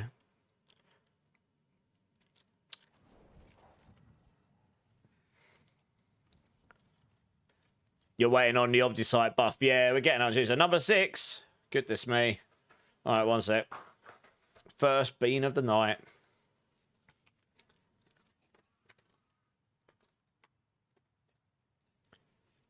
Oh, yeah, you Bellion. Yeah, you just gave Nits my battle tag. Nits. Just throw us an invite. Nits, I'll add you in. I'll add you if I need to. Is Payback the best Spiritborn this season? For pushing, yes. Not for general gameplay, though, no. Crushing Hand or Rake's better for general, or Evade if you don't mind the constant spam. For, like, just general gameplay. Payback's got the highest damage capability, though, for sure. Gun Maintenance, thank you so much for the resub. You're awesome. I really appreciate you. Here is a Tutti Frutti or Rotten Fish Bean. A bruised thumb, taters. Why have you got bruised thumb? Alright, let's see what this bean's like. That is fish.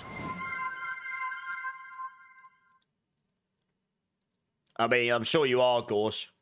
That is absolutely fish. Dirty feet. Might as well be. Well, good. Now my mouth tastes like fish. Yeah, you too, Auntie. Have a good one. Saying, yeah, it's only A tier in the general gameplay tier list. If you go to the pushing tier list, Payback is in S tier.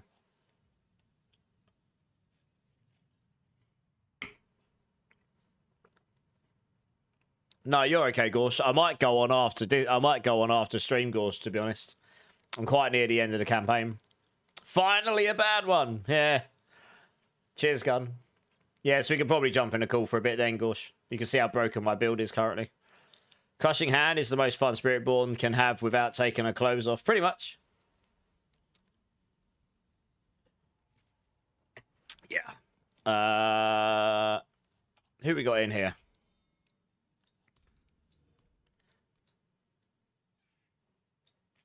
This is a banger of a tune. Let's have a real quick look at Nit's gear here.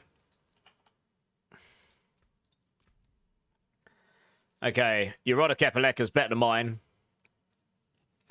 Your Harmony of Abuaka's fine. You've got a really good Shroud of False Death.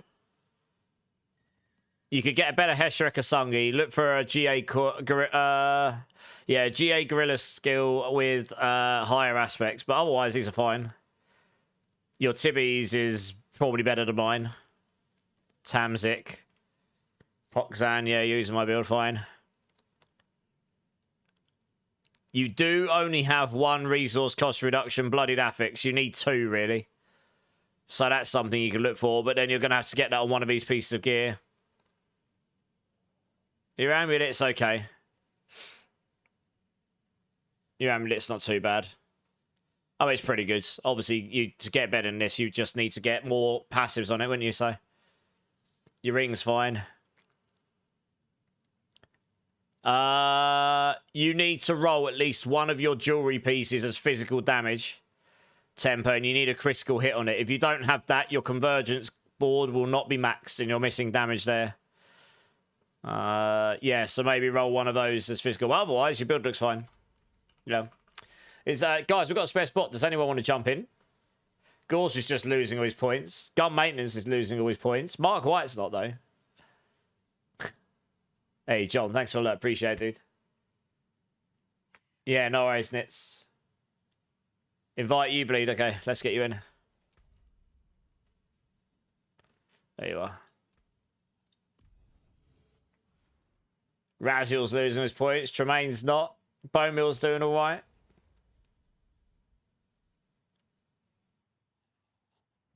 Oh, you Bellions are all gone. Mark White's done all right. Dear, oh dear. Right, let's go.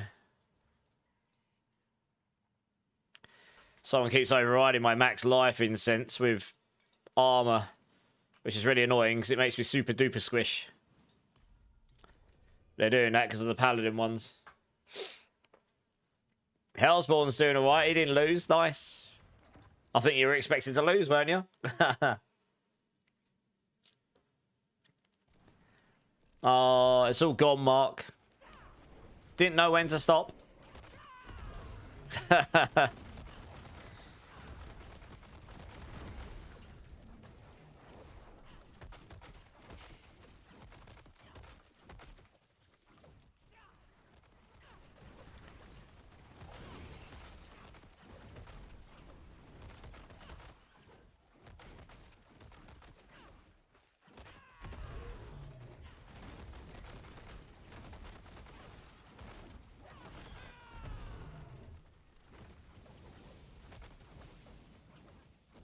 That's the usual. Just lose it all, yeah.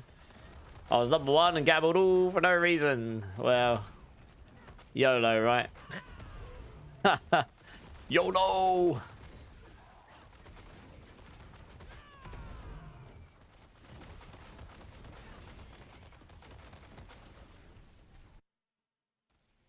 No Immortal hoodie for me. Well, I said a free piece of merch. I will be getting merch out next week. Or this week. I guess it's Monday now. Yeah, it's on my list to work on over the next few days and get out. But yeah, it'll be something cool.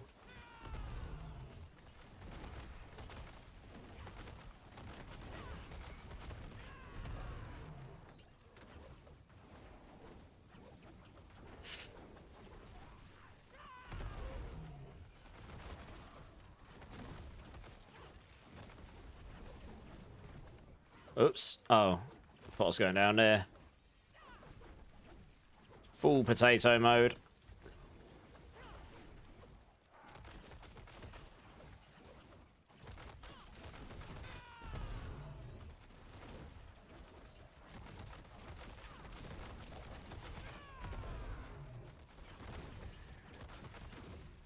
Your next big purchase is going. What guitar are you getting this time? Didn't you get a guitar, like, not that long ago? Or was it you were going to get it and then you didn't? I can't remember. Because I remember you talking about one. You sent me the pictures, didn't you? It'll be this week, Ubellion, before the end of the month. I started working on it. I put it in a back burner because I ended up getting unwell before the season started and I had to prioritise everything else. But yeah, I'll get the basic stuff out this week. So it's like basic line of... The basic brand line of just the basic stuff, yeah. I've got a couple of logos. I've got other stuff I'll get out over the next few months probably as well. And we'll see how that goes. I've never put out stuff like that before, so we'll see how it goes. But yeah, it should all be integrated into the stream when I get it working. So a Hetfield Snakebite signature. Oh, nice. Yeah, they're decent. Yeah, I haven't really focused on it too hard until now, to be honest, because I guess I was just more focusing on trying to be better at the streaming thing and make the stream better and all that. But I have got to a point where I've got people, I've actually had people asking me about it. So I'm like, okay, cool. Well, maybe I should get some stuff out now, and I have nothing else, right? I'm gonna get it for myself. I'm gonna get some of the stuff for myself. If no one else wants it, that's totally fine. I'll just get it for myself. At least it will exist, you know. I rolled the ring temper and my physical damage. Why I need that, Nits? If you look at my screen right now, you've got this board called Convergence, but on a physical damage build, you don't stack any non-physical other than in this board. And the amount of non-physical damage you can get in this board is not enough to cap Convergence at 60% multiplicative. You need to have, at least on a physical damage build, you need to have one roll of temper, one roll of physical damage, and you need the critical strike, and then this will go to 60%. And that is why.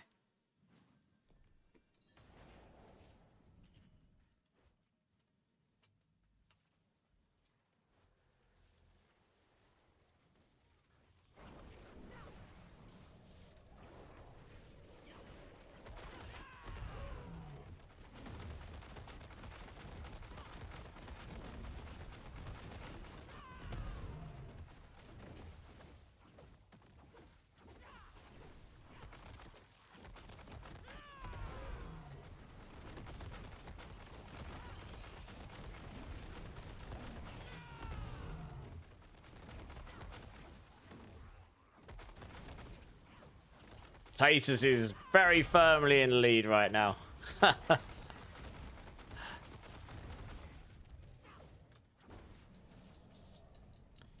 It's rigged, yeah. Oh, you got a 9. Oh, no. Big sad.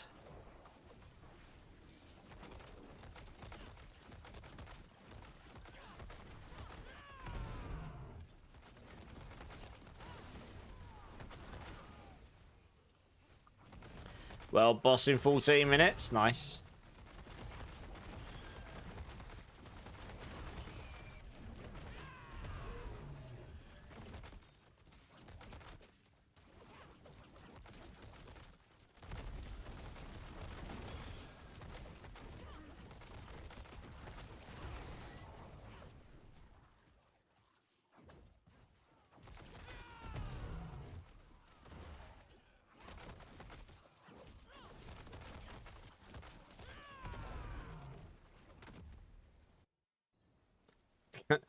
Taters needs to gamble all. What? Because you're number 2. I see what you did there, Open. I see what you did there. Yeah.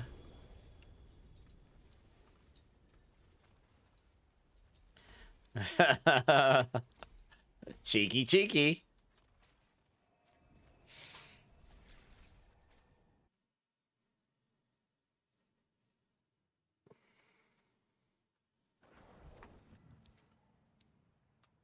Oosh. That's some weird latency there.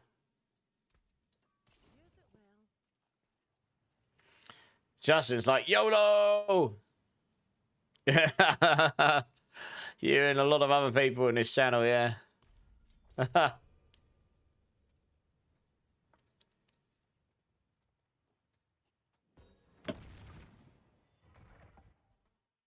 Ain't we all? Yeah, exactly right.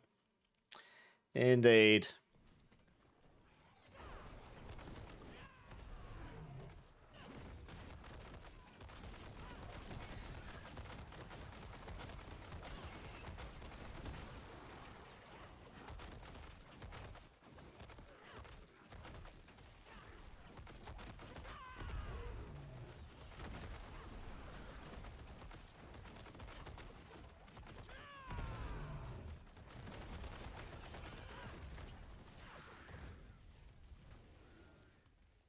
Just remembered I actually turned the sound down on my games. I guess YouTube's probably getting like no sound.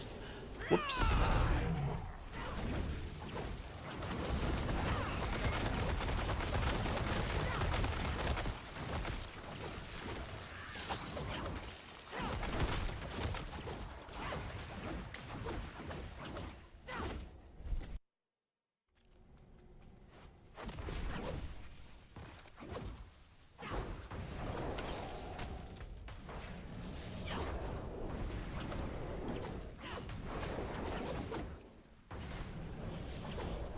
It's like literally just a wake of destruction. Where Beaver's been. Just annihilating everything.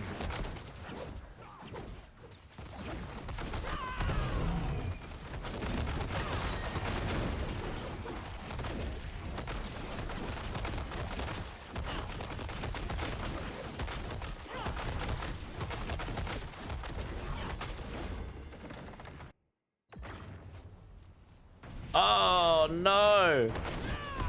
Why? Why did he do it? Why? Alban's just sitting there like, yes! Because now he's number one. Number one.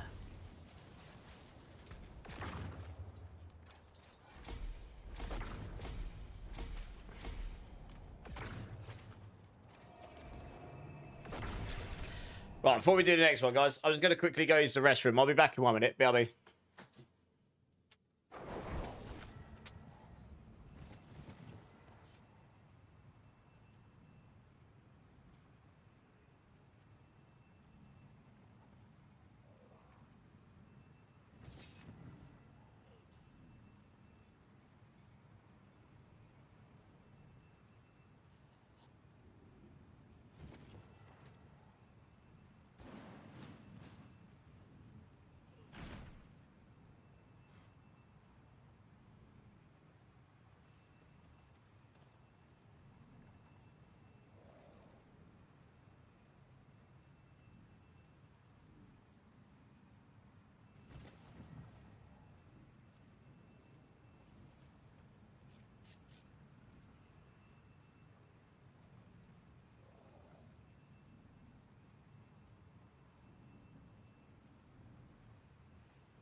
All right, I'm back. I'm back. You're too poor, or you'll get more points in a minute. I think it comes in like every 5 minutes or something. Well, let me just pour another drink and then we'll crack on.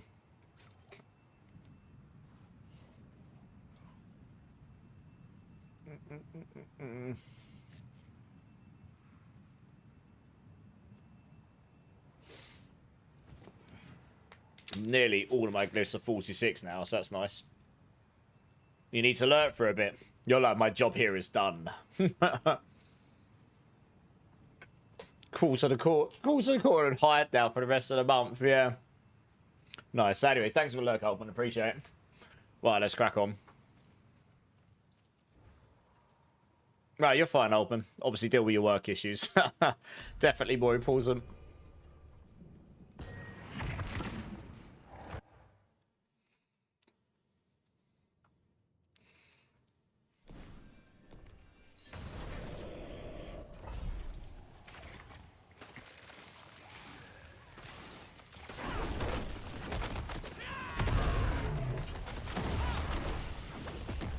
Whoosh. That really got me. Super squish.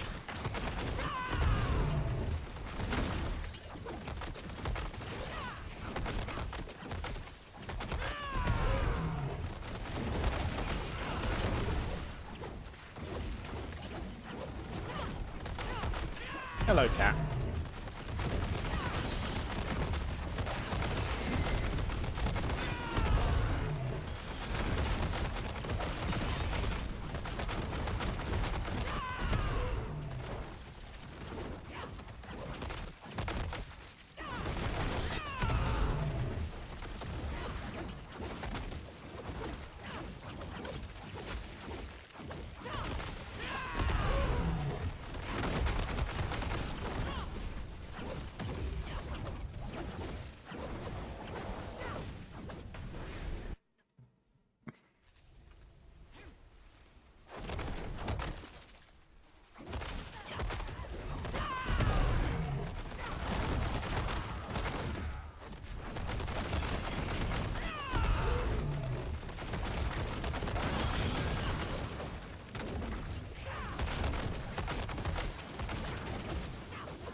Blow up. Totally evaded into those, and I knew exactly I was going to die to that. Yeah. Those on-death explosions are so silly. Oh my god. Oh. Jesus Christ.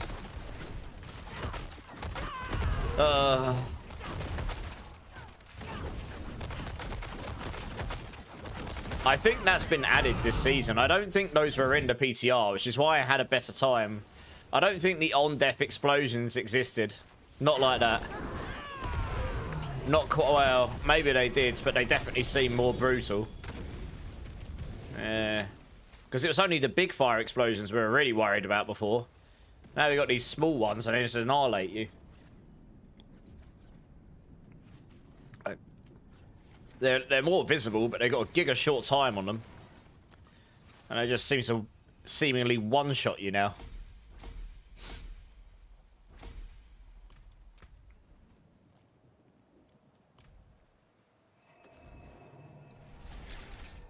Hey, Ilya Dome, thanks for the sub on YouTube. Appreciate it.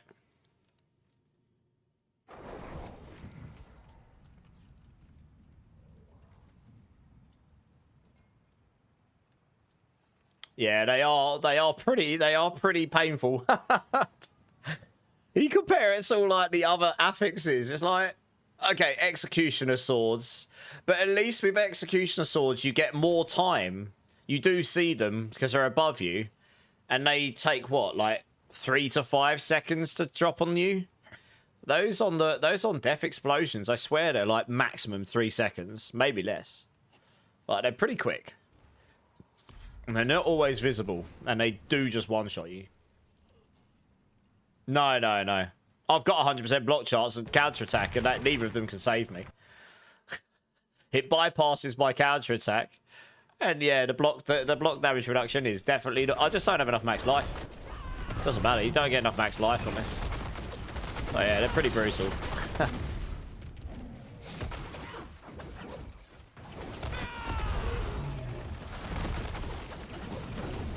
It's just funny because I saw that one and I did actually evade into it like a noob. So I knew I was dead before I'd even finished evading. I was like, well, I'm definitely dead on that one.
Yeah, so look, the swords, you do get time, and they template them. They take longer to hit you. You've actually got a time to like react to it. But those on death explosions with fire enchanted, you really don't have a lot of time on them. I think that's really why I'm struggling on them. Apart from the fact that they do just eat my character for breakfast, dinner, and lunch all at once. But it's... yeah, you really don't get a lot of time to react to it. You got to be like Giga on it.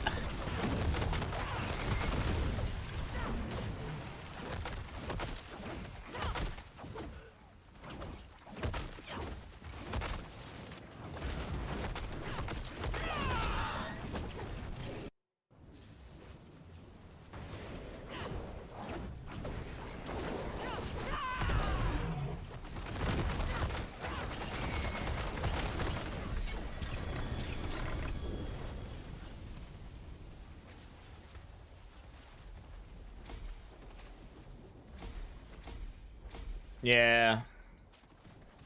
Yeah. It's not just me that's mentioned it. I've seen a lot of people mention it in the Diablo partner channels, so hopefully... I think someone straight up asked, can we please get the really overtuned affixes reduced? They are silly. Something like this. I was like, yep. Yes, they are. But it might just be the stepping stone for the expansion where we get way more max life and stuff, so we'll have to see. I don't know. I do hope we'll see some balancing changes, though, yeah. It also just blinds your screen, the amount there... oh, yeah, I mean, there's a lot of visual cluster on... The beams that come out of them, those are really egregious. Yeah, I agree with that. The templating on them is great, but they are very egregious. You can't see anything below them.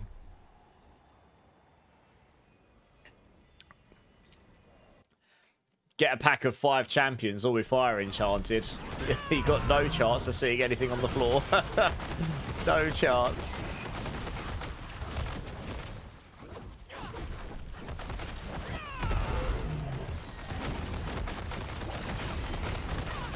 Oh, lifelink. Yeah, this is the problem with lifelink. There's 5 of them. I can hit all 5 at once, but it still only counts as 1 damage instance, so you're doing 20% damage to them at best. Yeah, so hopefully that gets fixed. That's an actual bug, I think. You can survive everything else, T4 bosses and anything thrown at you, but those fireways just... oh no, yeah. Yeah, the balancing of those is particularly off compared to everything else. I mean, execution swords hit very hard, but at least you can see them a bit better. Like, I don't mind this, for example, one-shotting you, because you get quite a long time to react to it, and the templating's pretty good now. But the small on death explosions, not so much. And yeah, they just feel pretty unfair most of the time.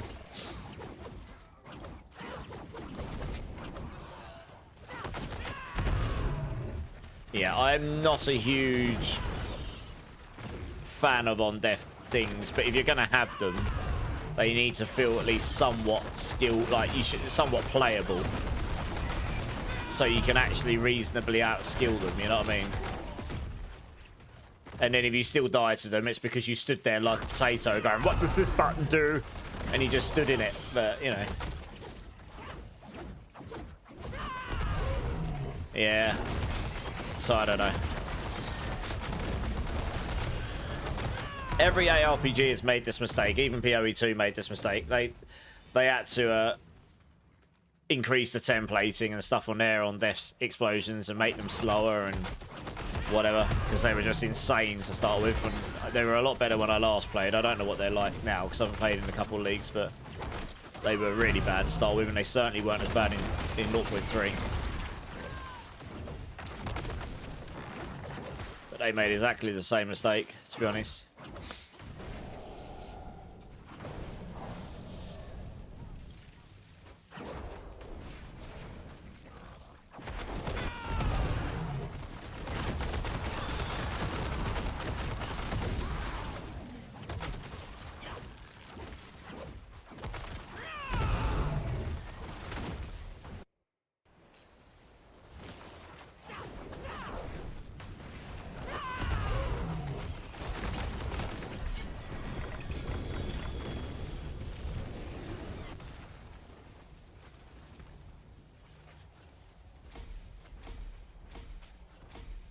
Alright, nearly on my Glyssa 46, which is a winner.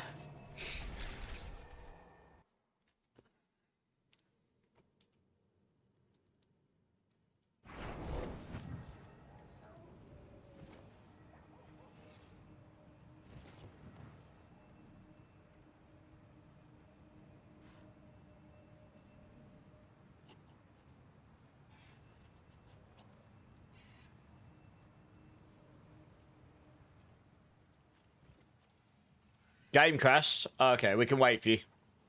Our protection of the primes damage after dodging its own damage. Multiplayer, other than the max resource Tybalt, says is that the main advantage for payback build? The max resource is a triple damage dipper for payback. You got 3 maximum resource damage scalers on payback. So that's why you use it.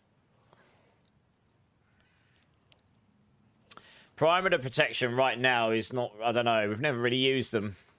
Damage after dodge is a bit of a gimmick, really. I'm hoping stuff like that will be better in the expansion, but I guess we'll see, right?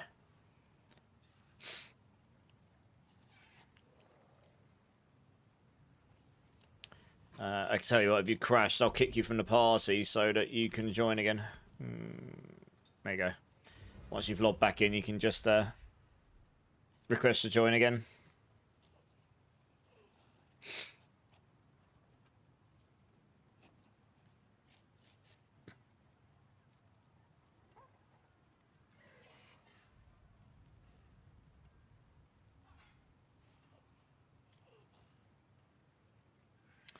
Let's give him a moment.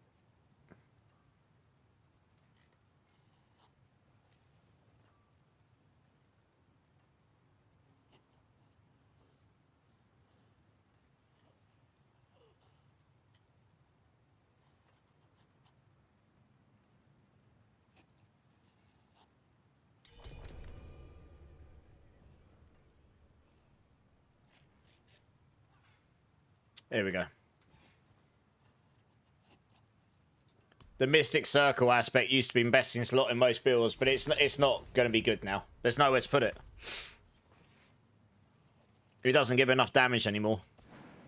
It'll never be better than adaptability or any of the other stuff.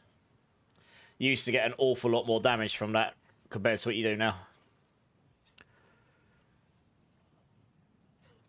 And then they went and nuked it, and then it wasn't good anymore. Big sad.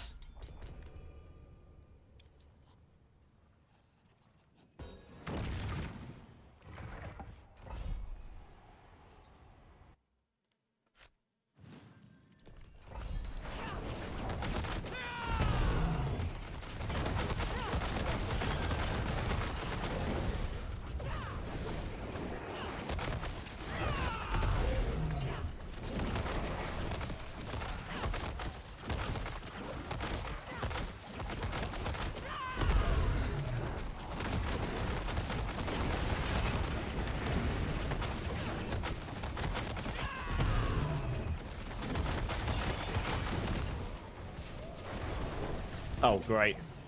Nearly died to an execution sword because I went to evade and I clipped on the corner of a wall, so it didn't actually move me anywhere. It just evaded on the spot.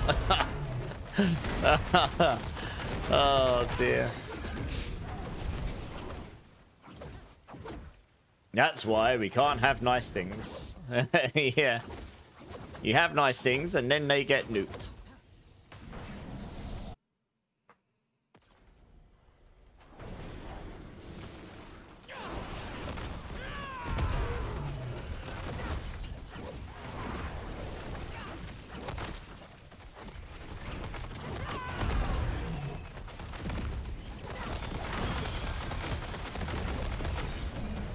Wow, that nearly one-shot me as well. Yeah, it's okay, Corpse Seller. I'm only doing it for tonight. I'll do another build tomorrow, probably. It's okay. Something a bit different, eh?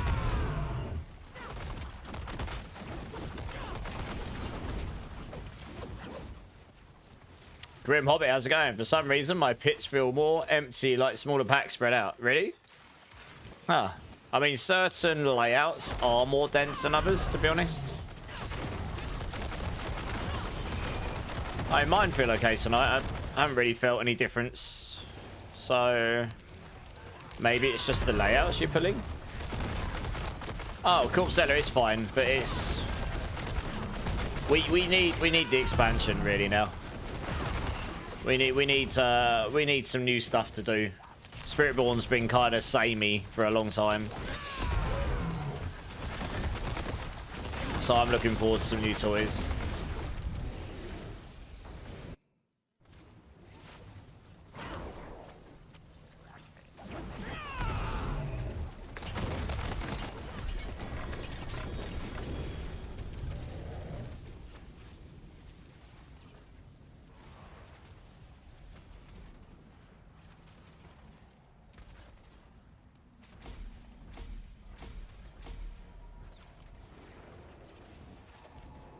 Yeah, it's okay. I mean, I could easily do a 106 on this, probably, maybe a bit higher. And if I had a better weapon, I reckon it'll do a 108 with really good stuff and a good run. Maybe a tiny bit higher. It's kind of where I estimated it on my PTR testing as well.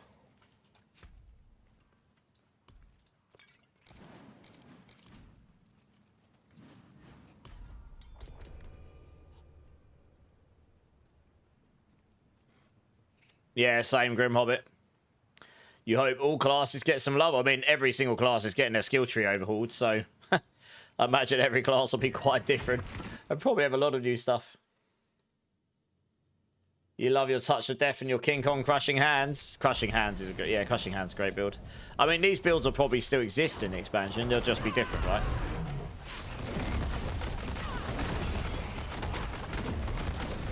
Yeah, Rogue should be in a much better state in the expansion. So yeah, keep tuned, I suppose. Not long now, just over a month.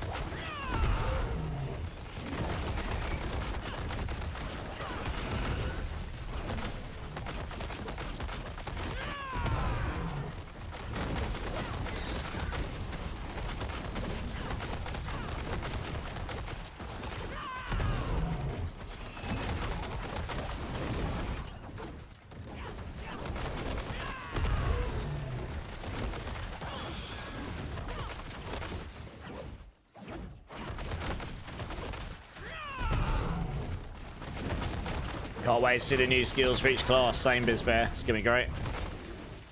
Yes, I am very much looking forward to it.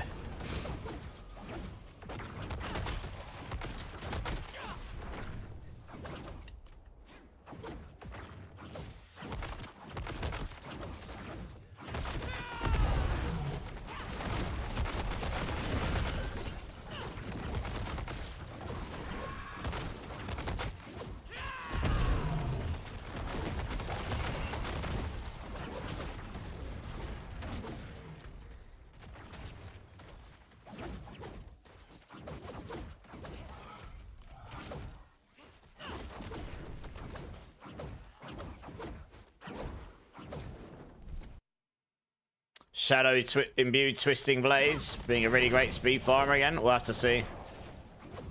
There's literally no mobs left for me to hit, so there's no way I was keeping my kill streak up there.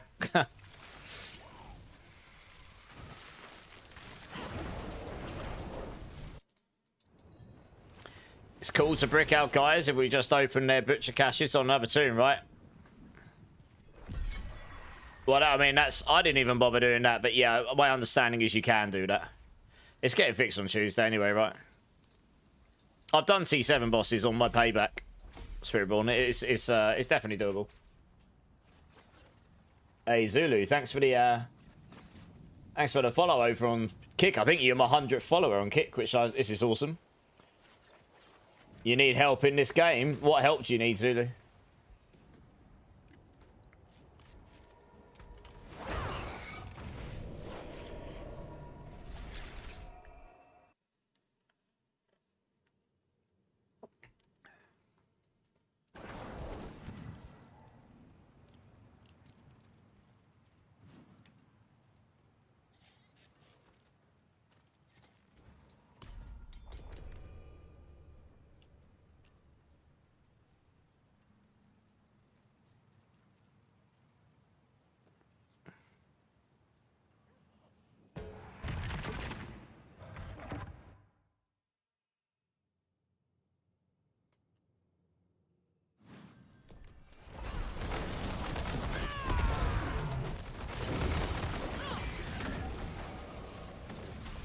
Executioner sword, yeah. I'm waiting for that executioner sword to drop behind you and hopefully not kill me. That's what keeps happening. Some of these affixes are not very team friendly in that sense. Yeah.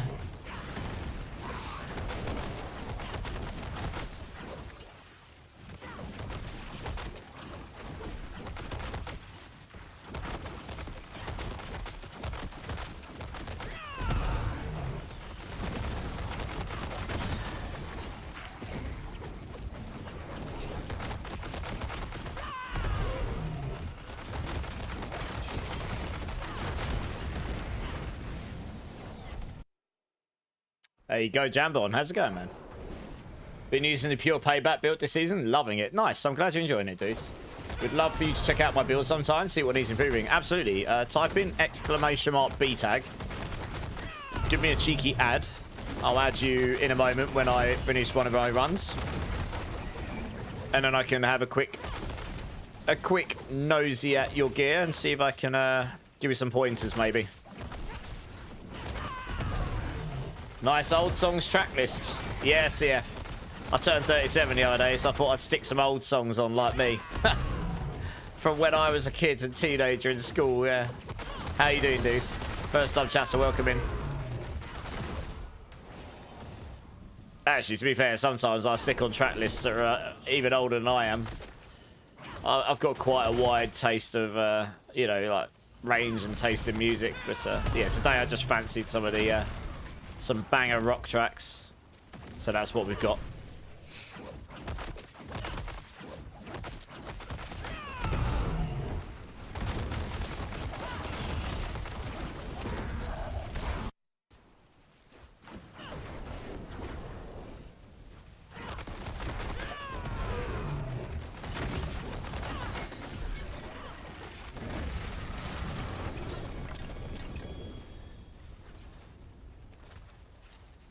Right, almost got them all to 46. That's goal number 1. Then I'll prioritise certain ones over others. Round them all up to like 85, 90. And then I'm pretty much primed for any build I want to try. Oh, Mark for the follow on Kick as well. Thanks, man. Yeah, Zulu, if you're still there in Kick, like, what do you need help with? Let us know.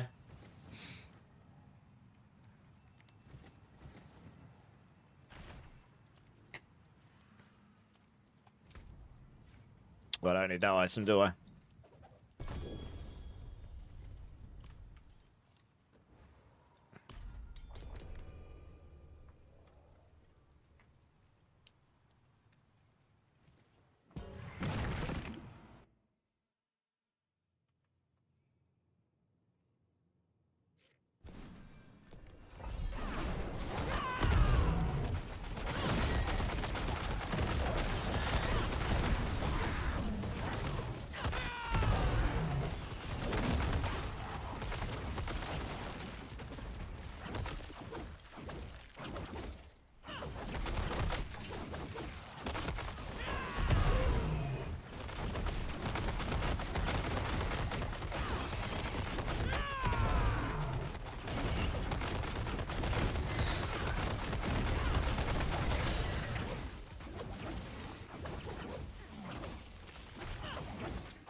Hey, TI92, how's it going, dude? I'm good, how are you?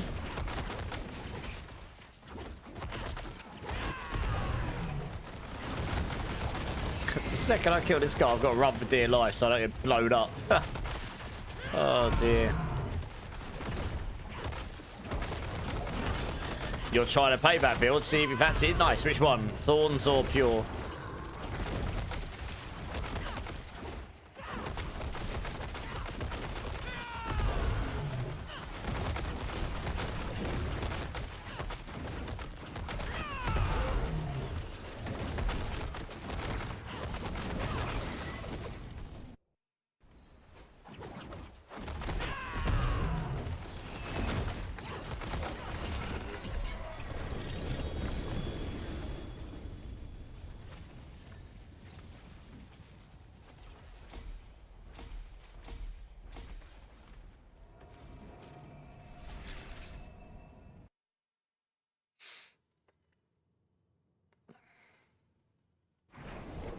I'll just add you up.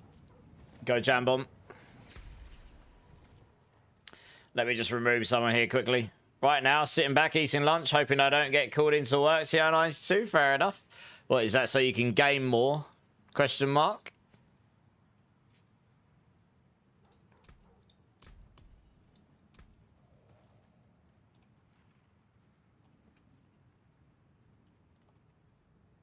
Oh, caps were wrong. Damn it.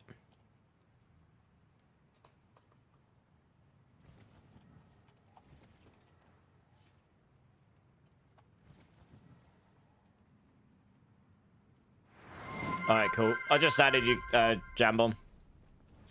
Drink City Stream, Aussie. How's it going, Aussie? Cheers, man.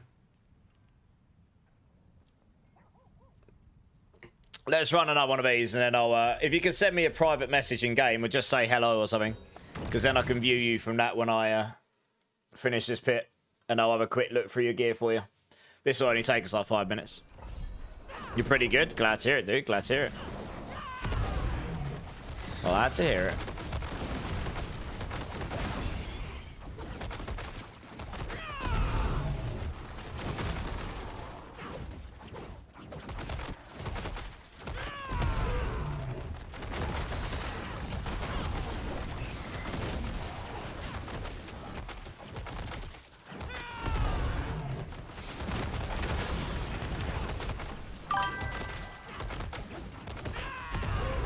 Ivan Cabrera, welcome in, welcome in. Thank you for the follow. How's your day going? Appreciate that.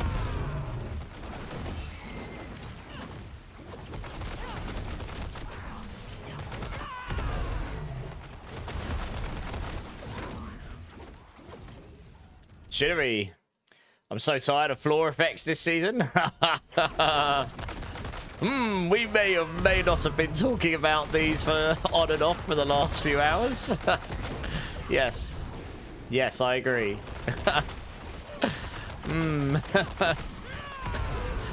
Yeah. We all love the floor effects that blow us up all the time. Yay. Had exactly the same problem in PoE 2 when that game first came out. Legit. They were the bane of my life as a caster. The bane of my life.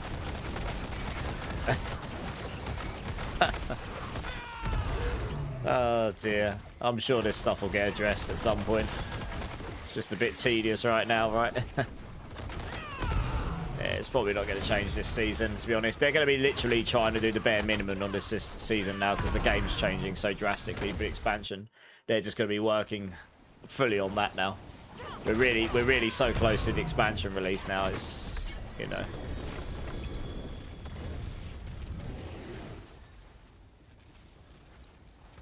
Nice, right. Let's have a quick cheeky look at your setup then. Let's 35%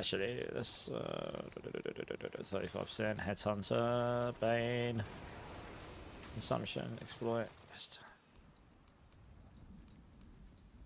Okay, I guess we can just put them to 85. I can go a bit higher. Okay, just do them all to 85 to start with. Okay, let's do that. As a Sork, the mortar red guys that chase you and the spikes that erupt from the floor always kill me. There are certain affixes that are certainly more overtuned than others. That is definitely true.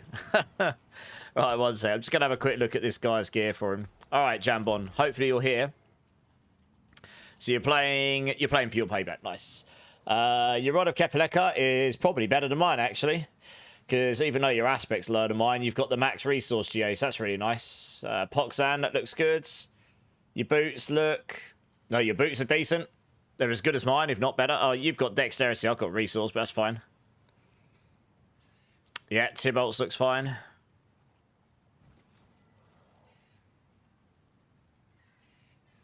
Yeah, I guess you'll be a bit squishy with this. I can't remember if I used... Yeah, I might have a little play around with this again at some point. What the hell? Why is your skin so dark? It's like you've got no lighting on your character. It's like all ambient lighting is gone, guys. Look. Jambon's character's gone to the void. All ambient lighting is gone, so he's just black. Literally pure black. And the only colour you can see is because they've got their own illumination effects on them. Oh dear, I don't think it's meant to look like that.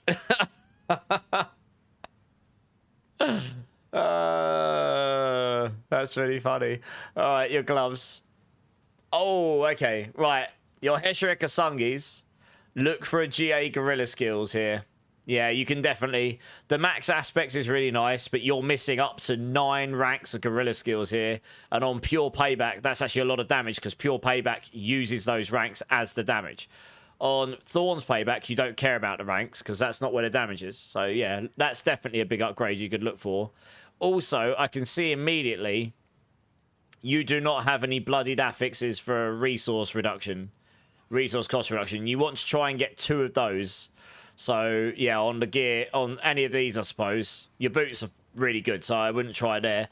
But any of these 4, you want to try and get resource cost reductions. That might be tricky, but your shroud's really nice. Your helm, look for a helm with 40x on it, even if it's a 750. It'll be better than this, because you're losing 10 times 3, so there's quite a lot of damage you're missing there. Your amulet looks really good, actually. You're missing a physical damage temper roll, so you're not capping your convergence legendary node in your Paragon board. You'll need to roll one of your tempers, either on your amulet or ring, to physical damage and get the critical strike on it. And that'll cap your convergence boards. Your ring looks fine otherwise. Yeah, your Midnight Sun's fine. So actually, your gear's pretty good, generally speaking. There's only, a couple of things. I have a feeling when I did this, yeah, you're pretty glass cannon if you go Poxan, Ahu, Quacks, because you've got, like, no barrier gen other than Protector.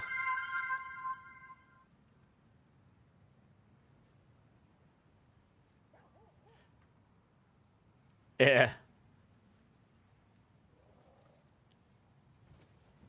Uniques are hard to get this season. Yeah. Good, Mark. Something they could do this season is buff the quality of items bought from the butcher shop. Yeah, they probably won't, though. But we'll see, right? Hopefully that helps, Jambon. Hopefully you heard as well. Yeah, if you find yourself to be too squishy, you can go Poc Q Zolzan instead of Poc Zan Ahu Quacks. It'll be slightly less damage, but it'll help with tankiness. It's a lot of damage lost not using Timox. Well, I mean, some people are using Temerity, using Viscous Shield in their boards, and then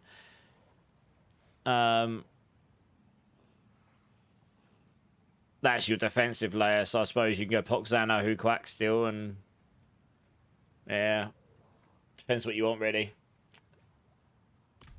I think I use that setup myself. So yeah, look for a better Heshira Kasungis and get that temper. They're the main things.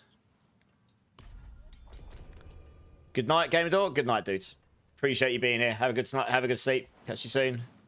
I'm not searching for mythics. I'm looking for better regular GA uniques. My build relies heavily on uniques. All my boots and gloves are unique. Okay. Yeah, you just got to target farm to death then, I suppose, right? And have some and pray that you get the GAs. Yeah, big praying.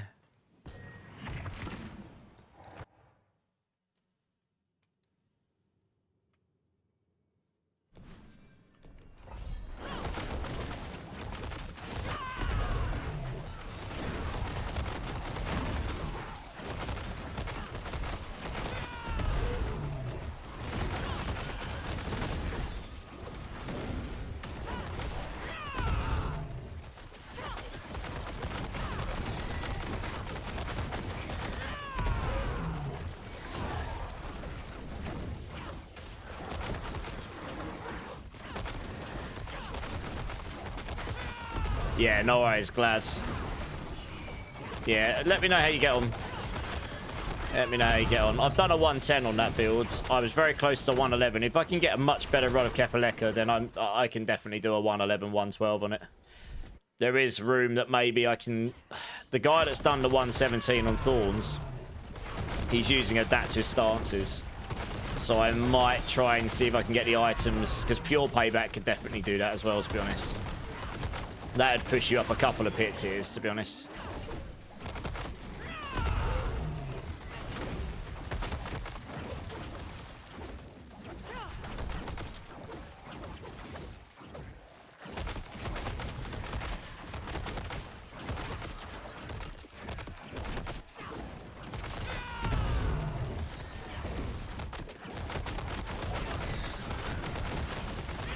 Yeah, you need the cooldown reduction bloodied affixes. Yeah, I know. Yeah. I actually tried that on a few builds in the PTR, but the thing is, it didn't work in the PTR. But now think about it, the cooldown reduction affixes were doubled from the PTR, so they're twice as strong now. So it actually probably is more viable to do stuff with it than it was in the PTR. Yeah, some of those affixes got buffed up quite a bit compared to what they were. Yeah, you probably don't need the attack speed one. You probably put Dex in there instead, if you really wanted. You gonna have dinner, Zach? Nice. Have a good dinner. Let me know what you have when you get back.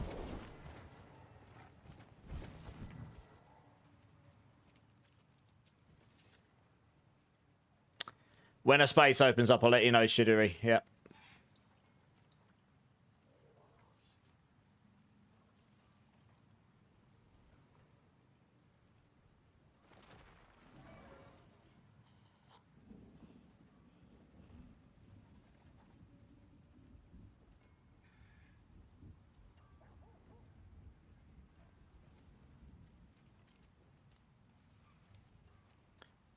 Poo Poo Pee Pee Guy has arrived! Nice. How's it going, dude? If you are maxing out attack speed, then no, but I was looking at taking off attack speed in a room for cooldown reduction. You could do that too, yeah. Absolutely. Yeah, I'll theory craft it and give it a go at some point. I'll need to try and get the gear. Yeah.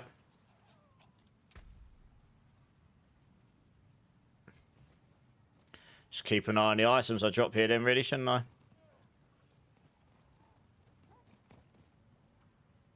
I've got like 1,000 boxes to open. Maybe that can help. Does this build push higher than Crushing Hands? It'll be about the same, idiot, to be honest. About 108 is where they'll both cap, roughly. I think Crushing Hands is... This hits harder when it does hit, but Crushing Hands is more immediate and more consistent damage, so it's... And a bit tankier. Yeah, the thing is, this you have to wait for the swarms to blow up, but then they do mega damage. All at once, rather than lots of consistent damage. Pretty fun though. Thought I'd give it a quick go because it's gonna be the last time to play it in its current form. I'm hoping Touch of Death will actually have a proper Touch of Death build and it won't just be another Rod of Kepaleka build in the expansion, you know. That's what a lot of skills ended up just being Rod of Kepaleka builds, and I don't think they were originally intended to be Giga that way. Compared to, you know, there was quite clearly another Touch of Death build in mind, but it didn't really work in practice. Because they have a specific pair of gloves for Touch of Death. But no matter what you do or try, it just doesn't work properly. What's my favourite Spiritborn build right now? Probably Crushing Hand. It's definitely up there. Also, because the swarms move, I've noticed that sometimes the positioning when they explode is suboptimal. True. Yeah. Yeah, it is, yeah.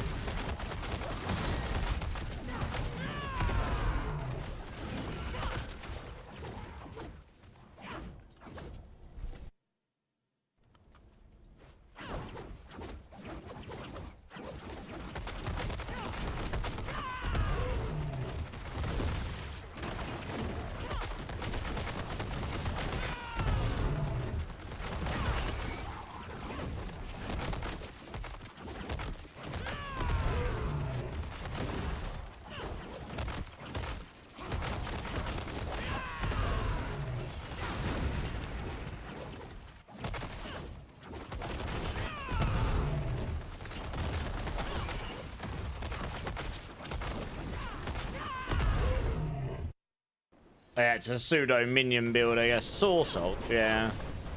To some degree, I guess.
all this stuff together.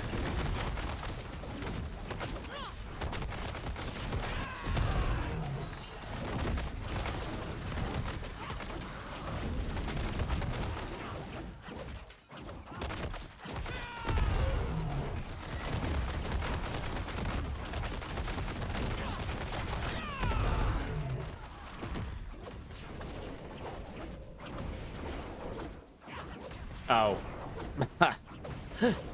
Portal spawns. Immortalized goes away from portal. Oh. Good. You killed the boss before I was in the boss room and I just went through the portal, so now none of us could get the glyph levels. Yeah, guys, make sure everyone is in the boss room first. Because we can't get the glyph levels now. I wasn't teleported into the boss area. So yeah, we literally don't get the glyph levels now. Good job, all of us. Oh dear. It is done.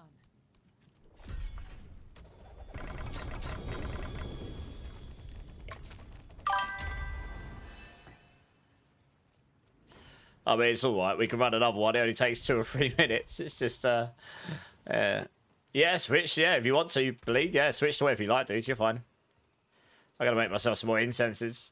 Sinto8 coming in with a follow. Welcome in, dude. How you doing, man? How's your day going? Make me some more cheeky incenses with some of these crazy amounts of herbs I farmed.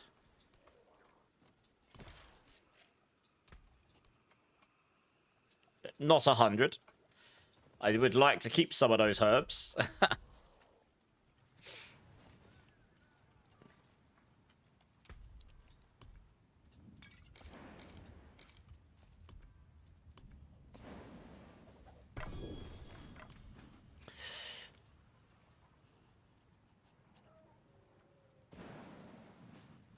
Just wait for Bleed to swap so we can... Just let me know when you need an invite again. Because you want me to invite you, don't you? You're going to drop to see what your build can do. I said, okay. You need to go around farming herbs, Corpse Seller. It is very useful. It looks like we've got a spare spot, guys, if anyone wants to jump in. Just one, because Bleed's joining back up again. Yeah, join up, Chidiri.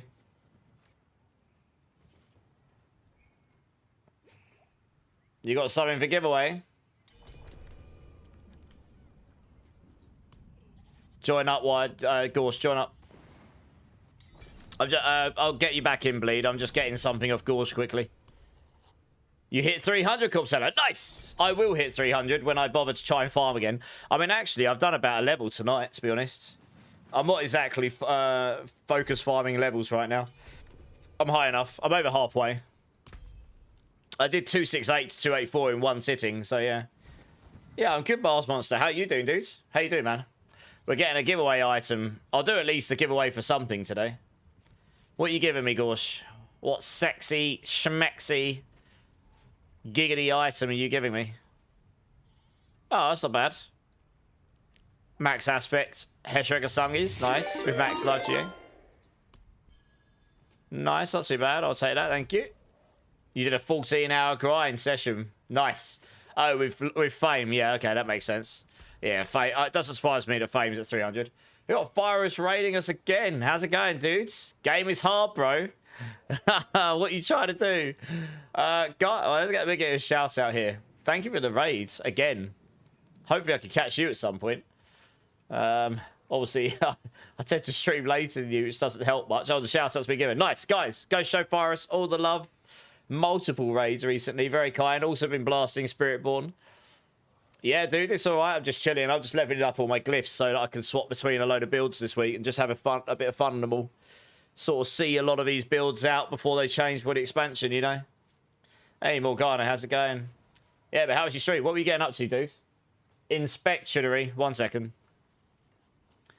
Whitefish. I was wondering if there's a build that utilizes the ancestral mythic poison weapon, Shattered Vow, you mean?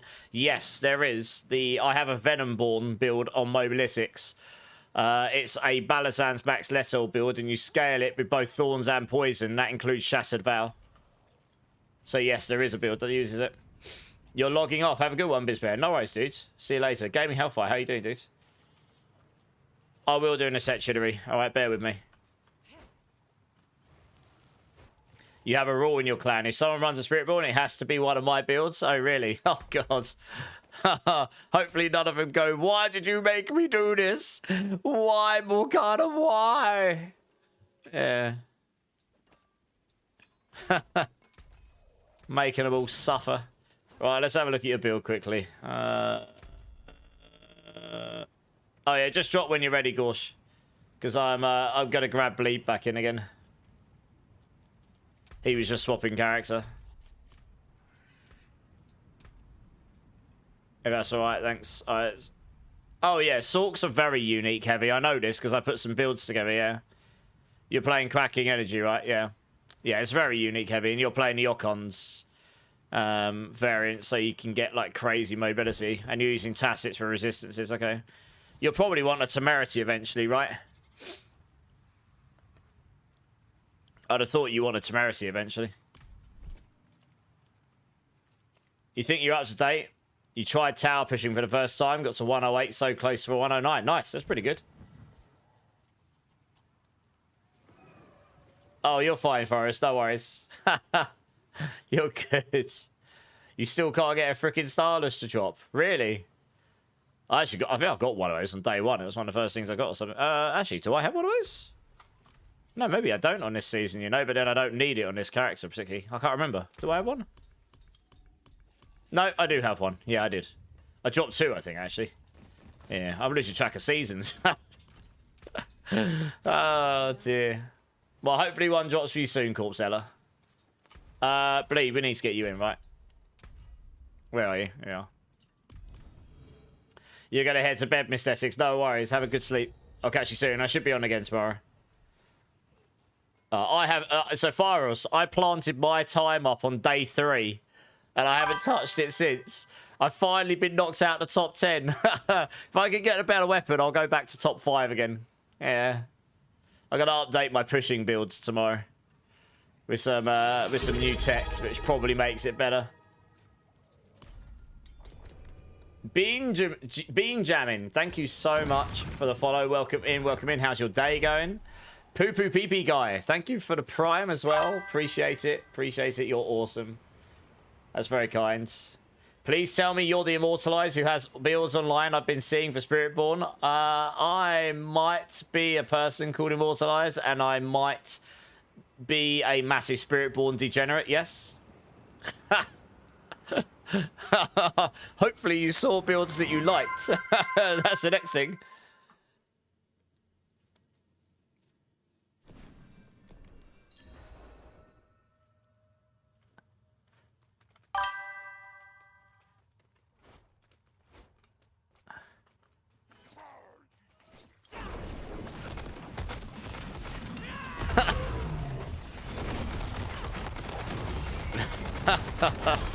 Dear, oh dear. Lunaris, Mr. J, thank you so much for the follow. Welcome in. Oh, you belly, you joker. It's great. Which one are you following, Bean? I'm assuming you're following one of the builds. I've got a few of them. Oh dear. Yes, I will be mapping the Spiritborn for the expansion. So you can expect to see quite a few Spiritborn builds from me in the expansion when they all, well, when we get to see those, I suppose. It's going to be a lot of work, but you're the Spiritborn Jesus. I wouldn't say I'm the Spiritborn Jesus, but I appreciate the kind words. I mean, for starters, I've got 0 hair, and I'm pretty sure Jesus had some hair. Like, I'm as bald as a potato. So, yeah. Hey, Fuzzy Rezzy, how's it going? Yeah, it's not too bad. Just doing a load of pits right now, leveling up all my glyphs to around 80 or 90, because then I can slap pretty much any build together. Oh yeah, to be honest, Phyros, it's what the top guy's using, and I kind of figured out what he was doing just for the second I saw his gear. I actually used that tech last season for a while, but we didn't have access to all the extra cooldown reduction, and it was on my list to try again at some point. I just hadn't got round to it. So now I've seen it in action. It's the only thing that could have given more damage. So yeah, I'll update the planners with it tomorrow, and then people will have to follow it if they want to get the most out of their builds, I suppose. Yeah. Where are we going? Down this way? Oh, there we go.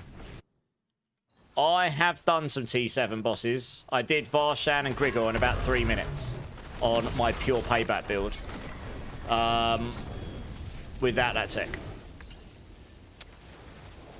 Zir is a pain in the ass unless you can kill him quickly, because once all the blood pools end up on the floor, Spiritborn has very little to combat that in defenses. But yeah, I mean, it's doable. And once Tuesday comes round, I reckon they're just going to reduce it to T6. So yeah, it'll make it easier for Paladin, but it'll make it more viable for every other build and every other class. So that's what I'm guessing they'll do, just to make it easier. But I guess we'll see, right? I don't know for sure. I'm just a myth. He only has 27 guides on Mobalytics. I do have 27 active guides on Mobalytics, yes. I have about another 50 that are all shelved at the moment because I just didn't have time to sort them out.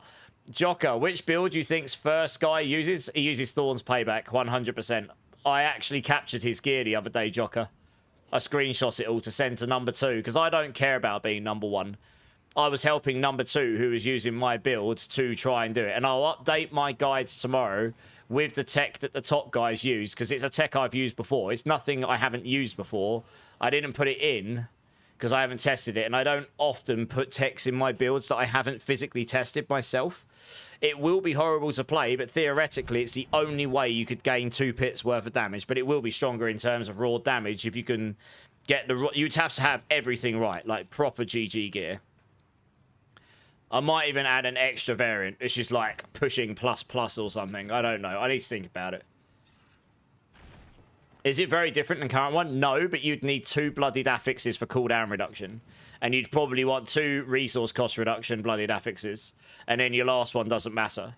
So that's the big difference. You'd need 2 cooldown reduction bloodied affixes minimum. And then you'd need as much cooldown reduction everywhere else as you could possibly get, because you won't be using Prodigy's Tempo. And then you wouldn't be able to just smash all your skills. You would need to time them, to be honest. So I might try. It might be easier to get up and running on pure payback. The tech will work on pure payback better than Thorns, because we don't need to roll Thorns damage on pure payback. So we can roll one of our tempers on our jewelry as a protector cooldown reduction. So between that and your Heshereka Sungis, you can get really good ultimate cooldown reduction and loads of ranks in your protector. So your protector cooldown will be at least 10 seconds or lower. Like, I'm at 13.03 and I've only got the cooldown reduction on the gloves. If I had a GA temper of no, I lie. I have got a... Oh no, this is the wrong build. That's why I'm on the wrong build. If I was on my other build, it'd probably be a bit low. But if I had, yeah, if you got the GA protector cooldown reduction here, you'd probably need GA ultimate cooldown reduction here as well. I mean, you could just masterwork this into your protector cooldown reduction, and that would get you another bunch. That'd push that down. You just want to get your protector ultimate as low as humanly possible. So you just need as much cooldown as you can. I mean, yeah, I would. My other ring's got cooldown reduction on it, for example. This build doesn't, but yeah, you need lots of cooldown reduction, and then you get the cooldown reduction from the bloodied affixes. So then you just go and focus, kill the trash before you just kill trash and get your kill streak tier up before you bother killing any like champions and stuff. And then once you've got to a sufficiently high tier of kill streak, you can then just go all in on the elites and keep that active. And you would have enough cooldown that you would be able to get your protector down to like 8 seconds or something, so you can spam it every 6 seconds or so. And then on pure payback, you would use Ravager. You want to be able to keep Scourge and then up all the time and then cast Protector. You might need to change the skill tree to have Intricacy in it, so that you can cast your ultimate after Scourge to allow you to keep Scourge up all the time. Cast Armored Hide once in a while, maybe, just so that you can get your resolve stacks up. Yeah, you wouldn't be able to spam all your skills all the time. I mean, spamming counterattack would be nigh on impossible. So yeah, it'll be a tricky rotation, that's for sure.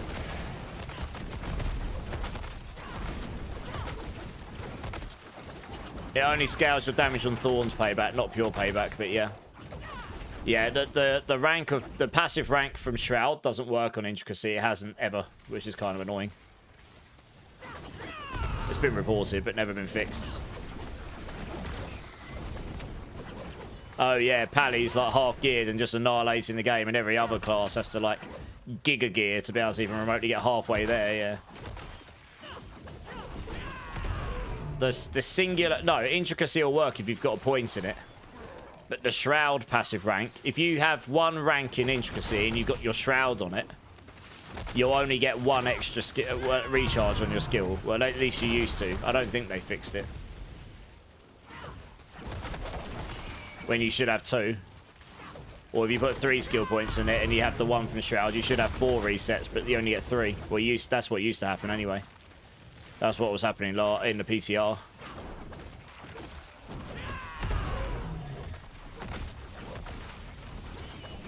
Flame, how's it going? I'm back. What's the strongest build you think for Spiritborn? The fastest is Evade, and that's pretty good for general farming if you don't mind spamming Evade. For general content, I recommend Crushing Hand and Rake. And the best for pushing the highest towers is Payback in general. So you've got Pure Payback and Thorn's Payback. Thorn's Payback will be slightly stronger in the sense that it can do slightly more damage, so it'll push a little higher, but they're both pretty much the top pushing builds. So yeah, hopefully that helps you, Flame. Yes, 27, Morgana. I did 27 guides before Season 11. And I currently, on YouTube, have 9 Spiritborn endgame build guides, 4 Spiritborn leveling guides, and a Spiritborn best builds video. So, what's that, 14 Spiritborn videos I've done since March the 6th? It's almost one a day. Yay. I have actually got more I could put out, but I haven't right now. Yes, I've slowed down a little bit. I need to like take a little bit of a breather before the expansion comes, because that's going to be even more full on. The stupid game crashed for you 2 times in 2 hours. Oh, that's not good.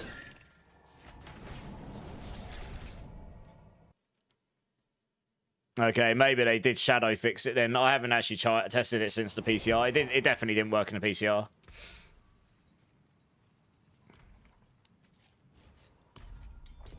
You love your Evade, but man, I feel like it's weak compared to most. Evade can go to like Pit 110 if you've got Giga Gear. But the thing with that build is you really need to know how to play it. Oh. Guys, we've got a spare spot. Who wants to jump in? You got all your glyphs to legendary, Beaver. Nice. Yeah, nice, Beaver. Appreciate it. Yeah, jump in, you bellin. Yeah, with Evade, you really have to get the rotation right with like Armored Hide and Seeker and making sure they're down all the time. It's a bit spammy and a bit giving. Oh, yeah, it's not my favorite build. Like I prefer Crushing Hand. It's just simpler. You know, it's just easy. You're grabbing a drink, Bleed. No worries. Who's been whispering me in game? Oh, I see.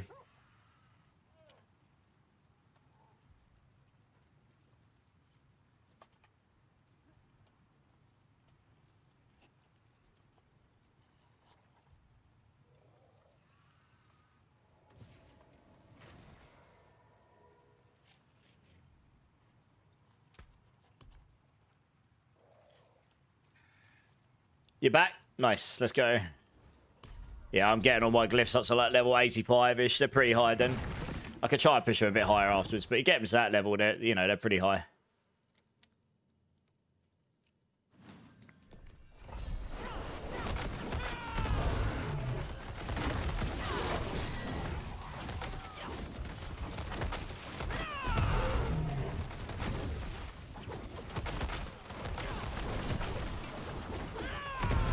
Oh, sorry, Bean. I just seen you sent a message, Bean Jamming, and I totally didn't read it. You've seen the builds I like. I have yet to play Spiritborn. Here it's like, yeah, Spiritborn is basically a jungle monk, pretty much. It's got some slight differences to monk from D3, but it is pretty much the monk of D4, essentially. And Witch Doctor, it's kind of got, I guess you could say, it's got Witch Doctor tendencies just because it's got poison in it, but I wouldn't really say it's Witch Doctor like. It's just a jungle mug with some new lore and stuff in it, you know. If you're thinking of following your build, streamers Pan and Violet recommend it. So yeah, I know Pan and Violet. I've actually met Violet in real life. But yeah, Pan and Violet, I know them quite well. Which one are you thinking of following, Bean Jamming? Bitters is here. How you doing, Bitters? How you doing? You're sort of stuck on Pally since I don't have a Shroud? Okay. I mean, sure, there are build variants that don't use Mythic, but... yeah, Shroud is just very strong. I mean, I'll be very interested to see what happens with the Shroud in expansion and where it lands in the land of meta. Because obviously at the moment, it's the Giga Meta chest. Like, nearly every class and nearly every build uses it, unless it's a very specific chest that happens to be better than the Shroud. But that's extremely thin. There aren't very many builds on in the entire game that wouldn't use the Shroud right now. Once you've got one in the end game. A Bard and Witch Doctor class. Yeah, I mean, obviously, we're not going to get any more new classes for a good minute now, because we've just had 2. But, I mean, in hindsight, in theory, you know, each expansion's been on roughly an 18-month cycle. And if this one is successful, which I would like to hope it will be, both financially and from a standpoint of the product, and we are going to get a 3rd expansion, maybe, then we may expect to see that at the tail end of next year. If we go by the same cadence. And I imagine if we got a 3rd expansion, there would be at least a class in it, but who knows? That's just reading based on what we've had so far, so, you know. A Bard, yeah, it would be quite fun. You go around with your little loot, ding, ding, ding, ding, ding, ding, ding, and just kill everything.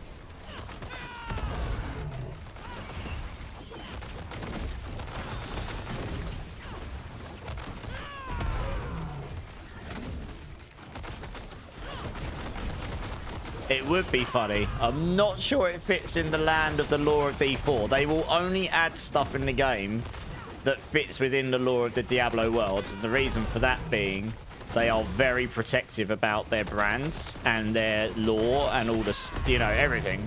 They're not just going to add something in that makes 0 sense to the lore.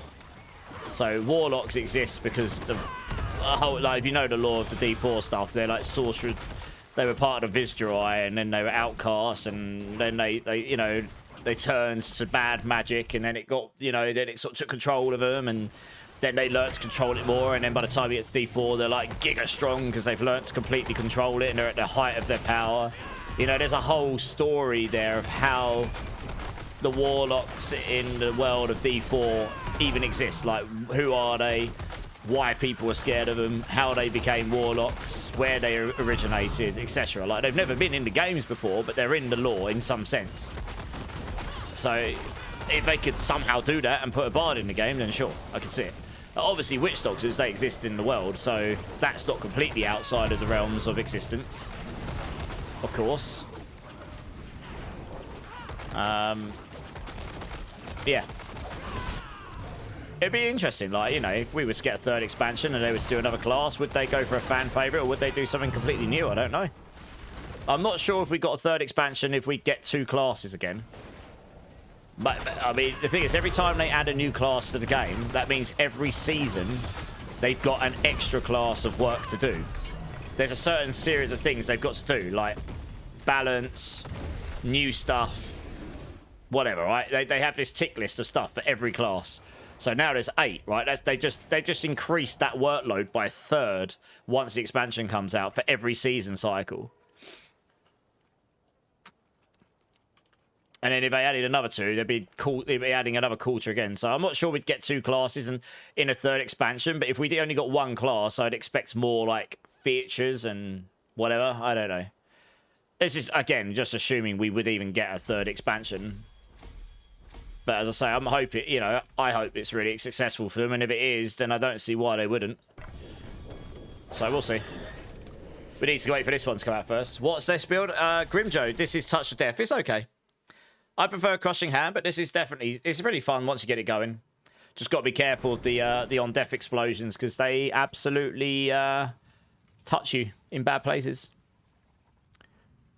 Yeah, I mean, Amazons would be sick. The Javazon would be cool, yeah. Yeah, Javazon would be sick. That would be a massive hype for them if they did that, for sure. I mean, they've got that in the bank, haven't they, really? They've already got the lore there. We're literally getting Scovos, which is where they exist. We're probably going to encounter Amazons in the storyline in what's coming in the expansion, because we're going to their homeland in some form. I imagine we've got to encounter them, probably. It'd be pretty hard to go through that entire land and not encounter one of the Amazons at some time, you know what I mean? So we might even see them in the expansion. We just obviously can't play them, right? Do I have a build guide? Yes, type in !build and it will come up for you, Grimjo.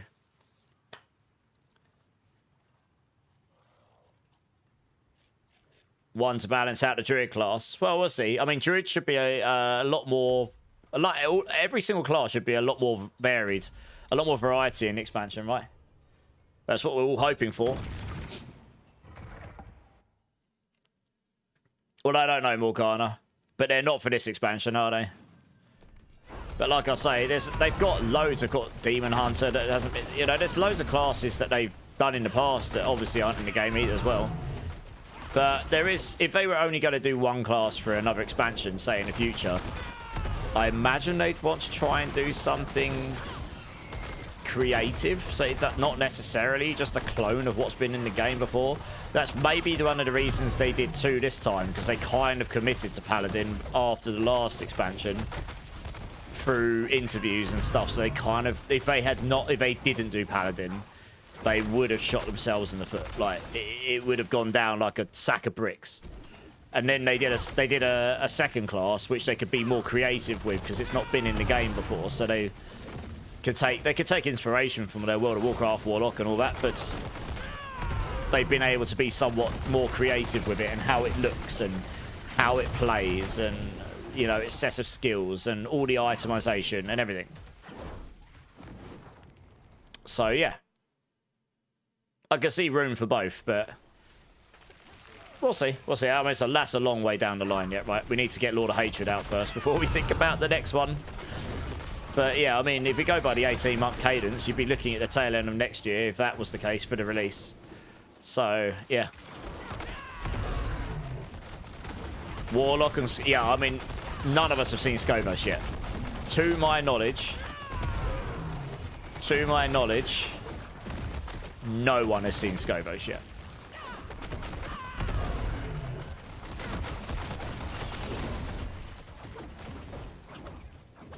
I mean, outside of the dev team. Of course they've seen it, but you know what I mean, like as a player. Roid Raged, how's it going? Tribute Ascendance rotation? Not right now, but if you want to offer it to the community, they can. I literally got in there just in time, guys. You're lucky. You're lucky. I was just in there. You have to come back to where I am. Yeah. Guys, if anyone wants to run a Tribute Ascendance, let Roid Rage know. That's potential for a mythic. No, none of us got to see Scovos. We were given level 40 Warlocks to run around in one of the zones in the Hantu. It was very, very limited in what we could do. Couldn't drop items. Couldn't buy anything from the vendors. We could see some items rotating. I don't think we were meant to, but we could. And yeah, it was very limited what we were able to do. Look at your message in game. 1 sec, Nits. Yeah. Just try and make sure I'm in there. Oh, nice. Oh, damn. Yeah, that's a good pair of gloves. GG's. Aspect's pretty good as well. Nice. Yeah, I do those. Those are good. Yeah, yeah. I mean, it's good not to have everything ruined up in front, isn't it? Yeah. So I didn't personally get to see any of the uniques, really, or any of the endgame stuff of Warlock. We just got to see the skills and try them all out with level 40 characters, and then we were able to play around with the skill tree as much as we wanted with that many skill points. So it's mainly just try out the skills and a few different combos and stuff, you know. You're off to bed. No worries. Sleep well, Morgana. Appreciate you jumping in. Lord Carnage. No, they were committed to Paladin by their users. Hey, Lord Carnage. How you doing, dudes? Mad Halka with the tier 5. I think I said I'd help you earlier, Mad Halka. Sorry, I totally took a lot longer than 10 minutes. Thank you so much for the 5 months, dudes. Appreciate it. If you want to give me a bean number, let me know between 1 and 7. Obviously, you don't have to, but you can if you let me know. Abe, anyone want to run some Heraldic Strong Rooms? Abe in YouTube is asking if anyone wants to run for OptiSite. Number 5, Mad Halka. All right, let me do this now before I forget. Looks like you've kicked off the potential hype train DJ bot thing. Oh, it's going to start again. Oh, goody. It's going to be a good time, everybody. All right, let me do this bean quickly. Oh, dear. We're going to hit Optimus Prime in the near future. Autobots, assemble. That's what it reminds me of. Mad Halka, thank you so much for the resub. Honestly, I really appreciate you. Here's a cherry or chili bean. Let's see if I singe my tonsils out. That is 100% chili. 100%.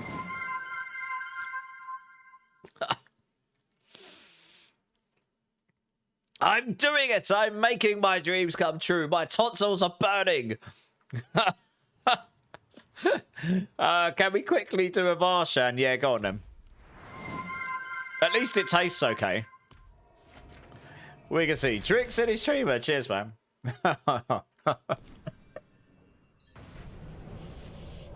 Oh, dear. At least those ones taste okay. They just make the back of my throat very, very sore. Oh, dear. Good times.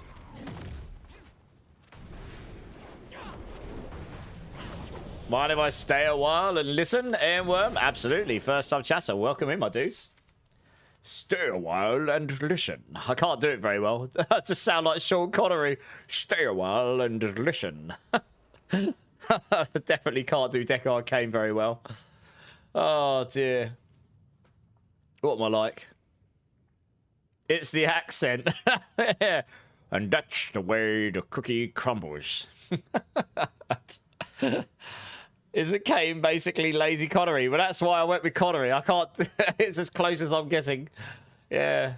Do you have enough for a Grand Emerald? Oh, I don't know, Chidori. What do we think, guys? Do I have enough to give Chidori a Grand Emerald? Detected. Party mode here we go. At level 3. You know what to Autobots, do. assemble. This voice on this DJ bot, it took me a minute to realise what it reminded me of, but it does. It reminds me of Optimus Prime from the Transformers films. I'm sitting there and it's like, party mode, engage. And it just sounds like Megatron's going at Optimus Prime or something. It's so funny. Yeah, well, I've locked it behind level 3 bitters because, yeah, Autobots, assemble. I can't go deep enough. I've locked it by level 3 because if I get it like 5 times a stream, it's pretty intrusive. It is fun, but only if it's like once a stream.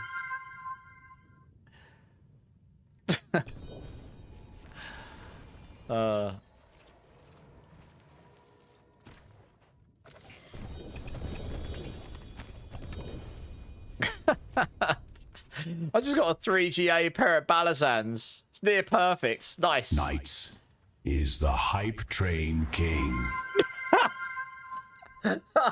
You see what I mean? It sounds like it does. It sounds like Optimus Prime. Yeah. Knights. It says Knights. Well, I say Nits. Knights, I suppose. Thank you so much for the sub. I really appreciate it. If you want to give me a bean number between 1 and 7, I'll do a bean for you. I'm going to be cracking up every time I hear that voice. It really gets me. Cheers, Hellspawn, with the flex the mug. That sheep scream, yeah. It's when it goes, Knights is the hype train king. I can't go deep enough. I can't do... It would be so funny if I could make that voice Arnold Schwarzenegger. Could you imagine? No, it's the hype train king. Come on, guys, go.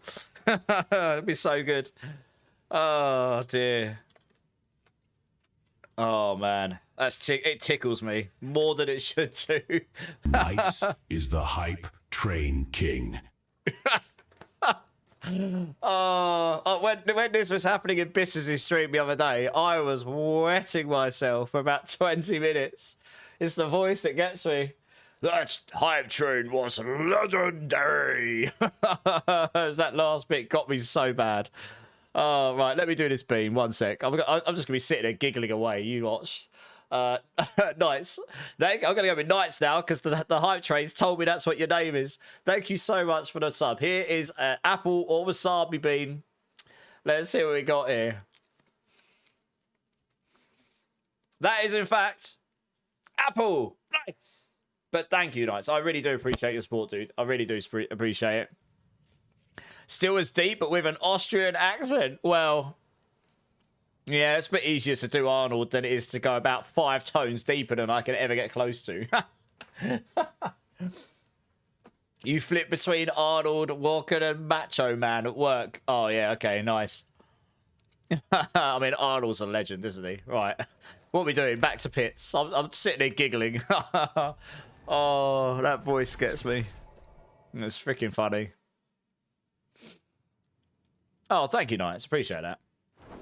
Yeah, I did put it so it doesn't activate on level 1, though, because when you get it 3, 4, 5 times a stream, it does get pretty intrusive. So it's, yeah. Well, once the DJ thing kicks in, holy moly. I imagine there will be some fun DJ times in the future at some point, but I don't mind if it lasts that long, but the thing is, level 1 hype trains activate really easily. So if you do a 34-hour stream like I did, you'd end up having it like 12 or 14 times in a stream, potentially. Knights is leading this hype train. So it's like, that might get a little bit tiring after a while. Yeah. Dear, oh dear, how funny.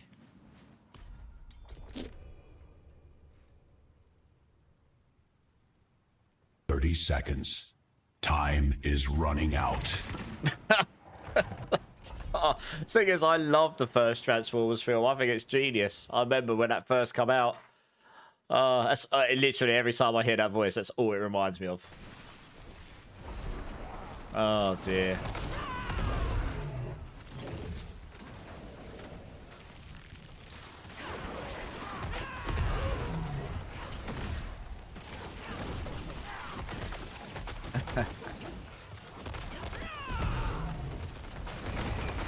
Let's not stand in the fire explosion. That will probably do bad things to me. There we go.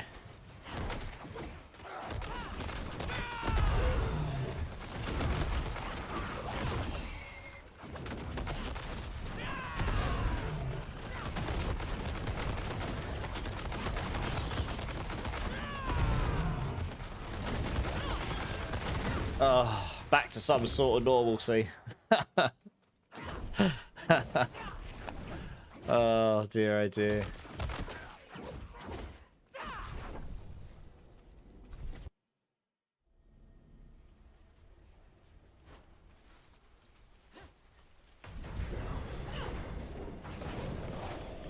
Every teenage boy remembers the first Transformer movie. Well, it was just a good movie, right? And it had the epic soundtrack and the Linkin Park song and... You know, it was just everything about it, right? It was just... The first one was really good. In fact, I actually quite liked the first 3, but the first one was really good. It was just everything about it. And it was the first time we'd seen something quite as good as that with CGI. Like the crazy detail. They used a new technology for the detail on the Transformers, which hadn't been done like that before. Obviously, it's all relative to when it came out. It's quite an old film now, so obviously by today's standards, it's it's peanuts, but... A hot girl in that movie. That's what Gauze was watching. Clearly. Oh, the first one's great. Yeah, it's good.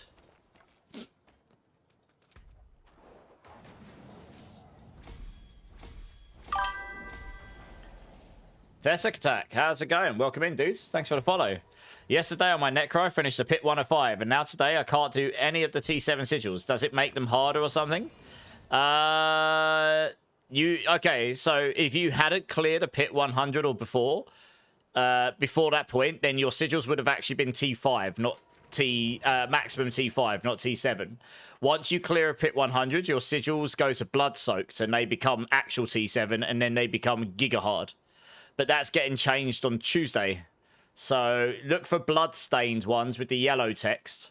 If it says blood-soaked with legendary coloured text on it, then they're going to be a lot harder. And it doesn't matter what torment level you open them in, they're still going to be Pit 100 equivalent. So it'll just have crazy amounts of life. And unless you're a paladin, you need to have a particularly GG build for your class to actually get the bosses down. They're still pretty... It took me 3 minutes to do a T7 boss on my Spiritborn, and I was on a pretty strong Spiritborn, to be honest. Hopefully that helps you a bit. Everyone remembers that movie.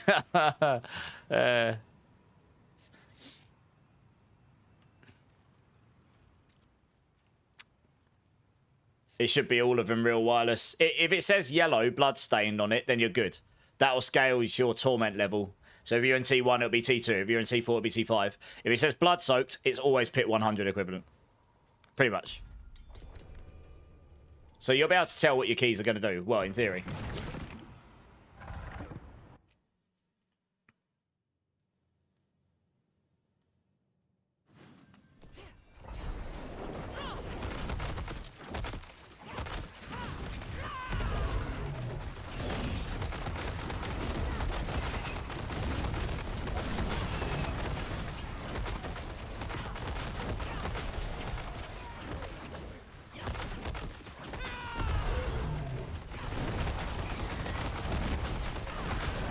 So, for the hordes, if you've got a stack of bloodstained horde keys on you, the yellow ones, as long as you've got a stack of them, or at least one, even if you pick up ones that would be blood-soaked, they go into your bloodstained stack and then they become a bloodstained key.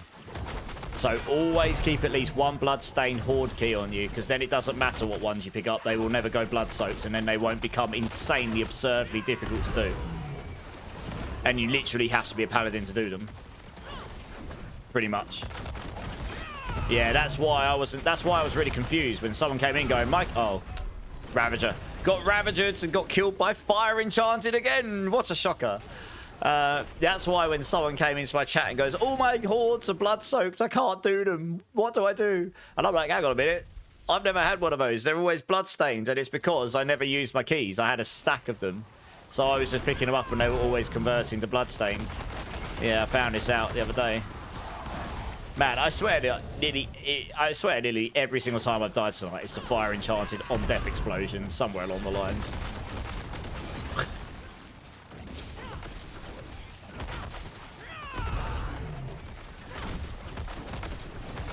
Good thing they are nerfing classes. Why not just buff everything up to Paladin? There's no point, because the whole game's changing in 4 weeks' time. 5 weeks. 4 weeks, 5 weeks, yeah, something like that. The expansion's pretty like, even Paladin's changing. Everything's changing. It's going to be a big change to the game in general. So it's dev time. Like, they'll be spending as little time as possible now on the version of the game we've got, because it's not compatible with where the game's going with the expansion. Oh, F off. I actually evaded. If I clipped that and went back, I evaded, but my character clipped on something, and then it just literally didn't move. It evaded on the spot. So where it was meant to do that, it didn't. It was like I was here, it clipped the wall, and then it didn't move. So I just ended up I ended up being inside the executioner sword and dying anyway. Bloody dumb. Would Canny Glyph be stronger than Wildfire on Rake? No, you need Wildfire, because otherwise you can't get the cooldown reduction you need. And then adaptive stances will screw you over. You still need to be able to cast your Protector every 6 seconds, otherwise you lose damage. I can't imagine a world where you'd be able to get enough cooldown without that. Just having 75% cooldown reduction probably wouldn't be enough. You need a means of reducing your cooldown. Yeah, I don't know. You can try, and you can let me know. You can try. If that solves it, then sure, it would be stronger in terms of damage. Will it still drop the other keys still? Not Bloodstain, no. Once you've done a pit or tower 100 plus, you only drop Blood Soaked. But that Horde Sting is a bit of a workaround. Yeah. You can jump out because you need to do a couple of 100 pits, no worries. Yeah, no worries. Guys, sounds like we've got a spot opening up if anyone wants to jump in.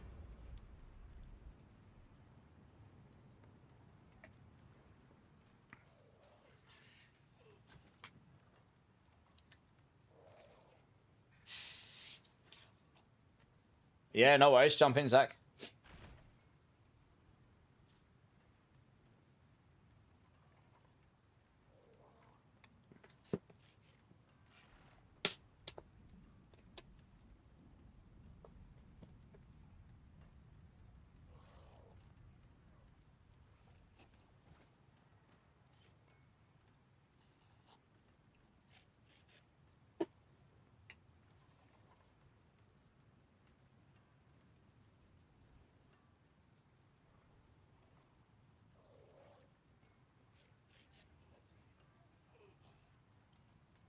Do I have a grand emeralds? I mean, I do.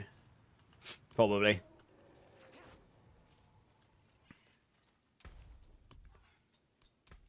Yeah. Yeah, just come and trade me. You're Una, aren't you? Are you jumping in, Zach? Because we're waiting for you. You're having a hard time? You're rake Spiritborn? I can't seem to get any mythics arc. Okay. Well, I mean, the build doesn't need mythics to function. I have a non-mythic variant for that reason. Obviously, it'll make you stronger. You only need the Shroud for that build. And it just makes you stronger, but you don't need it.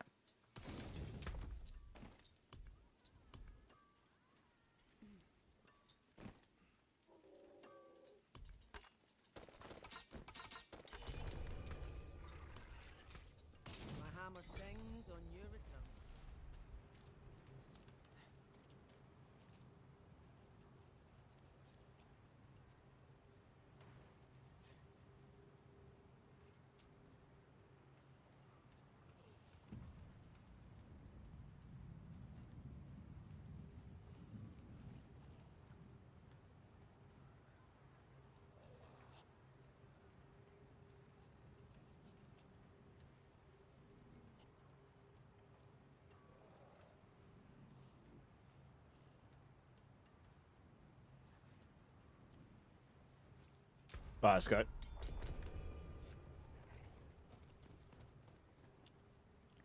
You're doing decent, but I'm just wanting that little extra push, I feel. What build you're playing Rake? Okay, so how high are you able to do right now, Ark?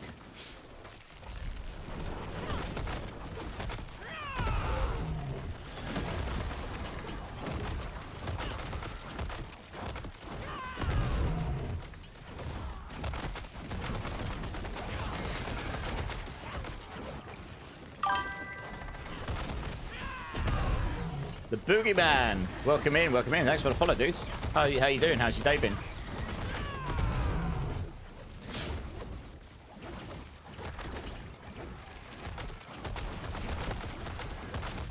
You hit pit 60 and got hard stuck. I mean, Rake should do a lot higher than pit 60. I'd have to see your setup, honestly. How high is your... Oh, you don't use to Ring of Midnight Sun on that build eventually. I'd have to see your setup. You don't need the Shroud to go higher than 60. You should be able to get some pit 90 plus without a Shroud, easy. This is not evade, no, this is touch of death. But if you type in exclamation mark evade, that will link you both the leveling and the endgame builds. Both of which have gone to pit 108 plus on the leaderboards. So they'll do you just fine. I started on evade, I probably won't play evade again this season now. It's not my favourite build to start with, so I've played it a whole bunch. I've had enough of it. I'm going to play through a load of other builds now. Be careful here. Make sure I'm not there when they blow up.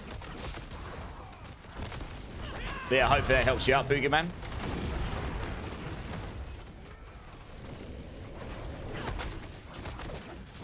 Yeah, I'd have to see your setup, honestly, Ark. I mean, by all means, send me a message in game, and then I can have a quick look. Evade is boring, Villans. I mean, look, a lot of people love the evade builds, and I understand why. It's fast, it's easy. It's not my favorite build. I don't dislike it. I just don't love it. You know what I mean? Hey, that's a good time. Thanks for the prime, dudes. Appreciate that. You're very kind. Thanks for the info. Appreciate it. You're welcome. Absolutely. Oh, thank you for the prime. That's very kind. Always happy to try and answer questions.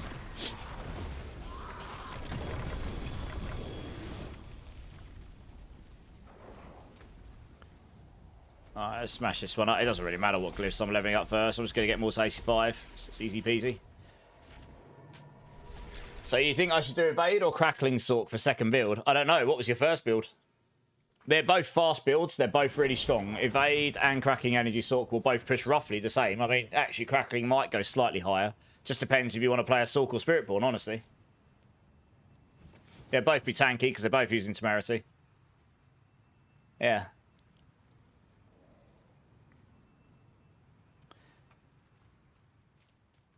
All right, 2 seconds, guys. I'm just going to go use the restroom. I'll be back in 1 minute. BRB.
All right, guys, I'm back. How's it going? Yeah, check out the build planner, dudes. And if you've got any questions, just throw it in chat. I'll be more than happy to help. Crackling is fun. That's what I'm playing this season. But I hope next expansion sort of gets some love with more able builds. Villains? Without being able to say much, there is at least one build that Sork's got coming that I absolutely will be playing at some point. Wink, wink. I do know of one build coming on the Sork that looks freaking awesome. I haven't seen it in action, but it sounds like it's going to be right up my alley. So yeah, you should have some new stuff. It should be good fun.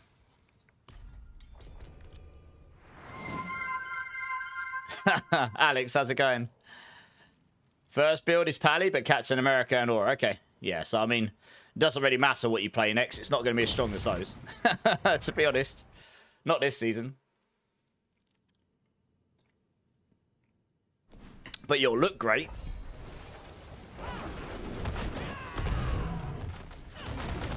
Well, you'll have to wait and see. Like I said, I haven't seen it in action, but I've heard of it from a pretty reputable source. So yeah, yeah. But I imagine we've already seen a couple of new things they've got coming as well in the videos, right? They showed a lightning incinerate kind of thing, and they showed anyone who's played PoE2, you would have almost certainly encountered the skill Soul Orb, where it places a massive humongous fireball down on like a stationary one that pulses or whatever. I don't know how it's going to work in the context of D4, but instead of firing out a ball lightning, it's going to put like this humongous fireball on the floor. So we'll see how that plays out. I don't know exactly how that'll play, but yeah, I'm good, Alex. I'm good. How are you?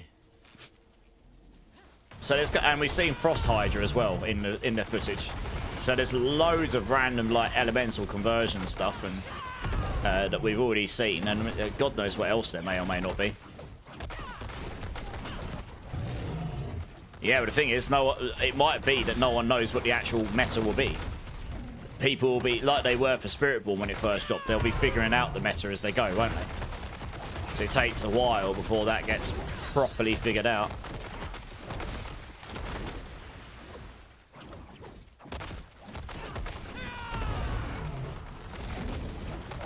And my black cat looks like he's just woken up. He's just come in. He's looking at me going, meow, meow, baby, now, meow. No, it's not treat time. You're too early, mate. You're an hour too early. Go back to sleep. You dope. Oh, he's funny. No complaints? Glad to hear it. Glad to hear you're well. How's the season been treating you?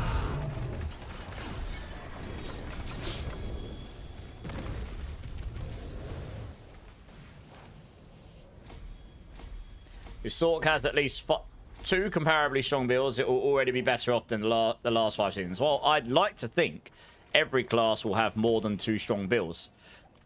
Just take my word for it. The build variety should be much vaster. Like, Warlock, it's insane how many build combinations there were when we saw it, honestly.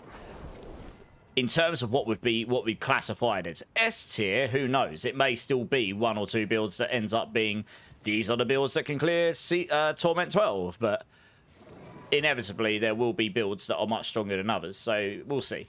But the build variety should be a lot bigger, I think. How is the poison build? Yeah, it's okay, Esseltech.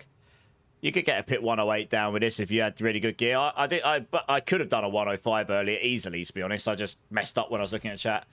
With my current gear, I'd do a 106 easily enough. Maybe even higher, to be honest. Thessex, guys, anyone in chat who wants to do a Tribute of Ascendance, I have 3 spots open. Okay, if you're not looking for people to... Are you looking for people to rotate with it, or are you just giving it away for free, like, as to be nice to the community? It's time for food when it's time for food. Yeah, well, he can wait. My cats have got to learn patience. You're giving spots away. Nice. Well, guys, if anyone wants a chance at Mythics, hit Thessak up here. He's offering 3 spots for a Tribute of Ascendance, which gives you a chance at Mythic. Let him know. Hellspawn will take 1. Nice. Boogeyman will take 1. Nice. Sork's been a one-trick pony the last 5 seasons. Yeah, a lot of classes have been that way, though, right? They've had their 1 or 2 top builds. Like, yeah, look at Rogue. It's been Death Trap, and then Heartseeker came back into fashion. But that's it, basically, isn't it, for the most part?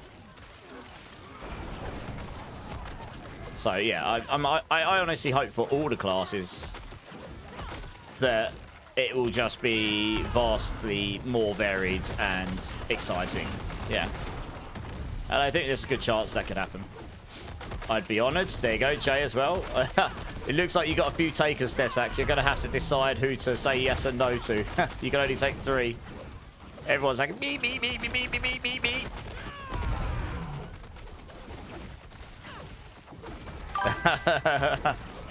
VK Hero, how's it going? Welcome in, welcome in. Thanks for the follow, dudes. Appreciate it, appreciate it.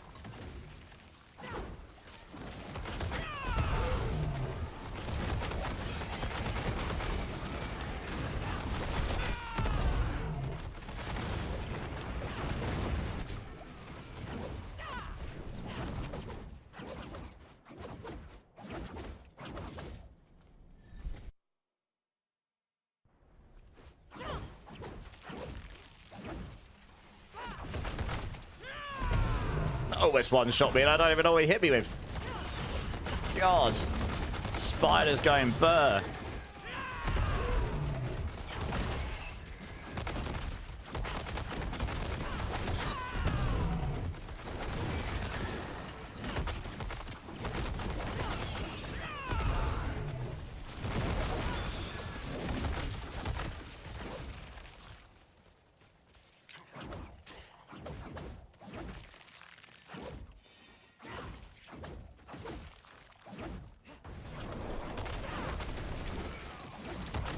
No worries, Tesek. Thank you for offering that to the community.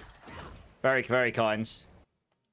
I think he's full now, Boogeyman. So if you haven't made it in, unfortunately, that might not be an opportunity now. But you never know. Maybe someone else will offer one at some point.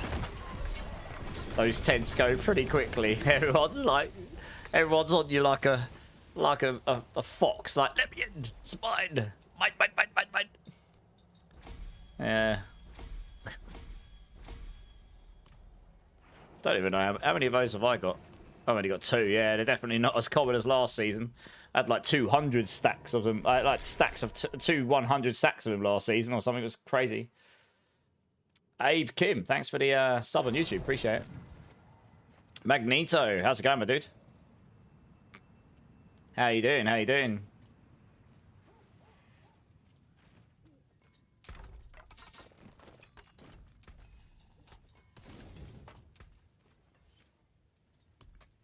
Hey, got an air petition. Nice. GA movement speed, not too bad. GG's. You're working on a rake, Spiritborn. Nice.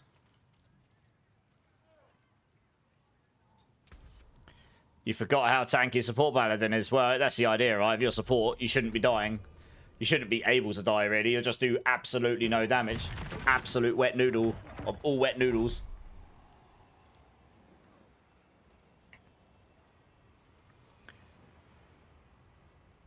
Justin, heir and grandfather drop from the butcher. Ooh, nice. How you doing, Gilt?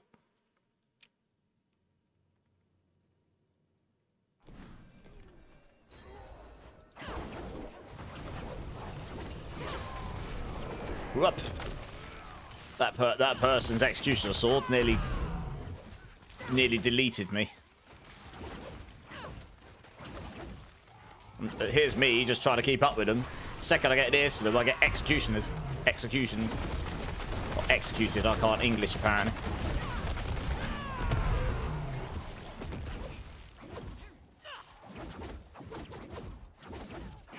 Yeah, I'm good, Gil. I'm good. Yeah, I'm good.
Purvis, how's it going?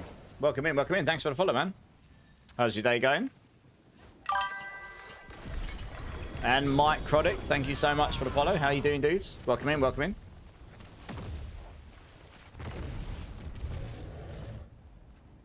Where's the altar? Is it like right behind all these items? What? Oh no, it's down here.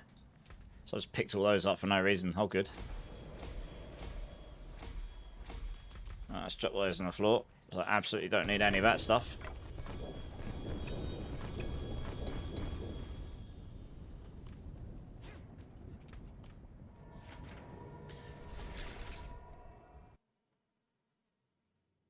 I do, but I'm not running them right now.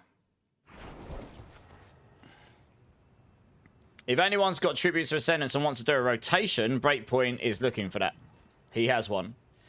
Telepathy. You're rocking Storm Feather Evade Spiritborn. Can do pit 100. Glyphs at level 60. Is there a better build? Well, do you mean a better Evade build or just a better build than Evade? I mean, Evade can go to pit 1, can go to tower or pit 100. It could do pit 110 or tower 110 if you've got really good gear and you've got the rotation down. But, I mean, the best pushing build is definitely Payback. Pure and Thorns. Thorns probably wins out by about a pit or 2. But those will push higher. Rake will probably push a bit higher. You don't have one, but you're looking for a group. Okay, you might strike. He doesn't have one. Okay. So you can't really look for a rotation if you don't have one. But no, I don't think... not a lot of people are just going to be giving those out. Someone just did, but that's not going to be common, unfortunately. Climax, this is just Touch of Death. I'm just going through the builds now, even if they're a bit more... I mean, this will do a pit one, tower 108, to be honest. But it's a slightly more off-meta Kepaleka build. I'm just running through a load of builds now over the next week just to sort of sunset them all. So to say that I've tried them all for one last time, you know. For better or worse. And then we move into the expansion land where we get all the new stuff. And that's going to be a good time. And we don't get these builds as they are anymore. Ever again.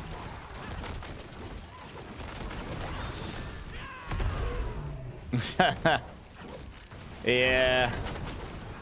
At least it's, I mean, the fact that paladins are feeling the fiery charts as well probably tells you they're a bit overtuned. Because, I mean, they're way tankier than me. Way tankier.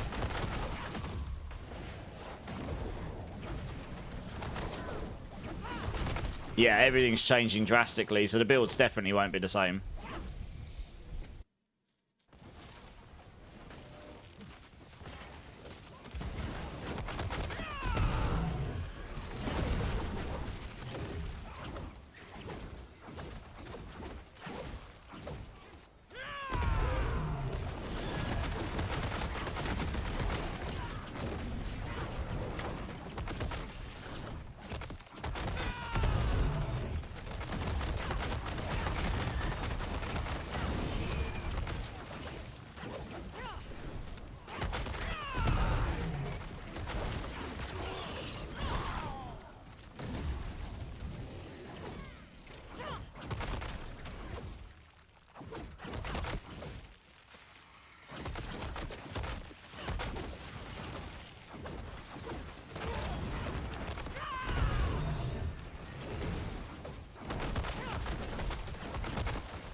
Might be an opportunity for the lower builds to shine. Yeah, hopefully. Well, hopefully some new stuff, right? New variants, new items. I don't know. We'll have to see. Hopefully just new stuff.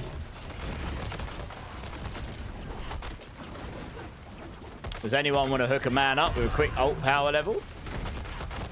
Yeah, guys, is anyone able to help Boogeyman here with a quick power level on an ult? It doesn't take too long if any of you are running pits or anything anyway. If a space opens up in my team, I can take you, Boogeyman, but at the moment I haven't. FC Bluey, how you doing? Welcome in. Take a look at the planet, dude. Throw in chat if you've got any questions. I'll be more than happy to answer. Looks like Ubellion will take you, Boogeyman. Link up with Ubellion. Thanks, Ubellion.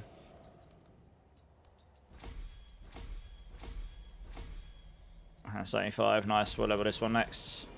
2, 3, 4, 5, 6, 7, 8, 9. 9 more. Probably get all those 85 easy enough.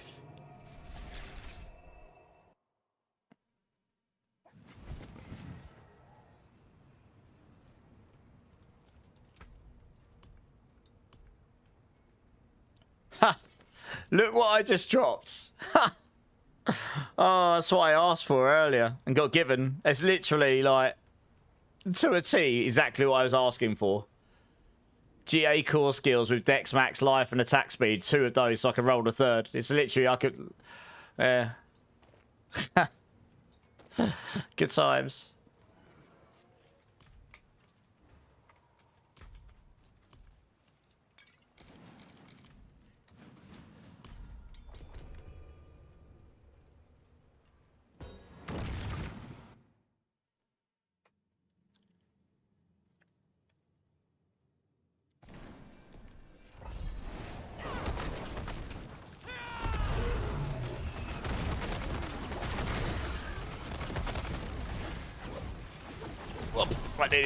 I need to get executed again. It is dangerous as hell doing pits with teams right now. I'm like dashing in and there's a sword landing on my head. That's like 50-50 whether it's going to kill me or not at the moment. It's brutal. Dear oh dear. Brutal.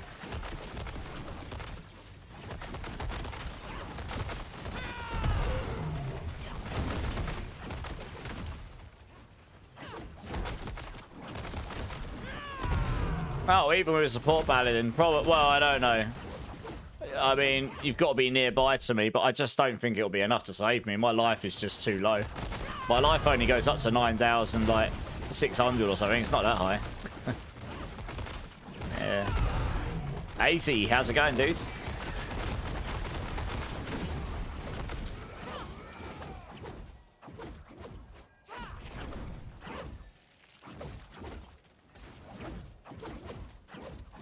You good? So I'm glad to hear it. Glad to hear it. Fire enchanted, run! It's like you killed him and it's like, run for their life! Oh, you are going to get blown up if you don't.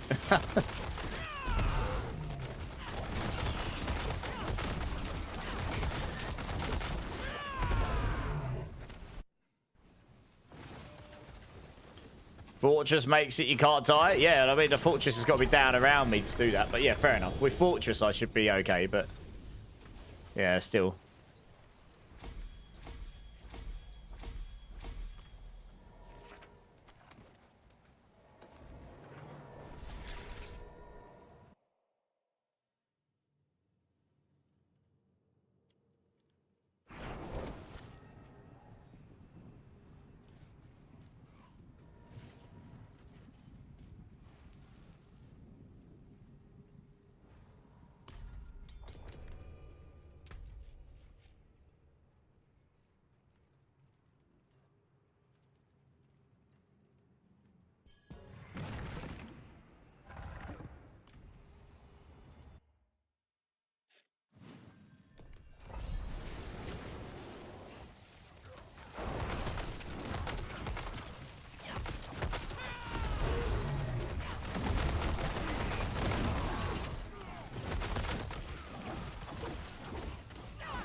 Is it a big stream? No. I'll only be on for another 40 minutes. Because I'm going to be on again tomorrow. I'm going to do a big stream on, I think it's Thursday's the last Epoch update. I'll have to double check. Whenever the last Epoch season drops, I'll do a long stream then. Because I just want to blast on last Epoch for a day. I haven't played it in ages. I'll just do a mega stream and blast last Epoch for 24 hours or something. This is how far I can get. Just because that's something I really want to do.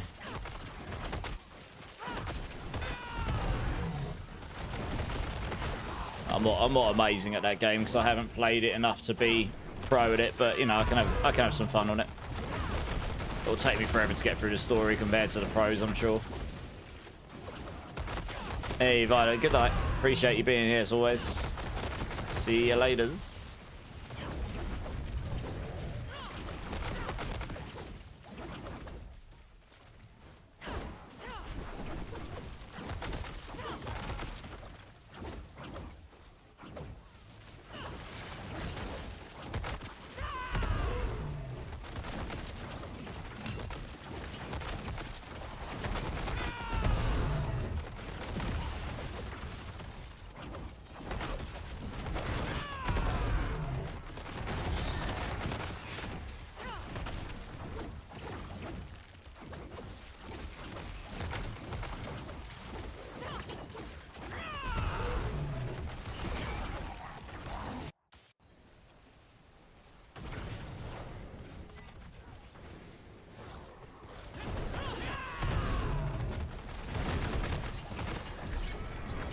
Nice.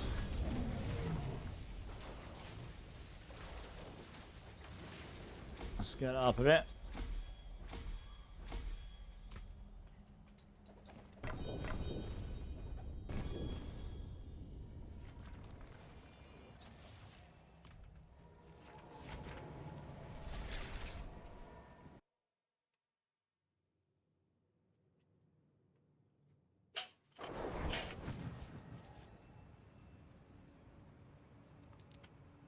What do you want, cat? It's too early for treats. Alright. 13k life. Nice. Way tanker to me. I have 7. Yes. Kill or be killed.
Oh my god.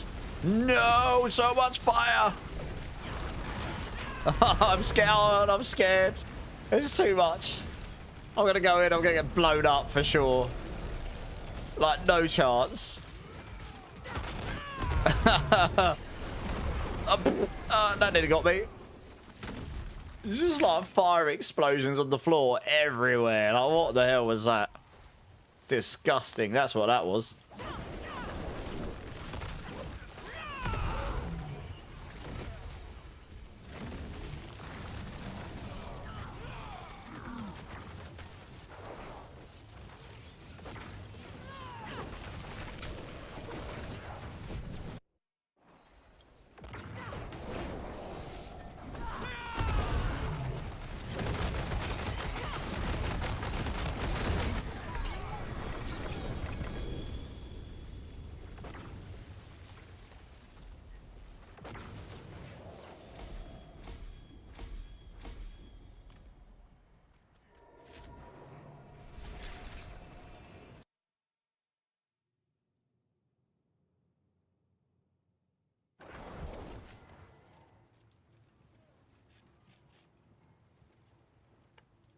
Floor effects, I know.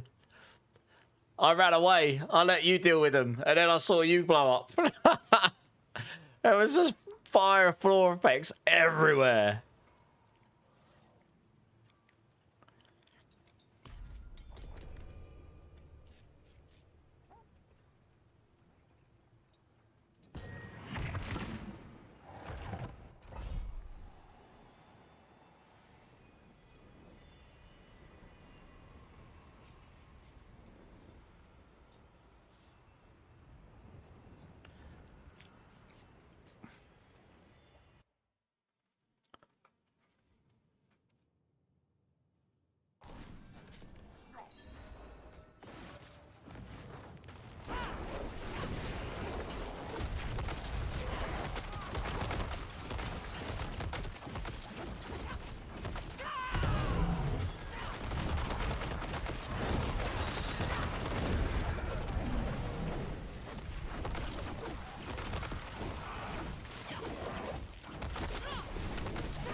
3DA legendary chest piece. Oh, good. Because that's going to be useful to me.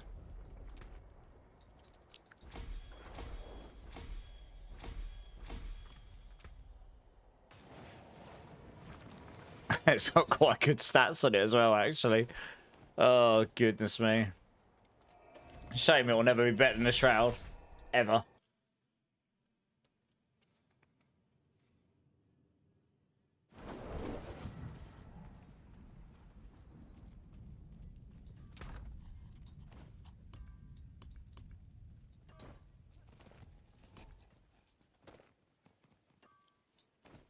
Meh. There's no reason to do a support Spiritborn. I don't think. It will never beat out a Pally, a Barb, and a Druid, so... You'll never really need a support Spiritborn ever. AI Yang's in the house. Little bit of an epic sax guy. I don't know why, but let's do it. Thank you, AI Yang. What's the fastest way to farm gem fragments? Either escalation dungeons or hordes, probably. Yeah, I was farming up a buttload from doing those. How you doing, AI Yang? And yeah, welcome in, Bro Fader. Hope that helps you a little bit. In T4, of course.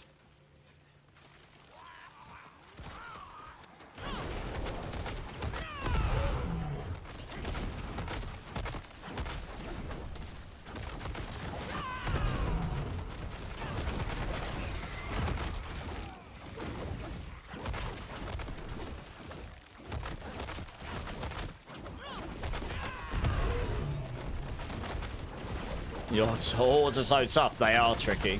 Yeah, then try escalation dungeons or just nightmare dungeons that have got gem reserve or specific ones in it. But nightmare escalation dungeons, they increasingly, as you go down the layers, they get more and more mods. So the chances of getting gems in one of them is pretty high or more.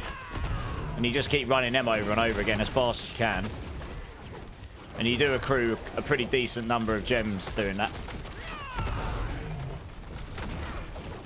And do your hordes in T3. I wouldn't bother doing them in T4. They have too much life for most builds. Sticky Herbs. Thank you for the follow, man. Welcome in. How's your day going? Appreciate that. Appreciate that. No, so escalation dungeons are these. You can run normal nightmare dungeon sigils, but escalations are the legendary ones. So they have 3 levels. They have 3 dungeons, and then they have a boss at the end that can also drop a load of stuff. Yeah.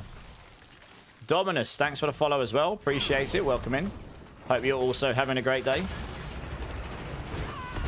If you don't have any escalation dungeons, try and find a Heraldric Strong Room nightmare dungeon sigil. Run that, get the chest at the end. You might drop an escalation from it. Or like I say, you can run normal nightmare dungeon sigils with gem reserve on them or something. Yeah, you drop them from the Heraldric Strong Room chests. So if you've not done many of those, you won't have dropped many. They're very... Well, you might get them from the world boss or something as well, but they're pretty rare. You've got a bunch of both, yep. And then it's just a matter of running stuff over and over. Like, I ran a lot of dungeons and a lot of hordes, so that's how I got my gems. What's the best Spiritborn build this season? Recluse. Evade for speed, Rake and Crushing Hand for general content, and Payback Pure or Thorns for pushing. Thorns will probably go slightly higher. Hopefully that helps you. Good fellas. Anyone else find it's a lot harder in the pit than other seasons? Well, you're probably just dying a lot to these affixes, right? The on-floor, the on-death effects are... They were new this season. The on-death... At least how they are currently, the on-death effects on the floor are insane. Yeah, I mean, I've died loads of times tonight, and it's nearly always to that. Got to pin the check the tier list message again. I know, John. I know. Everybody's talking about it. What, the on-death effects, Connor? They are mental, right? I've died a lot tonight, and I reckon if I went back and saw what actually killed me in the majority of them, it was either those or the Executioner Swords in 95% of cases, I think. Yeah, it's definitely worse this season, for sure. Dominus, check out the planner, dudes. If you've got any questions, throw it in chat. I'll be more than happy to help. The floor is lava! Yeah, exactly.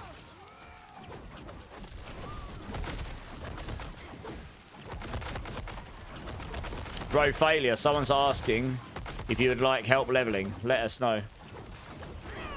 That's how awesome this community is. People help each other out.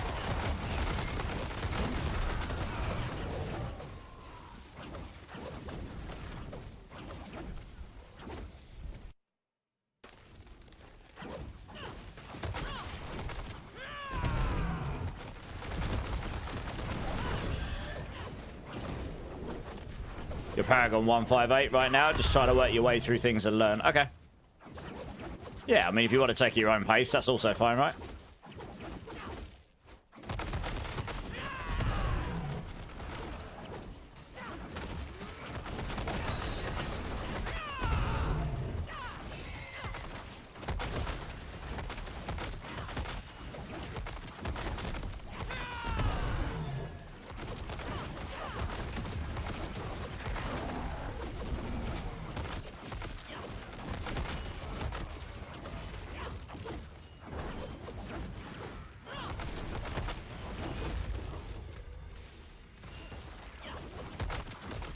You did your escalation sigil, but you didn't get another one. You have to get them from Heradric Strong Rooms, that's why. See, if you didn't get a Heradric Strong Room in it, and it's not guaranteed dropping Heradric Strong Room either. But if you didn't even do one, you definitely won't get another replacement, I don't think.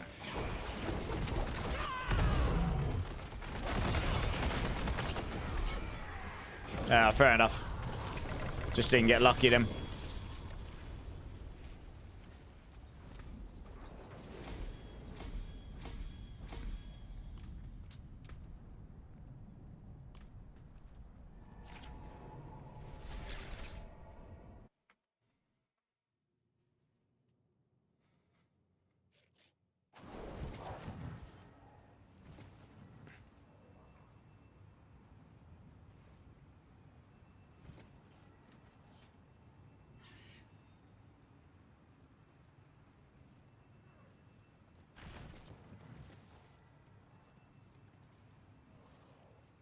$500,000 toughness. Well, I wish I had that. Not happening on my Spiritborn.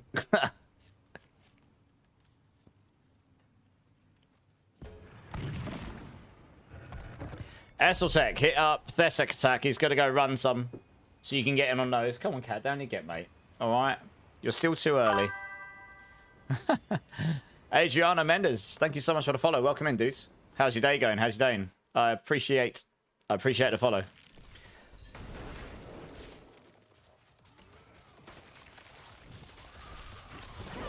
Sack and Static, thanks for the tribute runs. Nice. GG's.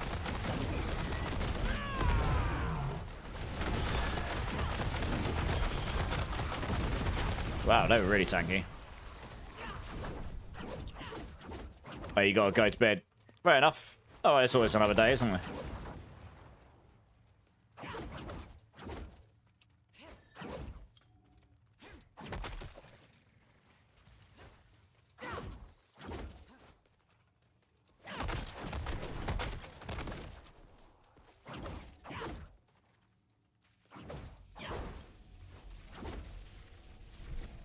You've been waiting for Touch of Death? Please don't let it be a shaft. It's okay. I'm only playing it tonight. If you do exclamation mark, actually no, just do exclamation mark build. Then the planner's all there. I made one slight change today. It will do a pit 108 with good gear. I mean, who knows? Maybe someone could grind out higher, but I won't be bothering. I just wanted to give it a look. You know, it's okay. Hopefully, we'll have a proper Touch of Death build in the expansion, which is not a Rod of Kepaleka build. Because we had a unique for Touch of Death, and it never really got utilized in all 6 or 7 seasons. 6, 7, 8, 9, 10, 11. Yeah, like all 7 seasons. Didn't really ever get utilized for what it was intended for. Sage with the resub. 6 months, Sage. What a legend. Thank you.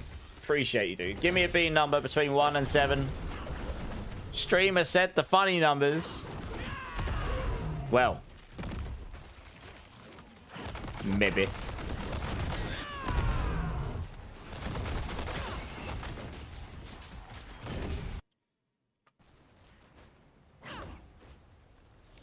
Number 2. Number 2. All right, 1 second.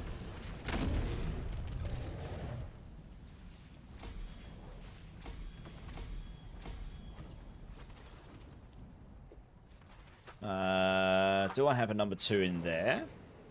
I do. I think.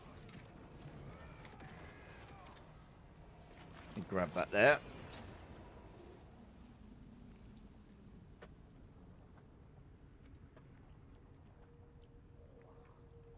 $1 million toughness. 1 million toughness. Nice. Well, you're making me look like paper, because I am. Sage, thank you so much for the resub. 6 months already. You're crazy. I love it. Here is a number 2. Lemon or sour milk bean. Let's see what I got.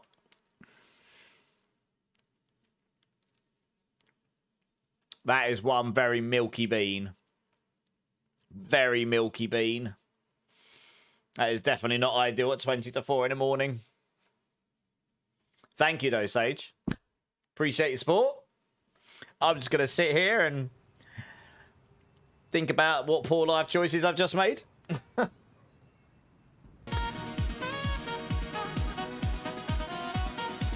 Squirtle saxophone. What is this?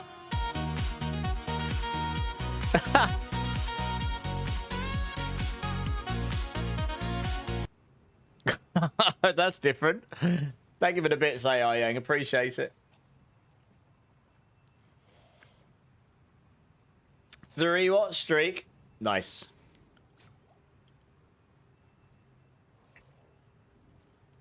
Dear, oh dear.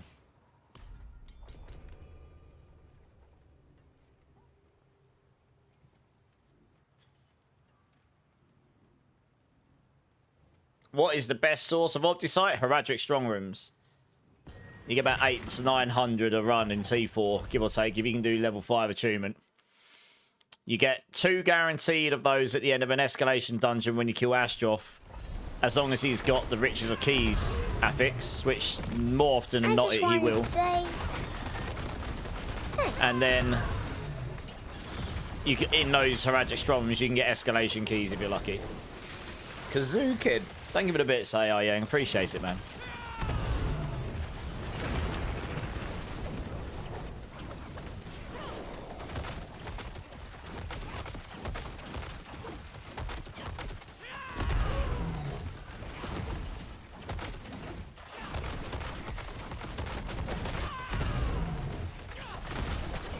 I haven't even had a treasure breach this season yet.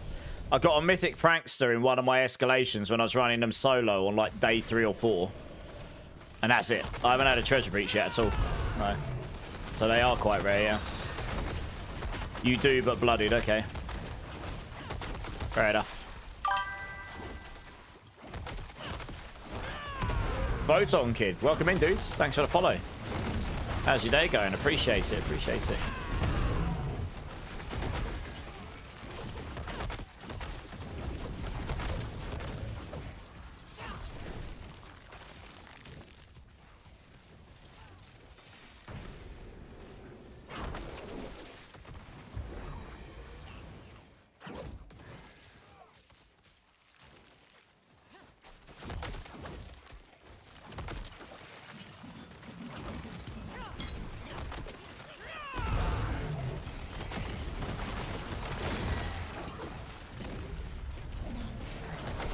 You have a bloodied waiting? Will it? Yeah, there's no point running bloody treasure breaches until Tuesday patch onwards. Because they're broken at the moment and they're apparently fixing them in that patch. So I would hold on to it until that patch, to be honest. So that you don't waste it. I think the Obdicite's not dropping or not dropping in the quantity it should be or something like this.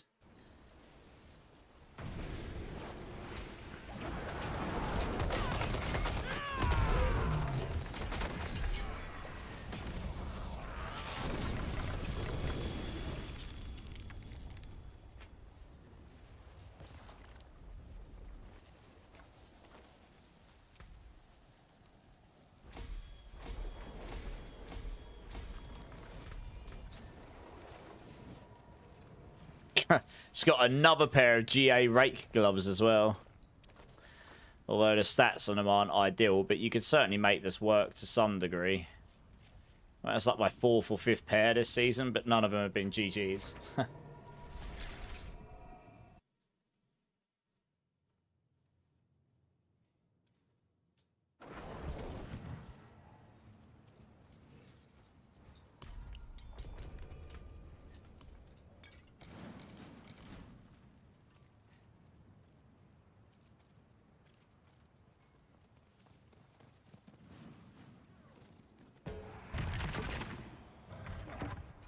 It is a poison build.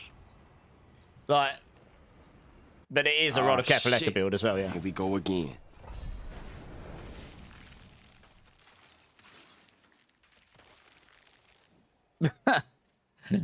AI Yang's at it again. Would you replace Protector with Hunter if you're using Rake gloves, I guess? No, not necessarily. You don't need the Hunter in the Rake build. Ferocity's baked into Rake anyway. So you use the Protector, you just use the Protector bog standard.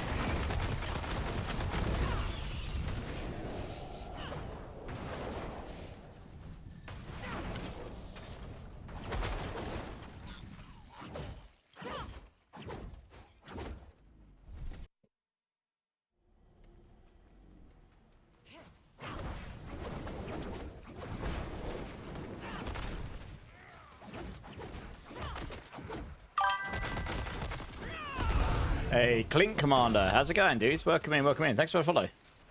Appreciate that. How's your day going? Nice. We're clearing these pretty quick now.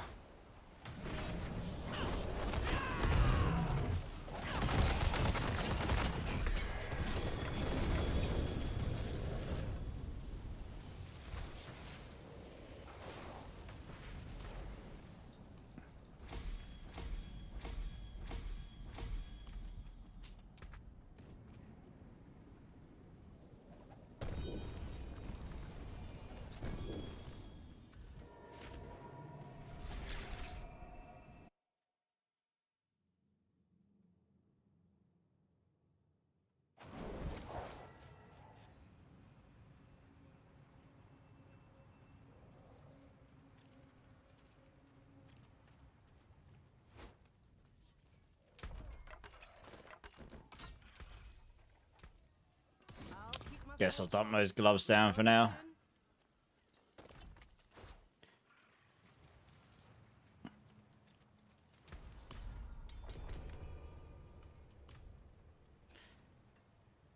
I mean, I think I've got one, but it's not necessarily crazy. Let me have a look at this one. Oh, I just picked one up for you. There you go. Nailed it. What's the Evil Rucker like? It's pretty solid as well, to be honest. Yeah, I've got you 2 items that someone else drops on the floor. I'll give them to you before I go off. I'll be going off shortly, so I'll give them to you just after. Just before, sorry.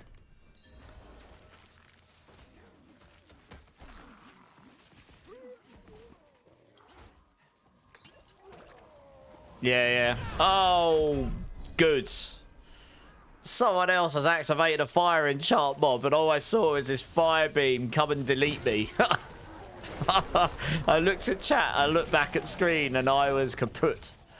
Oh, God. That will be a funny clip to rewatch. It's obscene. It aimbotted me.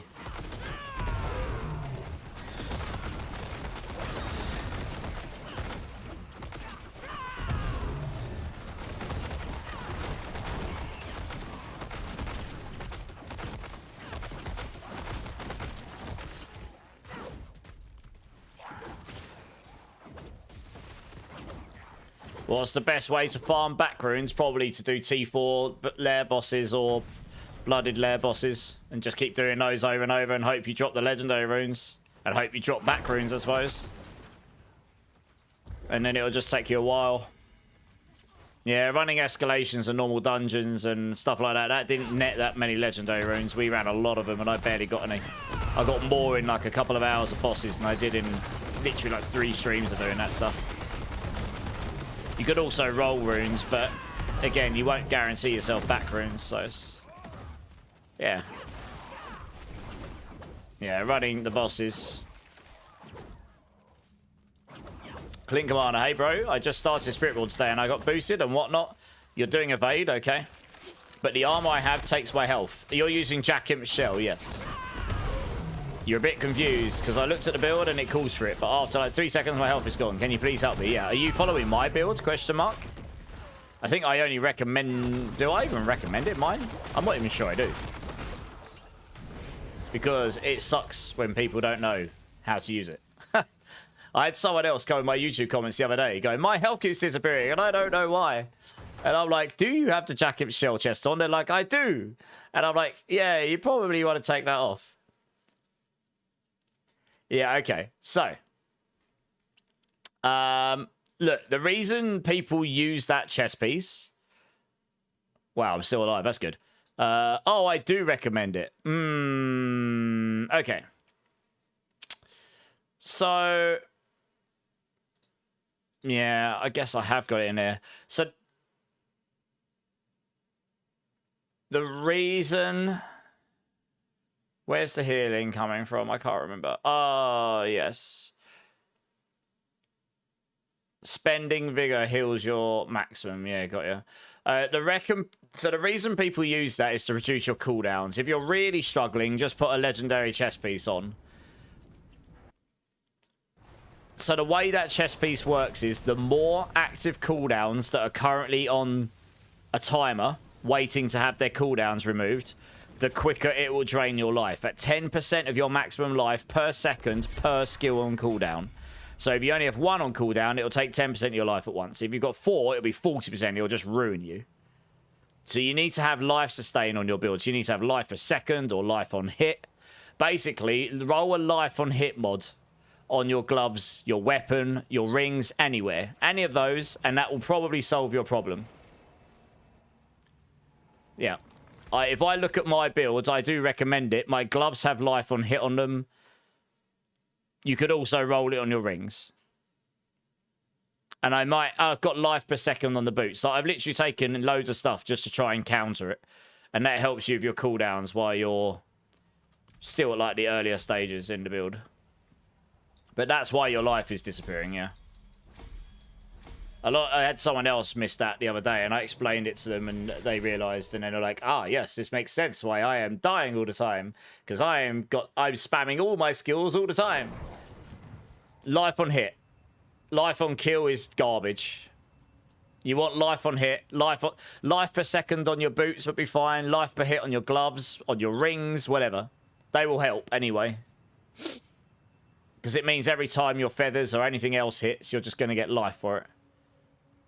So it helps counter the life loss a little bit.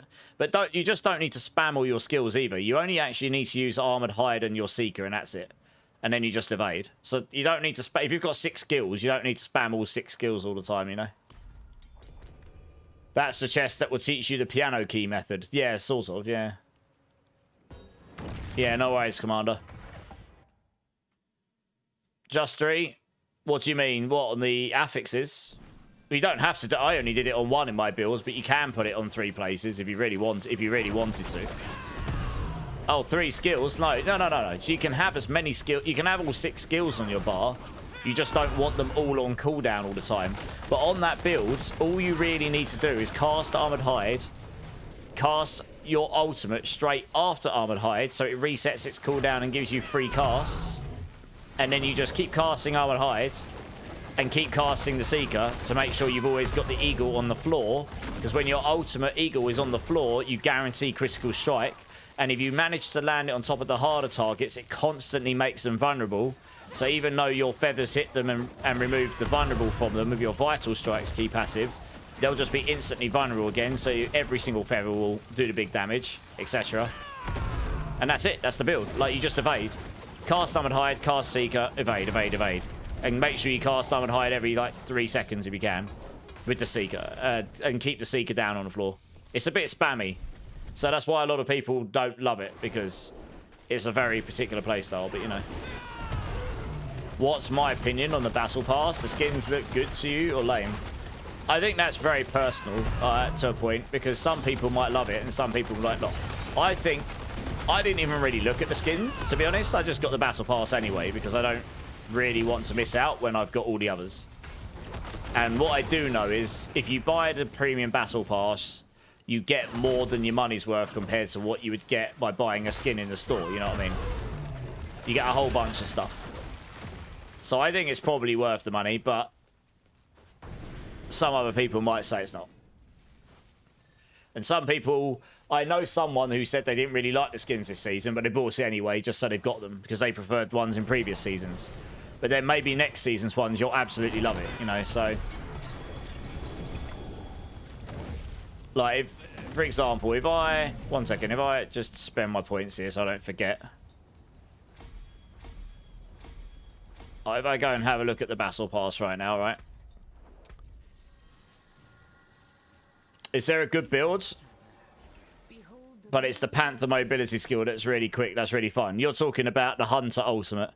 Yeah, some people use that, but most people use the Gorilla now just because the Gorilla is kind of stronger. But if you want to play a build that's not Evade, that's fun and got... I mean, Evade is the fastest build. But if you want to play a build that's fun and not Evade, this is the one I've been having. This is the one I prefer playing, and that's... pretty, you know, decently tanky. It's got a reasonable amount of mobility in it, and it uses the Gorilla, which is equally as fun. If we go to the Battle Pass here... One second, what am I doing here? Reliquaries, here we go. So you get these 4. If you buy the Premium Pass, you get these 4, right? This one you just get for free. So this is okay. So you get a bunch of stuff in there, and that stuff looks okay. But for the paid stuff, I mean... You know, I mean, you may or may not like the armors this season. But, you know, that's that. And then you get this portal. That's pretty cool, I imagine. I didn't even look at it, to be honest. Yes, the portal's pretty cool. And then you get this pretty cool looking mace. And then you go into the beast. Now, this stuff does look good. You get yourself a little polar bear. And you get yourself some sick looking mounts with some armors. A couple of them, actually. You get some really cool looking mounts. And another weapon, and then in the weapons, you've got a whole look... Yeah, I mean, actually, the weapons look pretty good this season, actually. If they fit on your class, all the weapons look pretty good, actually. That looks sick. What's this one here? Staff. It looks pretty cool. So that's what I mean, right? You do get quite a lot of stuff. And the stuff that... Some of it will be to your flavour, and some won't be. Yeah.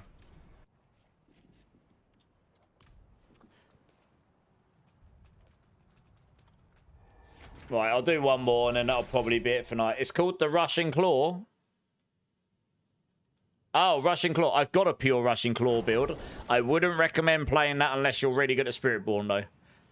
There is a poison Russian Claw build, which isn't pure Russian Claw. And that's pretty good. And I've got a build for that somewhere as well. But yeah, pure Russian Claw requires deep mechanical knowledge, and it's definitely the most complex build I've got in my build guides. And it also requires very high cooldown reduction and good gear. So it's definitely doable. It's just I wouldn't necessarily recommend that to start with. It's a little clunky. I'm really hoping the Russian Claw gets some love in the expansion, so that'll actually be a really good build, you know. Yeah, I think I'm the only one out of all the websites that's actually got a build up for that. For that skill, to be honest, at the moment. But I'm hoping in the expansion it'll be a lot better. It is fun. It's just a bit clunky, yeah. The poison version's less clunky, but it's not actually the skill that's doing the damage. It's being used as a means of activating the Balazan's Max Lethal pants, and that's where your damage actually comes from. A specific unique pair of pants you can get.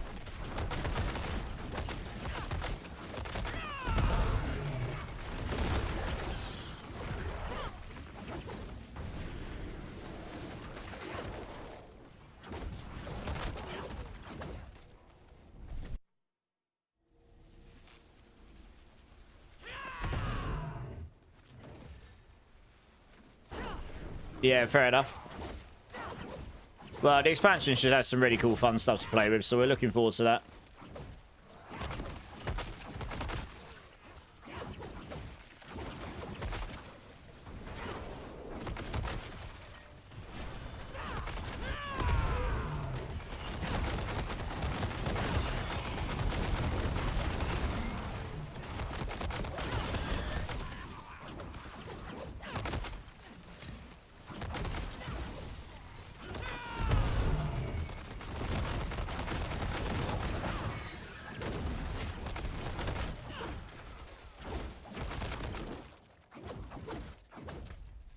Oh man, the backtracking is real. Hey, thanks, Commander. Appreciate it. Yeah, today's playlist has been pretty good, actually. I chop and change it a little bit, but yeah, I fancy some rock bangers tonight, so that's what we got.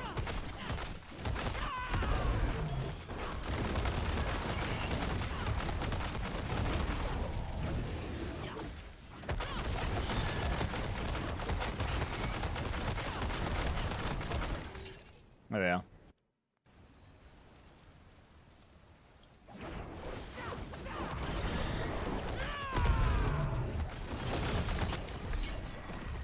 Nice.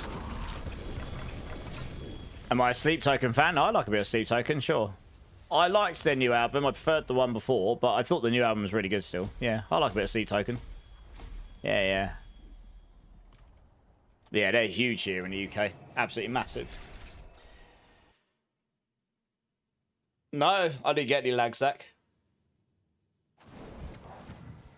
Right, that probably was my last one, though, guys. I'm probably going to call it there tonight. I don't want to cook myself. I was really cooked the other day. Doing 75 hours of streams, but 75 hours of streaming in 4 streams was pretty hard going. But I will get Magneto in quickly to give him his items as well. Ah, not bad. GA posting that amulet, nice. Thanking you. Magneto, do you want to quickly join? I'll give you these things. Tool.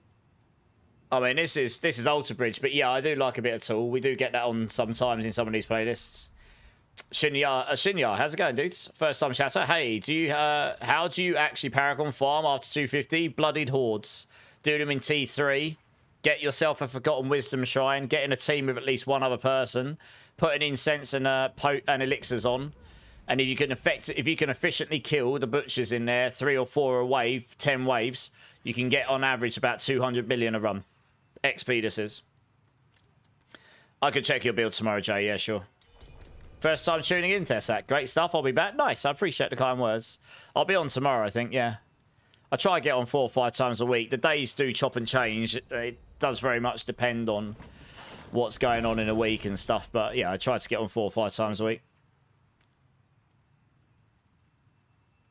Oh, Tool's your favourite band. Nice. Well, I do play Tool in my stream sometimes. In fact, maybe we'll get some tomorrow. Who knows? Do I have someone in mind to raid? I'll have a look in a minute. I will have a look to see who's online. I have not been paying any attention. Right, let's give it these here. Thiago, thanks for the... Thiago, yeah. Thanks for the sub on YouTube. Appreciate it. Yeah. You can have all those. Enjoy it. Hopefully it helps a bit. Right, let's have a quick look see who's online. Thanks. Doopy doopy doop.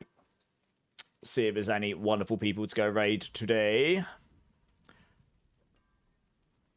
I have a feeling Snuggy goes offline pretty soon, so we won't raid him today. I'm just having a little scroll down.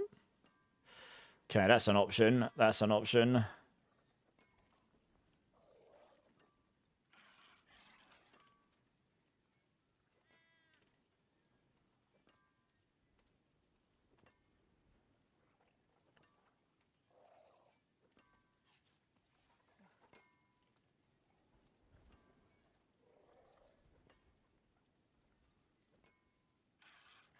Okay. There's a few people online. Oh. Stretch. There's a lot of one viewer streamers. Yeah.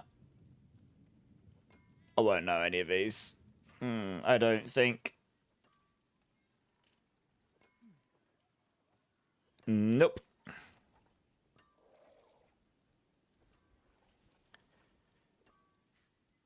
So I've got a couple of options here. You won't be on tomorrow, Chittery? No worries. You're going to be painting Warhammer minis. Nice. My brother's best friend and my brother-in-law are really into all of that. You have a pally, but to be honest, after you get it up there, it gets kind of boring. You like the Spiritborn. Oh, it's certainly more challenging on the Spiritborn. Do we have a Touch of Death YouTube video? Yes.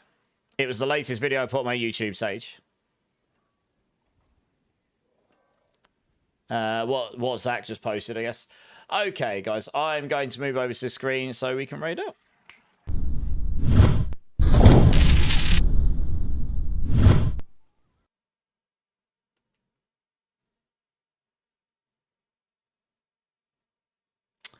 Cool. Okay, guys. Well, it's been a fun stream. Sorry I was a little bit, I don't know. Things were just getting to me at the start of stream. I think I chilled out by the end. God knows. I was cranky, but never mind. But thank you, guys. I really appreciate you all in all my channels. Everyone that's here the whole time. Anyone that's new. Anyone that's been lurking. Really do appreciate you and your time.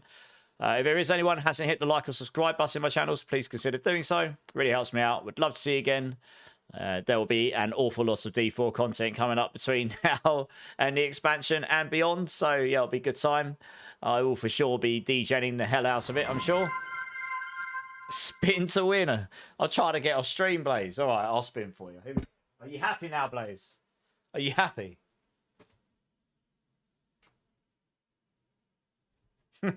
We span and we won.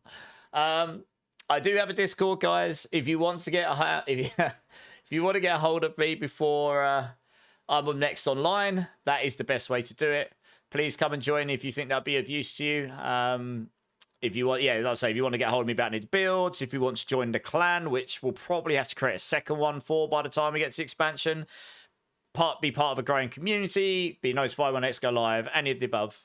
We'd love to have you there. Obviously, it's totally fine if you don't want to join, because I know there's a bazillion Discords and, you know, people don't want to be in that many. But if you think that would be useful to you, by all means, come and join. As I say, we'd love to have you there. The community's awesome. Yeah, thanks, Real Wireless. I appreciate you jumping in. Yeah, sorry, Solid Boy. I'll be back on tomorrow. Yeah, as I say, I'll be back on tomorrow, guys. So, usual sort of time. I normally start about 9 p.m. GMT right now, British time. So, that'll be like, what, 1 p.m. Pacific time, 4 p.m. Eastern time, I think, somewhere around there. So, yeah, hopefully see some of you then. Every channel except the purple channel, I'm just going to be shutting down. So thanks, guys. Really appreciate you and your time. Have a great rest of your day, whichever time zone you're in. Twitch, I'm actually going to send you over to a good friend of mine and one of our mods. Never heard of you. He's actually live today. So, yeah, this will be some pretty significant numbers to him. He's a really good time. He's funny as hell. Please come over, abuse his chat, smash him with all the emotes, say hello. Even if it's just for 5 minutes, he'll really make his day. So, yeah, a lot of you already know who he is. But if you don't, you won't be disappointed. He's a good laugh. You want the dancing? I know. I removed it to save my kneecaps. It'll come back one day, I promise. So yeah, guys, I think that's about it. As I say, I hope you all have a great rest of your day, whichever time zones you're in. Keep safe, guys. Keep lasting. Much love, and I'll see you tomorrow. Cheers.